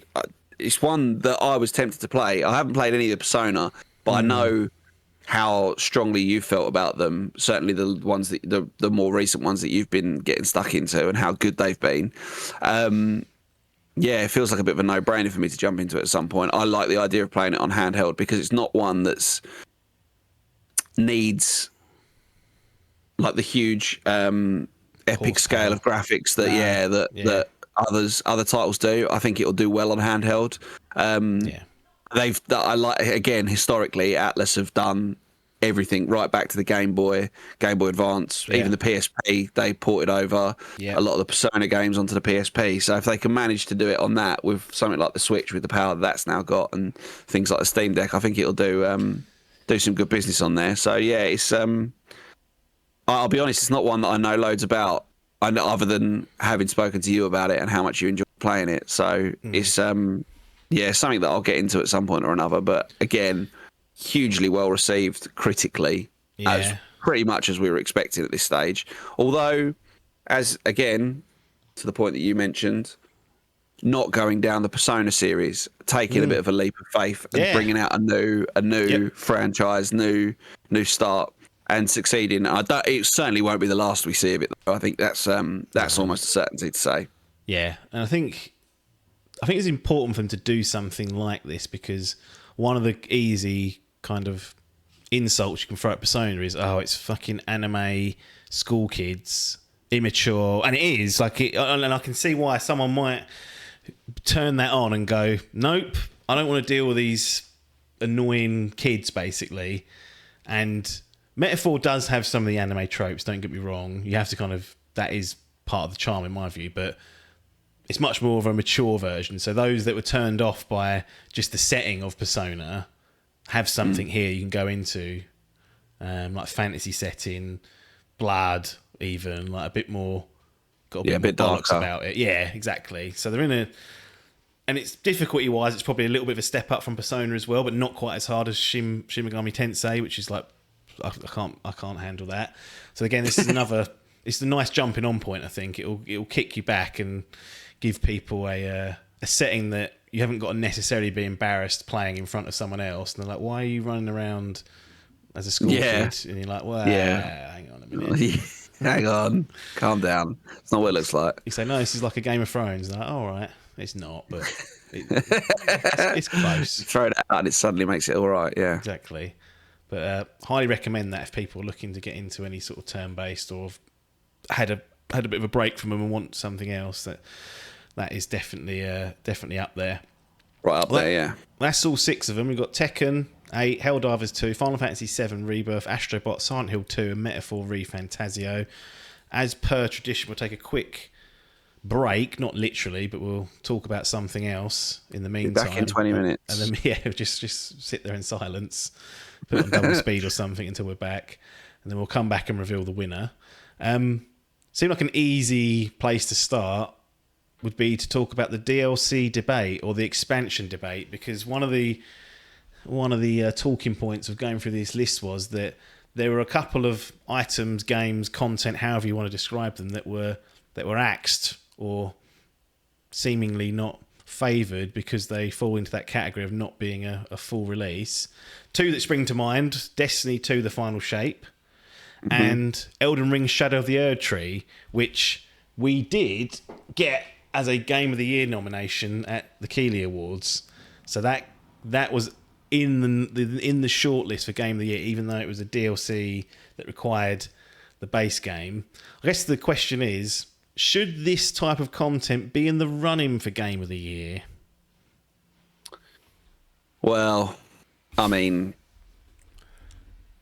it's hard to say, isn't it? Because 2025 now, it's a different landscape. Should we be changing with it? It depends on, because the thing is, like, you could say, so take a game like Destiny 2, which is an easy one for me to talk about because I've lived it for the last however many years.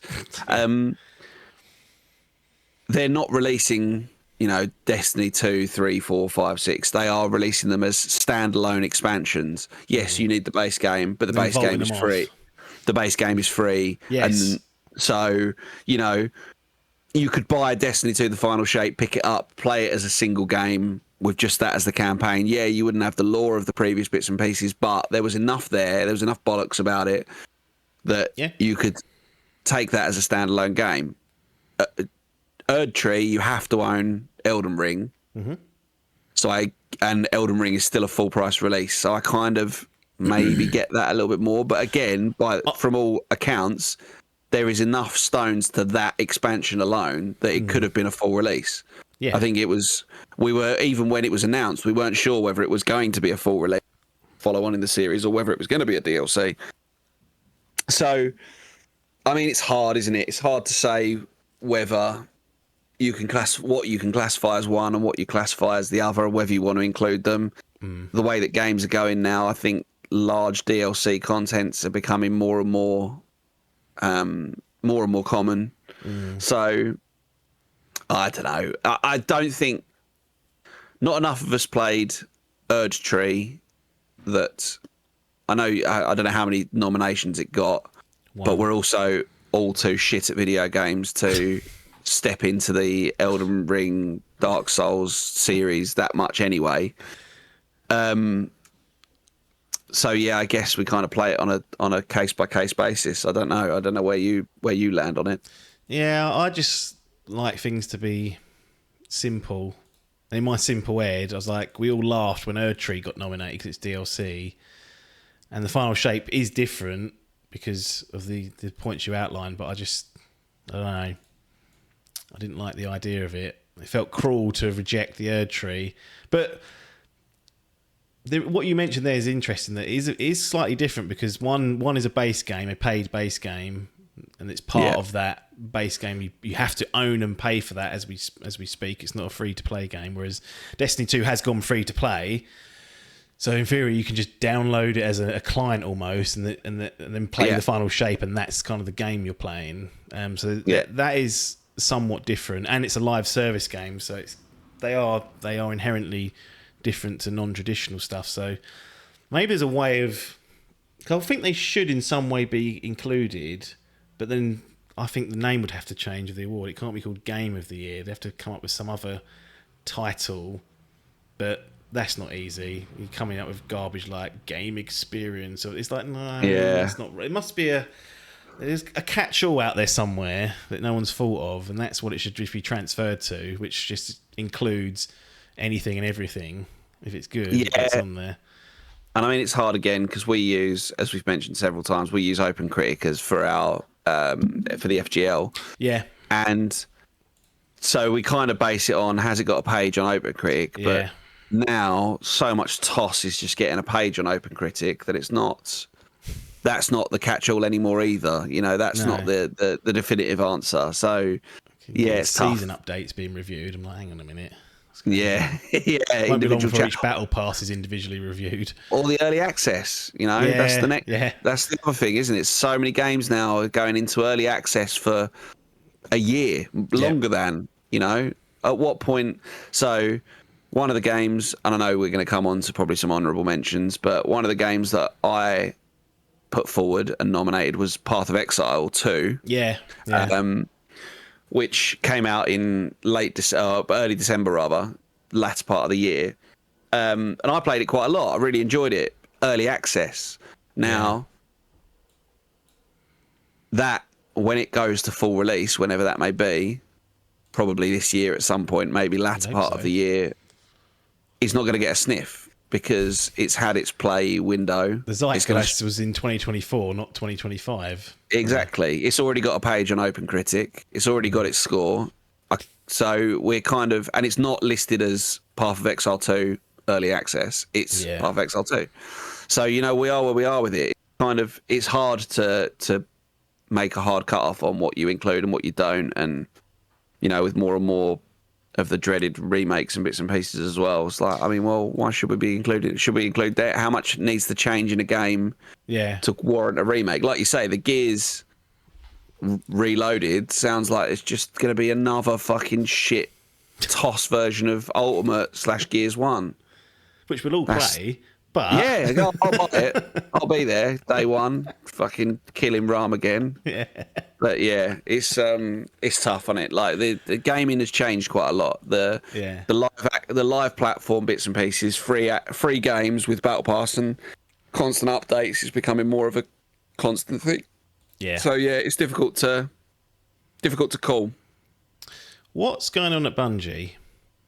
Since They're Sony purchased them, it's just been a disaster. Right. So Marathon's been delayed. That's the we're going into Marathon, right? We said Destiny 2, final shape. That's it. Yeah. Right. That's the end of the story arc, right? And it's a good final peak. shape. It's well received. Like that's an excellent way to cap Absolutely it off. epic. Really good. Really good finish. Brought in some bits and pieces. And they went, right, we're not doing seasons anymore. We're doing chapters. Like, it'll be that. By the way, chapters are pretty much seasons, but we won't talk about that. And then they go, fucking Marathon's been delayed from September this year. We've That's stolen because you've still got people churning out shit content for Destiny 2. Let that fucking die. Walk away from it. Get people who are developing for Destiny on fucking Marathon. What are we doing? Wow. Why? If you're gonna have studios like Bungie that have already had mass layoffs, whenever it was been last decimated. year or whatever, where they got absolutely wiped out. Take that, they said. Yeah, like you've got in with Sony, who, as we've seen with the list of games, have got the track record of exclusives and bits of it. Like, listen to whatever it is that Sony are telling you to do and fucking do that. Stop pissing around with a bit of this and a bit of that. Marathon's been an absolute disaster, start to finish. Do you know what? It wouldn't surprise me if Marathon gets fucking scrapped altogether. No, yeah, I know it's been delayed, but or we'll go the way of fucking Concord and we'll come out, have 2 weeks, and they'll go, fucking bin it, fucking walk hell, away I forgot from about it. Concord. Yeah. Jesus. It wouldn't surprise me. Just let Destiny finish, because people like me, like I messaged Dave the other day saying, "Are we going back to Destiny to play the latest thing?" And he was like, "Nah, absolutely not. It's done. Just let it." Like the final shape was a good finish to the storyline. Are they still dropping like story bits in there or not? Yeah, Or is it, there's still chapters and stuff. There was a new release the other day or is coming up soon they've been advertising quite heavily, and I'm just like, oh, and then no, I'm not doing it. Walk away, get me out of there. I've had enough. Are Bungie still here in 5 years, or are they liquidated and gone? I don't. After all this, who knows? I don't know if Bungie is what they were before Sony bought them, given the amount of people that have left. So no, definitely not. From that Definitely not. Yeah. I mean, they've lost Halo. Will they lose? Will they lose Destiny? Like as a franchise, you can't help but think given the success of 1 and 2, there'll be a Destiny 3 at some point or another. Maybe Bungie won't be a part of it. No. What a blow that'd be. You go, Sony you deal with spunked you $5 take billion Marathon. Yeah. Really when you look at the studios that Xbox have been purchasing, like Bethesda, and like they're literally just announcing like big name studio after big name, and then Sony, oh, we bought Bungie. Oh, brilliant! Well done, boys. At the time, it seemed quite sensible, but it's just not turned out to be that at all. Well, you wonder whether behind the scenes, like Big Phil's going to all the people that he used to know from the Halo franchise and going, just come work for us. Come on, join Halo Studios. Exactly. Let's get 343 up and running, shall we? Yeah. But yeah, it's. I loved the final shape. I really thought it was a good finish to that series. But yeah, let it die. Walk away from it now. Kill it off. End it. Last non-related question. Switch 2 impressions. Really enjoyed Nintendo. I mean, that's the first console you've fired up in about 4 years, isn't it? 'Cause you've been mainly on PC and a little bit of Switch.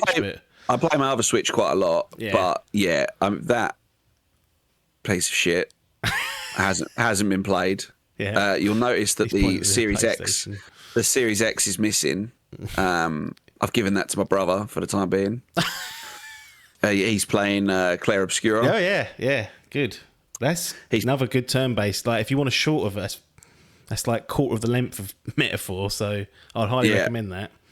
So he's playing that at the minute. But that's the only game that's been played on the Xbox, and it's not by me. And the PlayStation 5. I think I played FIFA and a bit of NBA 2K, and then beyond that, I haven't. The Switch, I still play quite a lot. You can see the littering of various Switch controllers that I've got with me.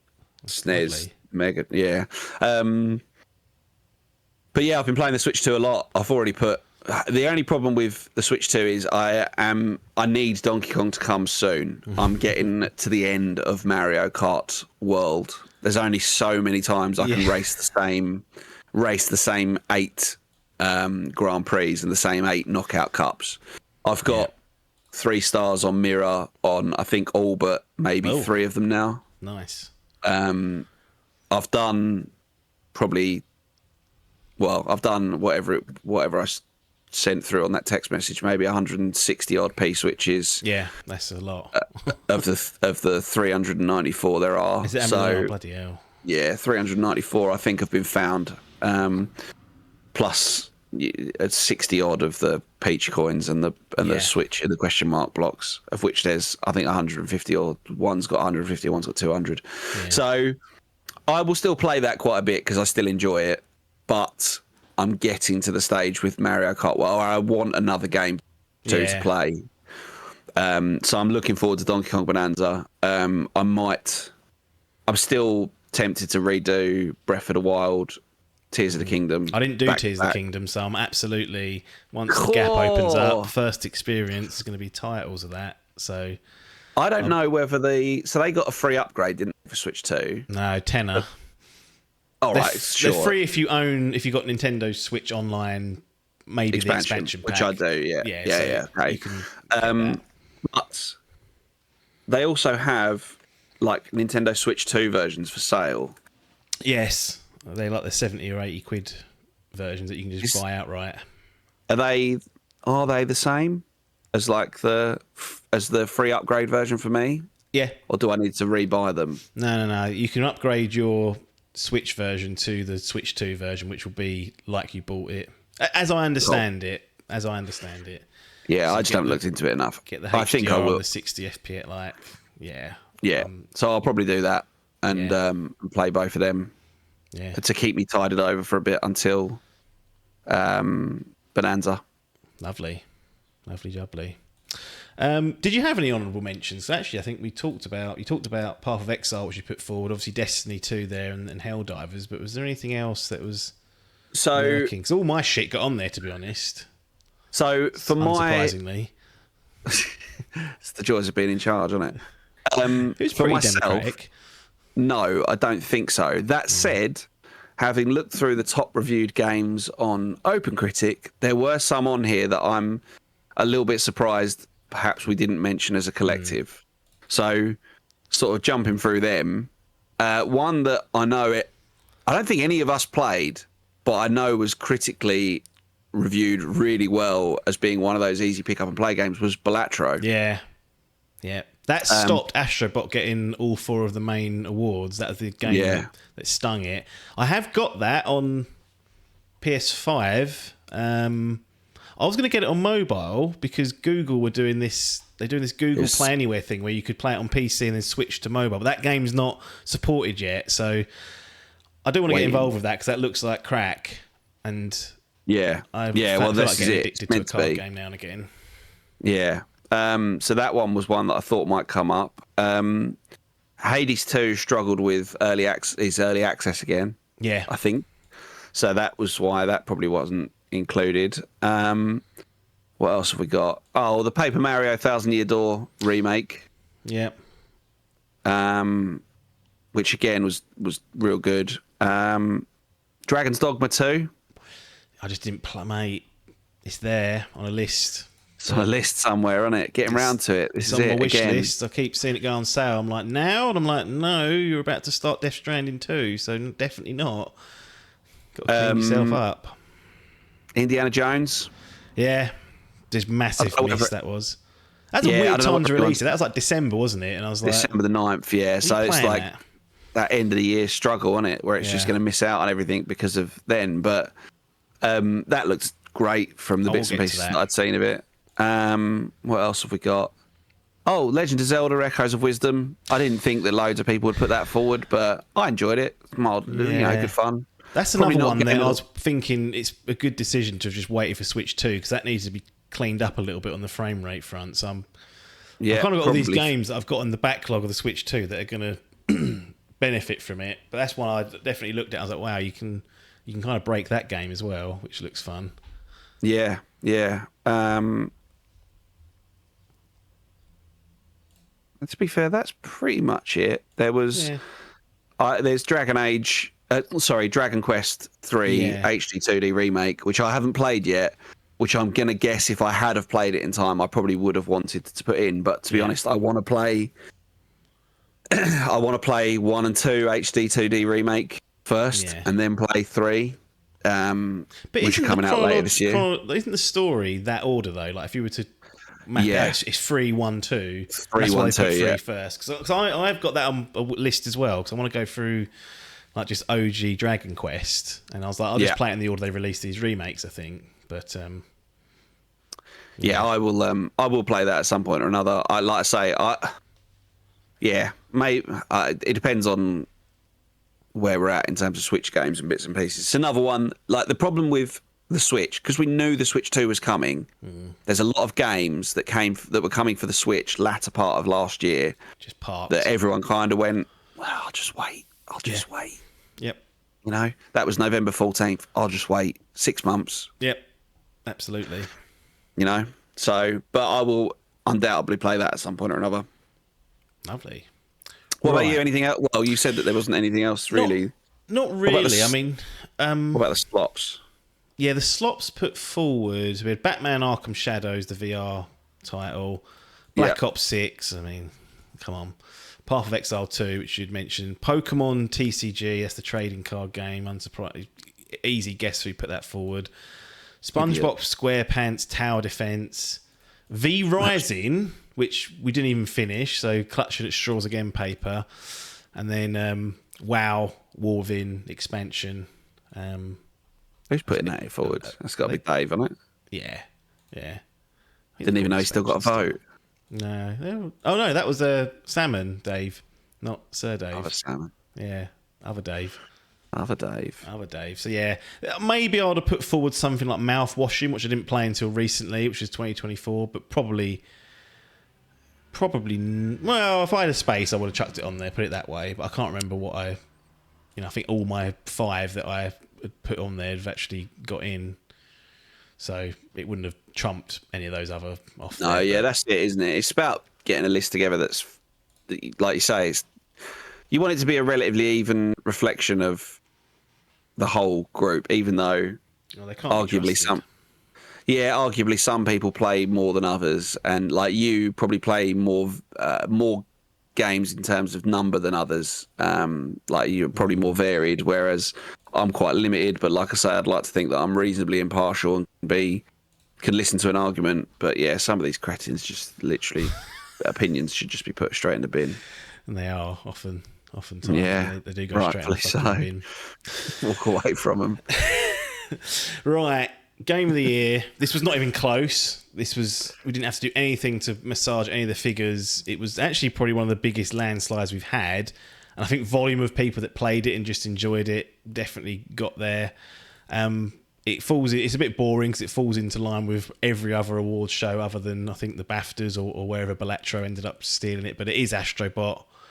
A clean 6 votes out of the possible 9, which makes it untenable, really, given that we don't all play the same type of games. There's usually, if you get 2, you're pretty much in on the list. This walked pretty hard away to of argue it, with that. Yeah, and I just recommend those that haven't played it or got round to it to chuck it on one day. And if there's youngsters that are involved, it's not a bad game just to chuck them on and start them. The bosses will slaughter them, so you have to be around for that. But the base levels are good fun. Give them a bit of a history lesson on some characters as well. Yeah. It's, a nice end to the year. Well done, quite the Astrobot. end. Astrobot, yeah. I've been, every new release they've done, I've played. All the challenge maps I've just played as and when they've chucked them out. There's new bots to collect. It's all that weird, not quite Pokemon, but whenever there's new bots to be had, I'm like, I've got to get them just so that my little landing zone where they all run around and do their little animations for their games. They're all housed there. I was like, I need them all on my planet. Complete. I don't need any gaps. And they make it easy to get them also. Like, some of the challenge levels are fucking like infuriatingly hard. Like, I'm swearing my fucking head off at some of those. Just complete horse shit. Like, who's come up with this cretinous fucking course to get through? No checkpoints, and you're like, right. When you start pulling shit like that, I don't like it, but I've sort of brute forced my way through. Anyway, Astrobot Game of the Year 2024 for the Dimp Digital crew. That's it, Hall. We got through it again. Another year in the books. We're done. And we'll reconvene probably in less than a year's time, I'd imagine. I don't think we'll leave it this late next time. Yeah, we'll try and get it done a bit earlier. Maybe we'll get it done for December, like the following year, 2025. No, 2026 December for 2025. Really go back in time and test Really sort it people's... See what really stood out of the year before after leaving it a whole year. See if they take that. But thanks for joining me. It's always a pleasure to have you on. Yeah, thank you very much. And if you're lurking on these little Switch games like Dragon Quest, we'll try and get you on for maybe a little bit of an opinion on those. Keep forgetting you sneak off and play those games, not just play them silently in the background, hidden away. It's the way to do it. Yeah. Anyway, nothing more for us to say, but we will see you all on the other side. So that is another episode of Idle Game Chat in the books. I hope it was worth the extra week wait, whilst you're all sitting there waiting for it. But this is a newer schedule, and well, as I said, second Tuesday for public feeds, and the weekend before for the Patreon early access is what we're gonna stick to. There may be some bonus type episodes dropped in, stuff that's timely. Bits like we haven't got anything about Nintendo Switch 2 here, even though we've been playing it. That may come on its own kind of bonus episode, and you'll just see that arrive in the feed as a nice surprise, or it might just be bundled into a future episode. We've been playing it. There's a lot of people that have been playing it, but I think the shine's worn off a little bit. It's been out just over a month and change, so that's the reason for that. But we will get to that, and obviously we'll have more games. You know, there's always people playing games. That's the main lifeblood of what this show is. So expect more games. I'm personally, just to expose the business a little bit, I am completely snarled up in Death Stranding 2 on the beach. So I don't know how long it's going to take. I think I've done 25 hours, and the little percentage progress marker on the PlayStation kind of dashboard says 20 odd percent. So the way I'm going with that, it's going to take me a while, but I'm enjoying it. So that's how it's going to be. And we've got releases like Donkey Kong Bonanza coming out, so there's going to be a lot of people jumping all over that. And exciting times. There's always stuff going on. It'll be August next time, and then it's so bloody hot in the UK. And I know it's not. I know it's hot in other countries, hotter in fact in many other countries. But we don't have any air conditioning. The insulation in the buildings, residentially, typically is pretty poor. So it's bloody hot. So even gaming in the day is a fucking chore. Maybe invest in aircon, you say? Maybe. But for 2 weeks or 3 weeks a year is what it normally ends up being. It ain't worth it. So hopefully it won't get to boiling temperatures again, but it was tough, for a few weeks here. So anyway, let's get out of here. This is the real exit now. Nothing more for me to say other than thanks for your time and ta-da.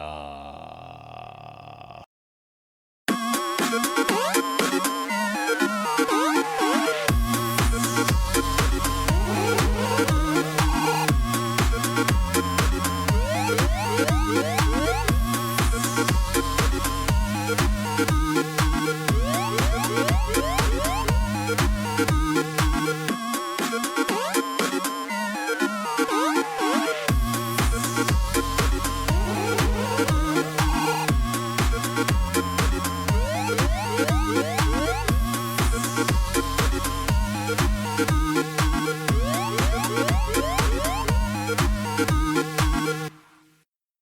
This was a Dimp Digital production.